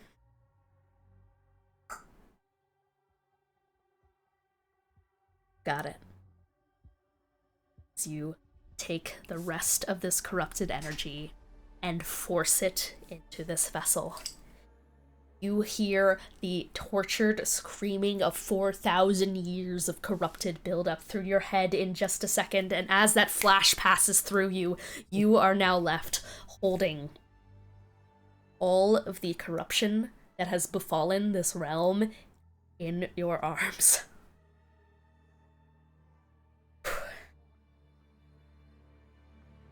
With your curse, any effects within 30 feet of you are projected back onto you. I need you to roll one more wisdom saving throw. Cool, alright. Marcel's still giving me the help action. He gets you no feel choice the in this. curlings of madness beginning to breach into your mind, but it's not your mind it's going into. All of this corruption going into Jespar's soul is torturing and twisting and just driving him fully mad. I got a He's 29 on my lost it. save. And you fully shut your eyes of any more inane rambling or nonsense of this broken, twisted, horrible man's psyche. And soul is stabilized. You do. I think as I'm holding this there, just sort of, I think Nero just sort of grunts out, Wotan, now. And then, because I wanted to plane shift it, just out, just get it away. Abso-fucking-lutely. You are going to, I think, in a very swift movement of making sure that when you put this thing in the vessel, that it does not move in any way, that it cannot, like, croak out any sort of action. Wotan is going to unfurl the chain from you, and is just going to float ahead, and is going to outstretch those two chains towards the creature, and is going to whip them out through the air right in the perfect timing as you also force the soul into this arachnid kind of vessel. As it does, you begin to feel and hear crackling in the air as this vessel is imbued with thousands of points of corruption coursing through its body. And Wotan is just going to those two chains around and is going to plane shift. Does it have to roll anything or what happens here? I think if it's an unwilling creature, I think there's a charisma save involved. You hear from the beast as it is beginning to transform, and as this vessel, this bug-like vessel starts to, as something inside is growing from it, you just hear the voice inside just, I can't die. I'm never gonna die. I'm gonna come back and I'm gonna find her. You can't take me from her. You can never take me from her! And that is a 5 for the charisma saving throw. -5. That's a complete natural 0. As Wotan is just going to go, right, we'll see about that. And is going to lash those two chains together as like an unraveling bit of blue kind of soul fire is going to encircle this corrupted creature that is beginning to crackle out of this thing's shell. The last moments of its existence within the material plane, you see it beginning to grow at a rate that means it would be the size of the lighthouse if it was any second further in this plane. And with that small burst of Wotan's power, it vanishes. As you hear, for just a second, you see the swallowing void of the far realm crackle open. And swallow it. The weight falls off your shoulders, Nero. In your hand is still Alice's. You're not getting any corruption from it.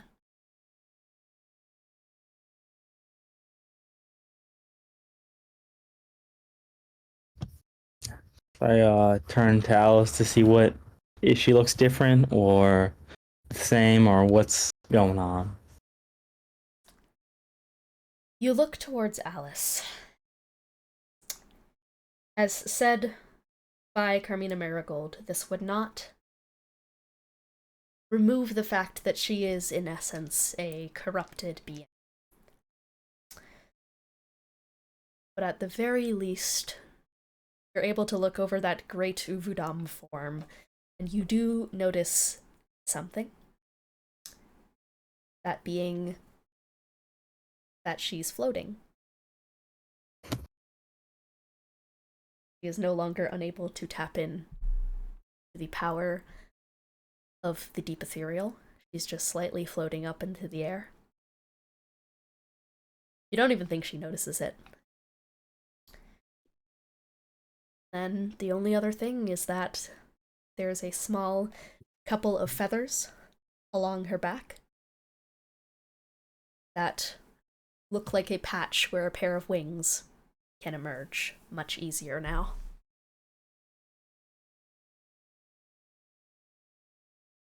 It's a small change, but you get the sense that it'll lead to bigger ones.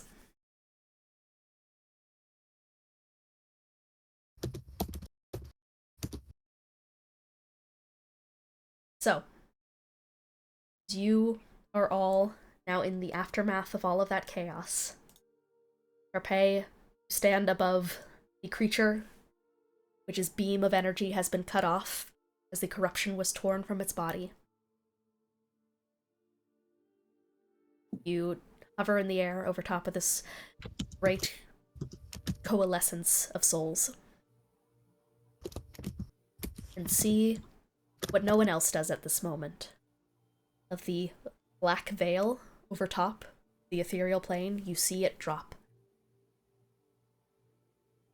And in its place, golden kind of marigold petals, orange, fall from the sky. The untangled souls begin to rise up. You look at them as they ascend, and one of them catches your eye. As a fiery winged man with curly black hair. Thank salutes as NC rises up. It's a very big sigh of relief, and just like before when there was that door we needed to open, she's just singing along with the song. Thank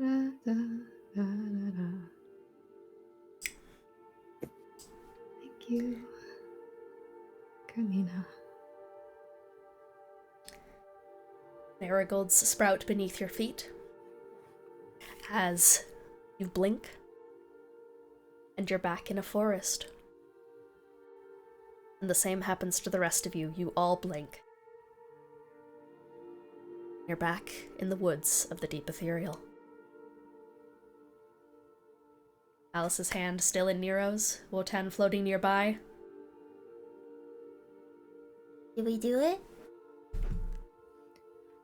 You all okay? Yes. Seems like we did. Yeah. I can finally touch someone else. I can finally hold people's hands. I just kind of shook it very I think visibly. Lily from her spot, like being slung over arrows, just like holds her hand out kind of clumsily, just like, come on, come here. I didn't get to see you very much when I could see. The other hand reaches out and just kind of. Just like, well, I did see you were pretty cool. I like the head spike. It's fashionable. Thank you. What you see is Malenko is just doing this. It's like she's like revving up. She's like, her little feet are getting ready to take off, and her little beak is like pointed directly at you, Alice. Like, and Alice's own little beak. Beak Yeah. buddies, beak buddies, beak buddies, beak buddies, beak buddies, beak buddies, beak buddies. And she is gonna fly right off of Nero's shoulder and crash into you. And you feel wings wrap around you. Much bigger wings than what she normally has. Ooh. As what looks like a little Kenku pulls you into a hug.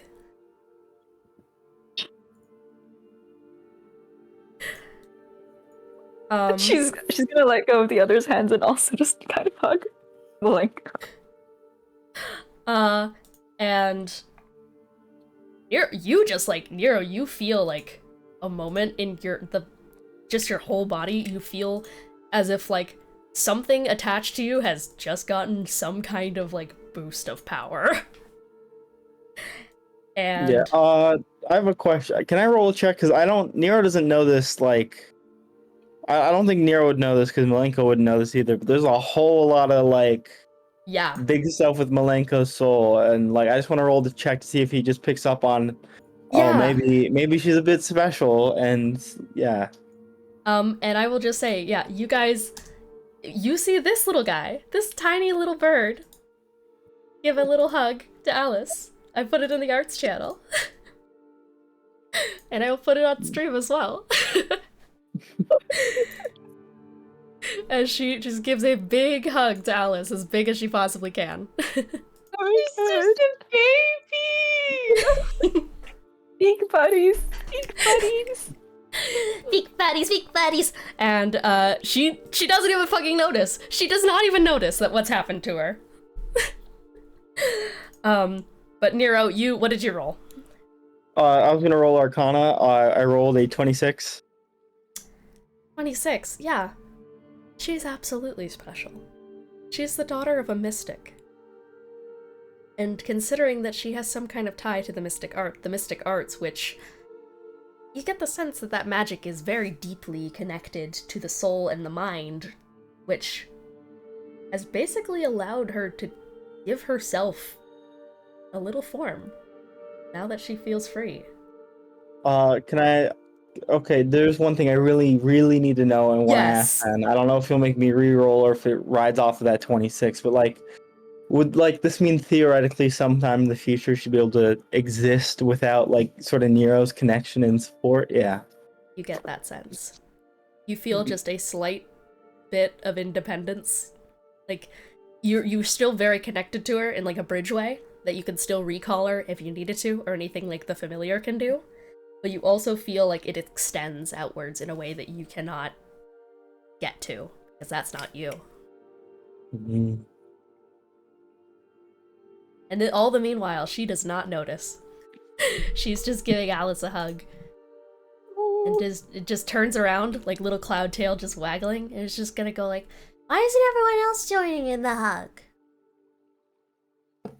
Hold on, damn, hold on. Charpay's gonna come over. she was recuperating, but she'll come over. I think Nero's gonna walk over, and I think he's gonna accidentally drop his marigold pin in front of Malenko, just to see if she Like, because like in her art, it looks like she's got like wing hands. Yeah, she reaches down Yeah. and instinctively grips it with her little wing hands and holds it back up to you. And then goes,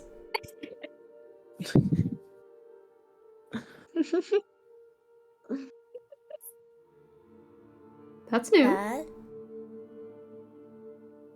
How am I holding it? Well, it seems like you grew hands. What a surprise.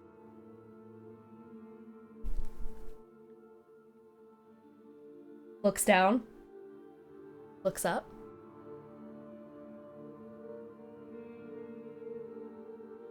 Did you do that? Well, if I did, I certainly wouldn't know how. It seems like maybe you did it.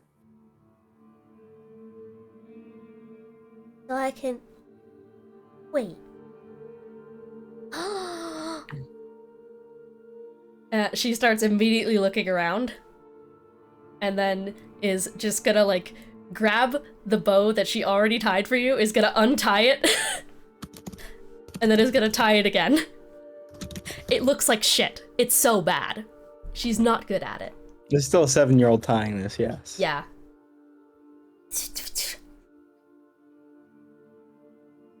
Here you go! And then she just hands it to you, Nero, again, and then pauses and goes, Wait, but now I'm big again, and now I can't sit on your shoulder all the time. Oh. and she says, "Aw." She poofs back into a tiny crow. Well, it seems like maybe there's a lot of flexibility in your new form. It seems like you're tiny again. And maybe... Well, I'm not entirely sure what's going on right now, but it seems like maybe you're growing up, and that'll be a fun adventure, won't it?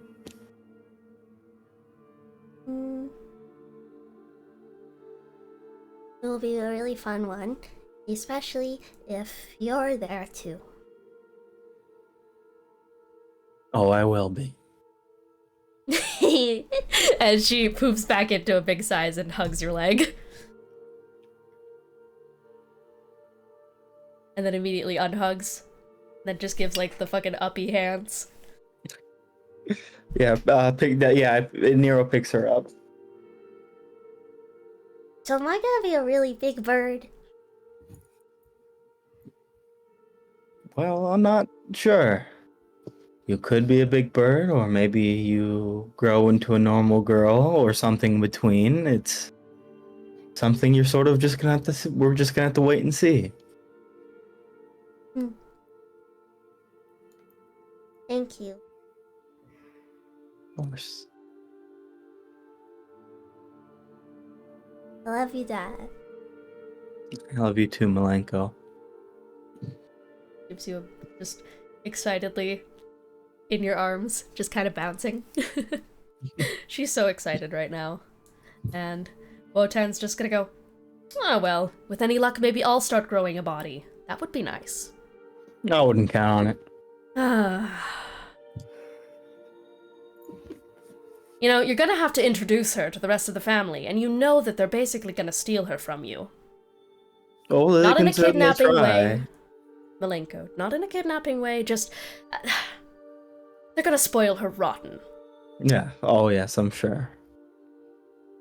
Well, I really couldn't complain. It's not as if I wasn't spoiled rotten as a child as well. Listen, there's a difference. You just so happen to be... tiniest little shithead brother I could have ever asked for. I can't help that means that sometimes I just want to... Yes, I gave you half of my allowance all the time. You deserved it, Nero.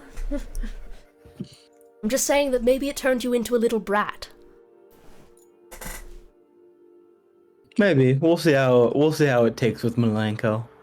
Besides, I'm sure having a wider family will do her some good. You have more of a family? Yes. I have quite a large family, actually.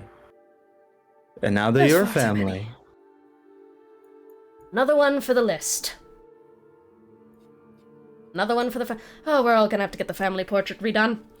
Yes. Proud of you. Says to you, Nero. Thank you. You make a good dad. Yes. Everyone else? Anything you're doing or saying? I'm taking a nap. Is it alright if I speak to Nero really quick? Yeah. Yeah, Charpay, like, after a second of just being so hyped about Alice, she'll take a step back and like ask, Nero, is it alright if I speak to you for a moment? Yes. You can bring the link What up, is it? too. Yeah,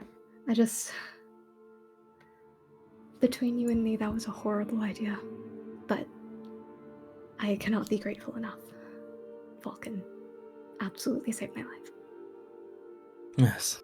Well, it seems like maybe he finally found what he's looking for in the end. He did. He did, and thank you. Yes. That's all she really needed to say. She kind of just like bows towards him. If there's a way, their Charpay will say,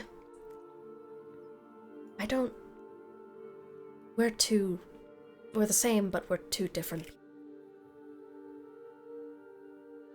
Mm-hmm. And I think it would be nice if one of us could get to be with family. But I want to stay, but maybe we can find some way for me to help whenever the situation arises. Yeah. Besides, you are so strong, Charpay Ashes. She physically turns away, just like, ah. You just survived a giant soulforged creature. Like, come on. Look at that tattoo on you. Beauty is danger. You're beautiful. You are beautiful. You're being way too nice to me. I'm you. We have to be nice to ourselves. You're right. You're beautiful too. You're so cool, and I'm secretly a little jealous because of being a bird. Well, I mean, if that's the case, I suppose we could simply kill you and see what you turn out as. Speak buddies, speak buddies. Malenko says, completely not catching what this means. No. It'll happen eventually. And if I'm fortunate enough to see you again, we'll have that discussion. Yes, and I do intend to outlive you, so I'll try my best to bring you back. Yes. And then you can be a big buddy. That would be nice. Mm-hmm. But So yeah, we'll Yeah. if I can ask Nero if we can work out some way for that to happen. Whenever we go our own way. I mean, at least visit her sometimes, but you know, this Charpay also has a massive extended family. They're called the Devers, and I think it would just be like exponentially more interesting if we just really expanded the Charpay family tree. Can I roll the history check to know if the Devers are poor? Yeah. Oh no, they probably are. Holy shit. They live in a They're barn. a fucking family of researchers. Do you think researchers make money? What did you get? No. That's Didn't like say a researchers make money. that's a 19. They're so fucking poor. They're so fucking poor. Like Is Adrian they're comfortable. No, Adrian lives in fucking Wolvenshire where money isn't a problem. That's why she Well, lives in Wolvenshire, because she relatively she's rich because she has manpower in a she country has where no money doesn't matter. dollars. She cannot buy a burger. She can't buy a fry. She cannot go to Costco and get a hot dog, okay? There's so many stores in the Hellbrand's base. That's for free because it's Adrian. They're poor. Like, fuck. They're not doing well.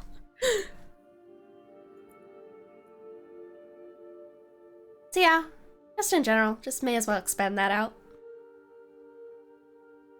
Sure. You don't have to. The Sharp Phoenix just looks at you, judgmental. and it's just like, Or maybe I can just fuck off into the abyss and not be there to shoot fire when you need me to. Well, if they can afford the carriage ride down, we'll sort it out from there.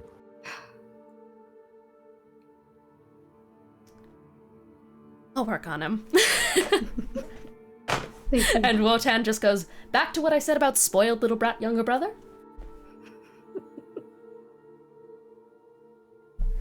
Does Sharpay still, in just like canonically with her form, does she have the wings still? Yeah. Because I'm imagining what Sharpay does is just like little. Well, you got those from. You'd got those, like the little arm wings from when Hilo possessed you. Oh, right, yeah. Yeah, that was the Hilo thing. She just wants to dap her up a little bit before she leaves. Not a beak buddy, but a wing buddy. Yeah. All right, wing buddy, because I have wings too. I have wings too? I have wings too. Yeah, when are you gonna get wings? I'll work on it at some point. I'll look into it if you really want me to, Malenko. So we can go flying. In the material plane, because you can only fly in the great ethereal plane, right? No, I can fly on the material plane. Never mind. I just out of character, this is never druid multi-class. I can't wild shape. It just literally never come up. Never mind. Wait, why can't... With what? What do you fly with? Wings, that's because that's what animals have. You don't have wings. Well, I can. I mean, my study started out in the druidic nature of souls and symbiosis with the world around us. I would have expanded from there, but I can still tap into those druidic powers at times, including turning into animals. You could be a bird this whole time? Yes, it just hasn't really come up. Can we go flying then? Yes, we can go flying. When we get back to the material. Yeah.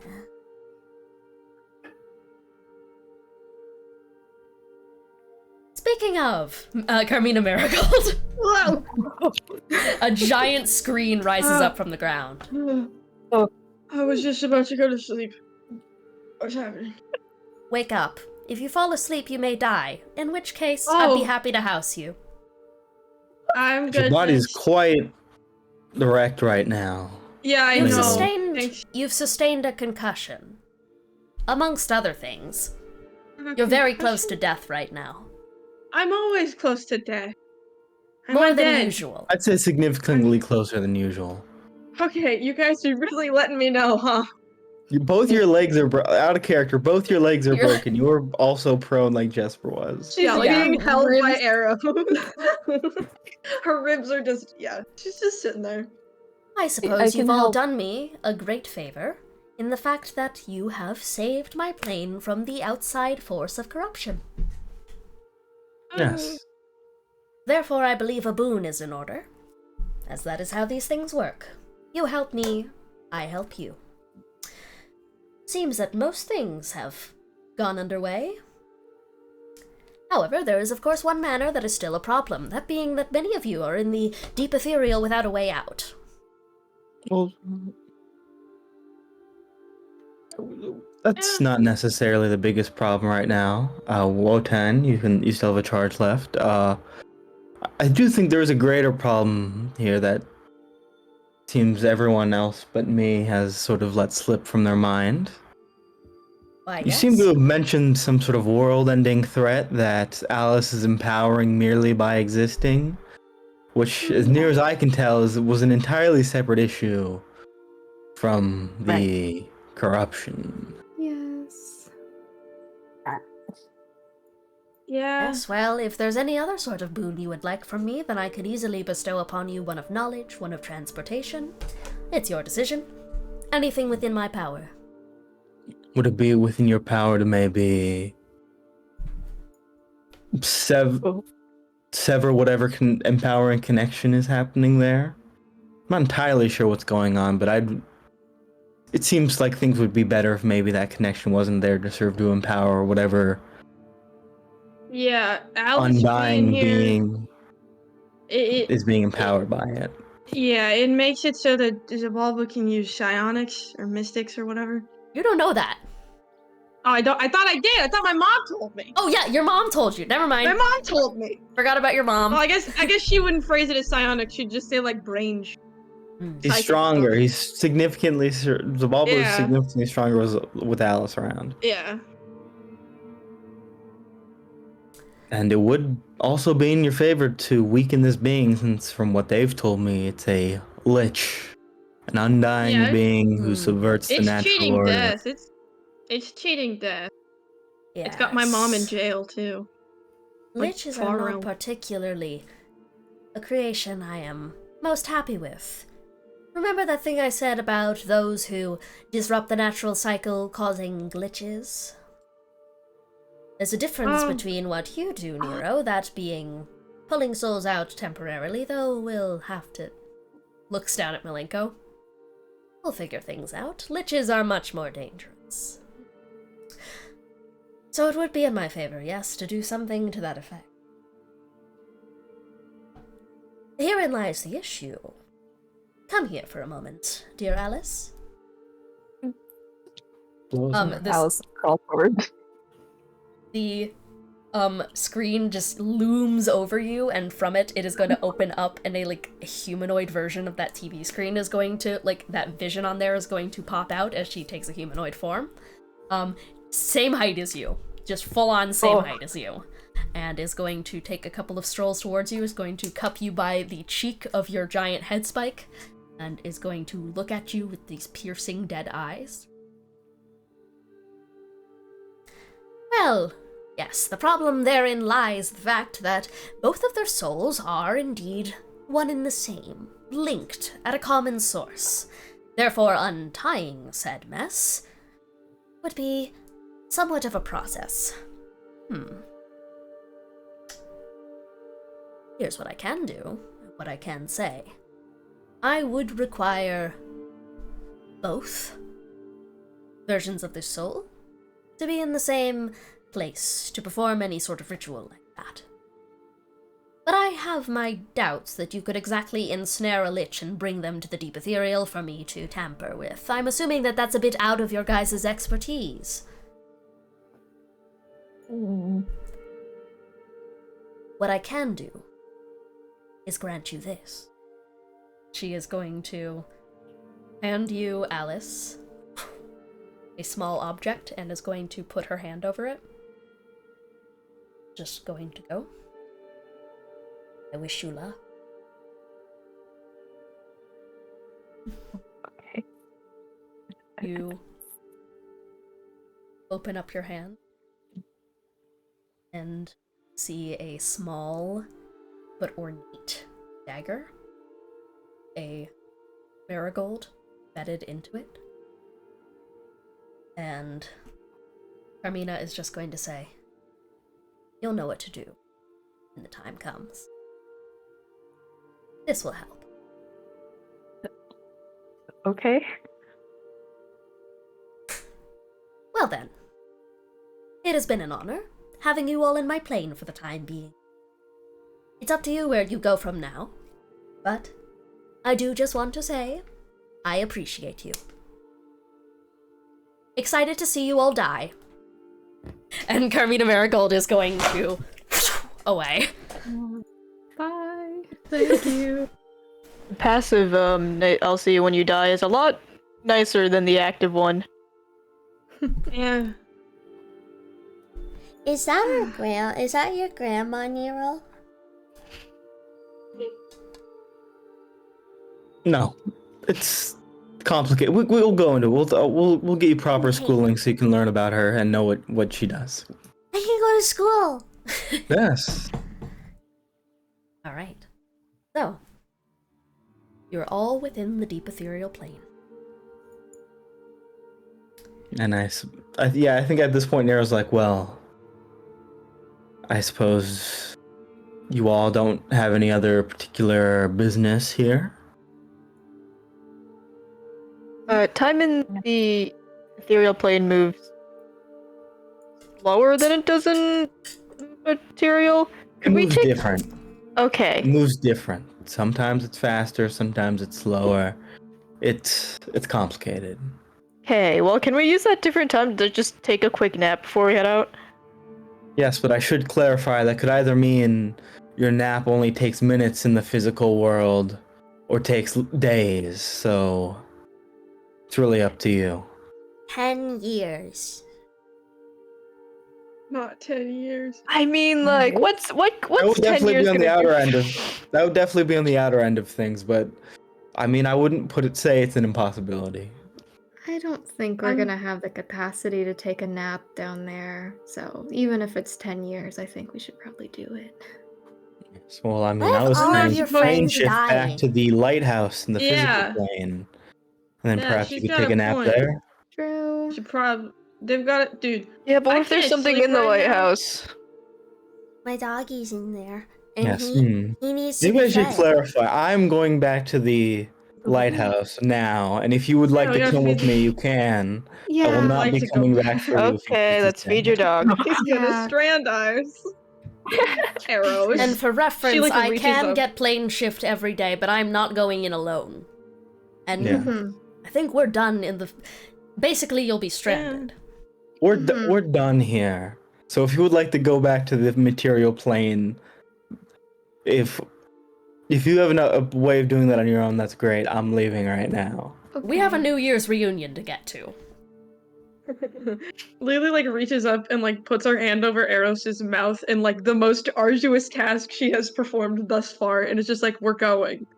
He licks it. Yeah, let's go. Okay. And yeah, I guess at this point, Nero just plane shifts everyone back to the physical plane. Lighthouse. And we are going to end the session with the sight of you all appearing in front of the lighthouse. Malenko jumps right out of your hands, Nero, and runs to the door, throws it open, as a big, fluffy Samoyed is going to jump all over her and just lick her right across the little feathery face. Any closing words from Nero? He heads off into the lighthouse to join her. I think I don't think he really has anything to say. I think he just walks in to, just take in the new space. You've all been interesting, Wotan says. Oh yeah, I think Nero does actually turn and says, "Yes, it has been an interesting adventure," and then just closes the door. Slams it, and you guys hear the latch shut as he locks you guys out. Yes, he does in fact lock the door. We are going to end this arc off here. Okay, actually, wait, just one more thing. last gag because we're not getting that many happy endings. One last gag, just a muffled. All right, we're done with them. Go contact someone to make a permanent teleportation circle here from the Premier Mansion. Of course, right away. Hope I don't see him again soon. Didn't they have a wedding? Did they not even invite you? You just saved their life. If you want to go, we'll go if you want to go. I want to go. Well, okay, we'll go then. This is my doggy! And we're gonna end it off there. Let's Long do ass fucking session, our but it was worth closing it. remarks. So, of course, starting off with Ines, what is one thing you learned? What's one roleplay moment you liked? I learned that Carmina Marigold is like a big TV. I mean, I was told computer. I was told that she was a big computer, but I've actually witnessed now, which is terrifying. Great shit. 1,000 skeletons could be a computer. She is based off that one Hitchhiker's Guide shit where it's just like 2 bajillion skeletons have become a computer. Oh god, all the father-daughter moments are like killing me so much. But I also really like shout out to the part where Jespar was like, "You let me into your body," and Lily was like, "No, you asshole, you." That's great. I love that moment. Excuse you. Oh, fuck you, Jespar. All right, and next up we have, of course, Kiki. What's one thing you learned? What's a roleplay moment you liked? I learned a lot. Mostly that I think Ro doesn't do enough with their spell sheet. You got a lot of shit you can use and you don't use it. Holy shit! Buddy. The dunk! I've also noticed that, yes. Oh my Use it god, clean. guys, chill. Igor, I love you, man. I love you. Holy shit. Your spell sheet is so full of shit that you can use. And I never see you use it. I have no idea what you're talking about. I have the sheet pulled up on my fucking. What's one roleplay moment you liked? Good chat.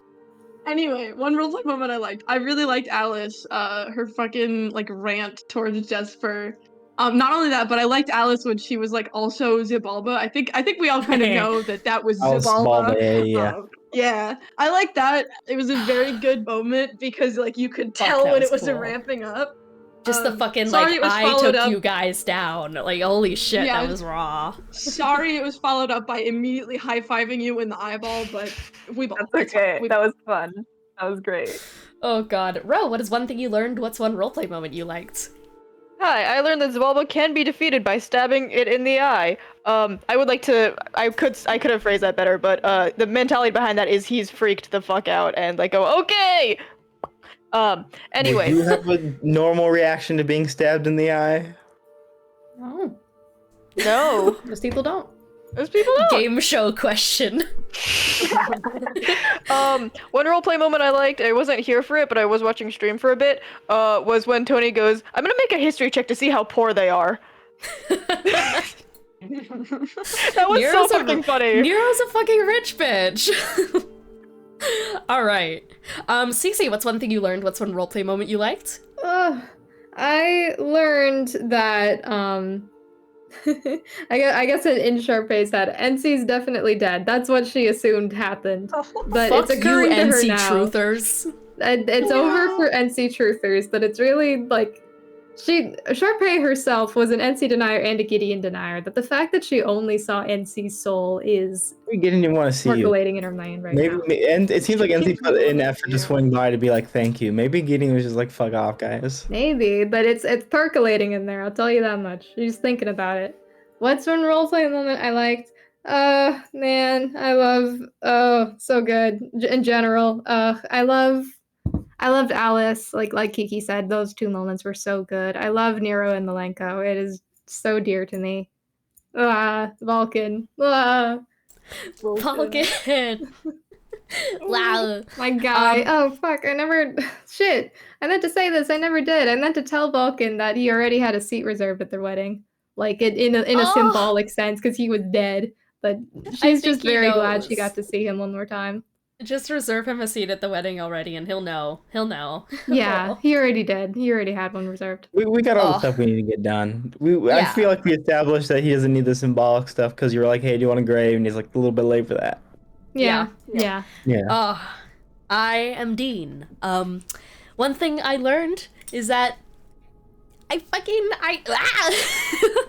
is that you cannot script this shit better. That you rolled a nat fucking 1 on that fucking death, like that saving throw, and I was like waiting for an opportune moment. I was like, as the fight was going, I was like, I don't know if Vulcan's like gonna get a moment for himself. He's just gonna fucking die after doing like just help actions, and then that appeared, and I was like, you could not script this shit. This is fucking ridiculous. I love D&D. I love this shit. I love this fucking game. Whenever it matters most, the nat 20 or the nat 1 comes out, and that's what we fucking love to see. Roleplay moment I like. Ines, you fucking killed it. I also just everyone had such fucking good roleplay moments this one. Ines, you fucking killed it with like, oh god, the like getting into the Xibalba mannerisms is so fucking good. I know so fucking good. Kiki, I saw you like tearing up when Lily was returning to the body. That shit was adorable. You find it adorable that I cry? It was the scene was adorable. But also, I think you're like a little gerbil, you know, to me. Yeah. And if I saw a gerbil crying, I would go, damn, look at that gerbil. It's a miserable fucking gerbil. And I'd be a little delighted by it.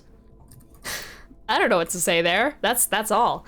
You heard it here, folks. Dean goes around making gerbils cry. I do, and I'm happy about it. Anyways, rounding us off today is Tony. What's one thing you learned? What's a roleplay moment you liked? See, what did I learn? See, learning. Endeavors are poor. I did learn that. That was a big moment. I did in fact learn that endeavors are poor. I got to keep that in mind for the future. And then one roleplay moment I liked. Yeah, I really liked how things closed out with Charpay and Sharp Phoenix. Don't you fuck it up again. All right. Well, thank you guys so much for tuning in for the finale of this arc. This is fucking great. It was amazing. And we will see you guys next time, where next week something special is in the works. There are more things to come. Thank you all so much. Thank you. Bye. Bye.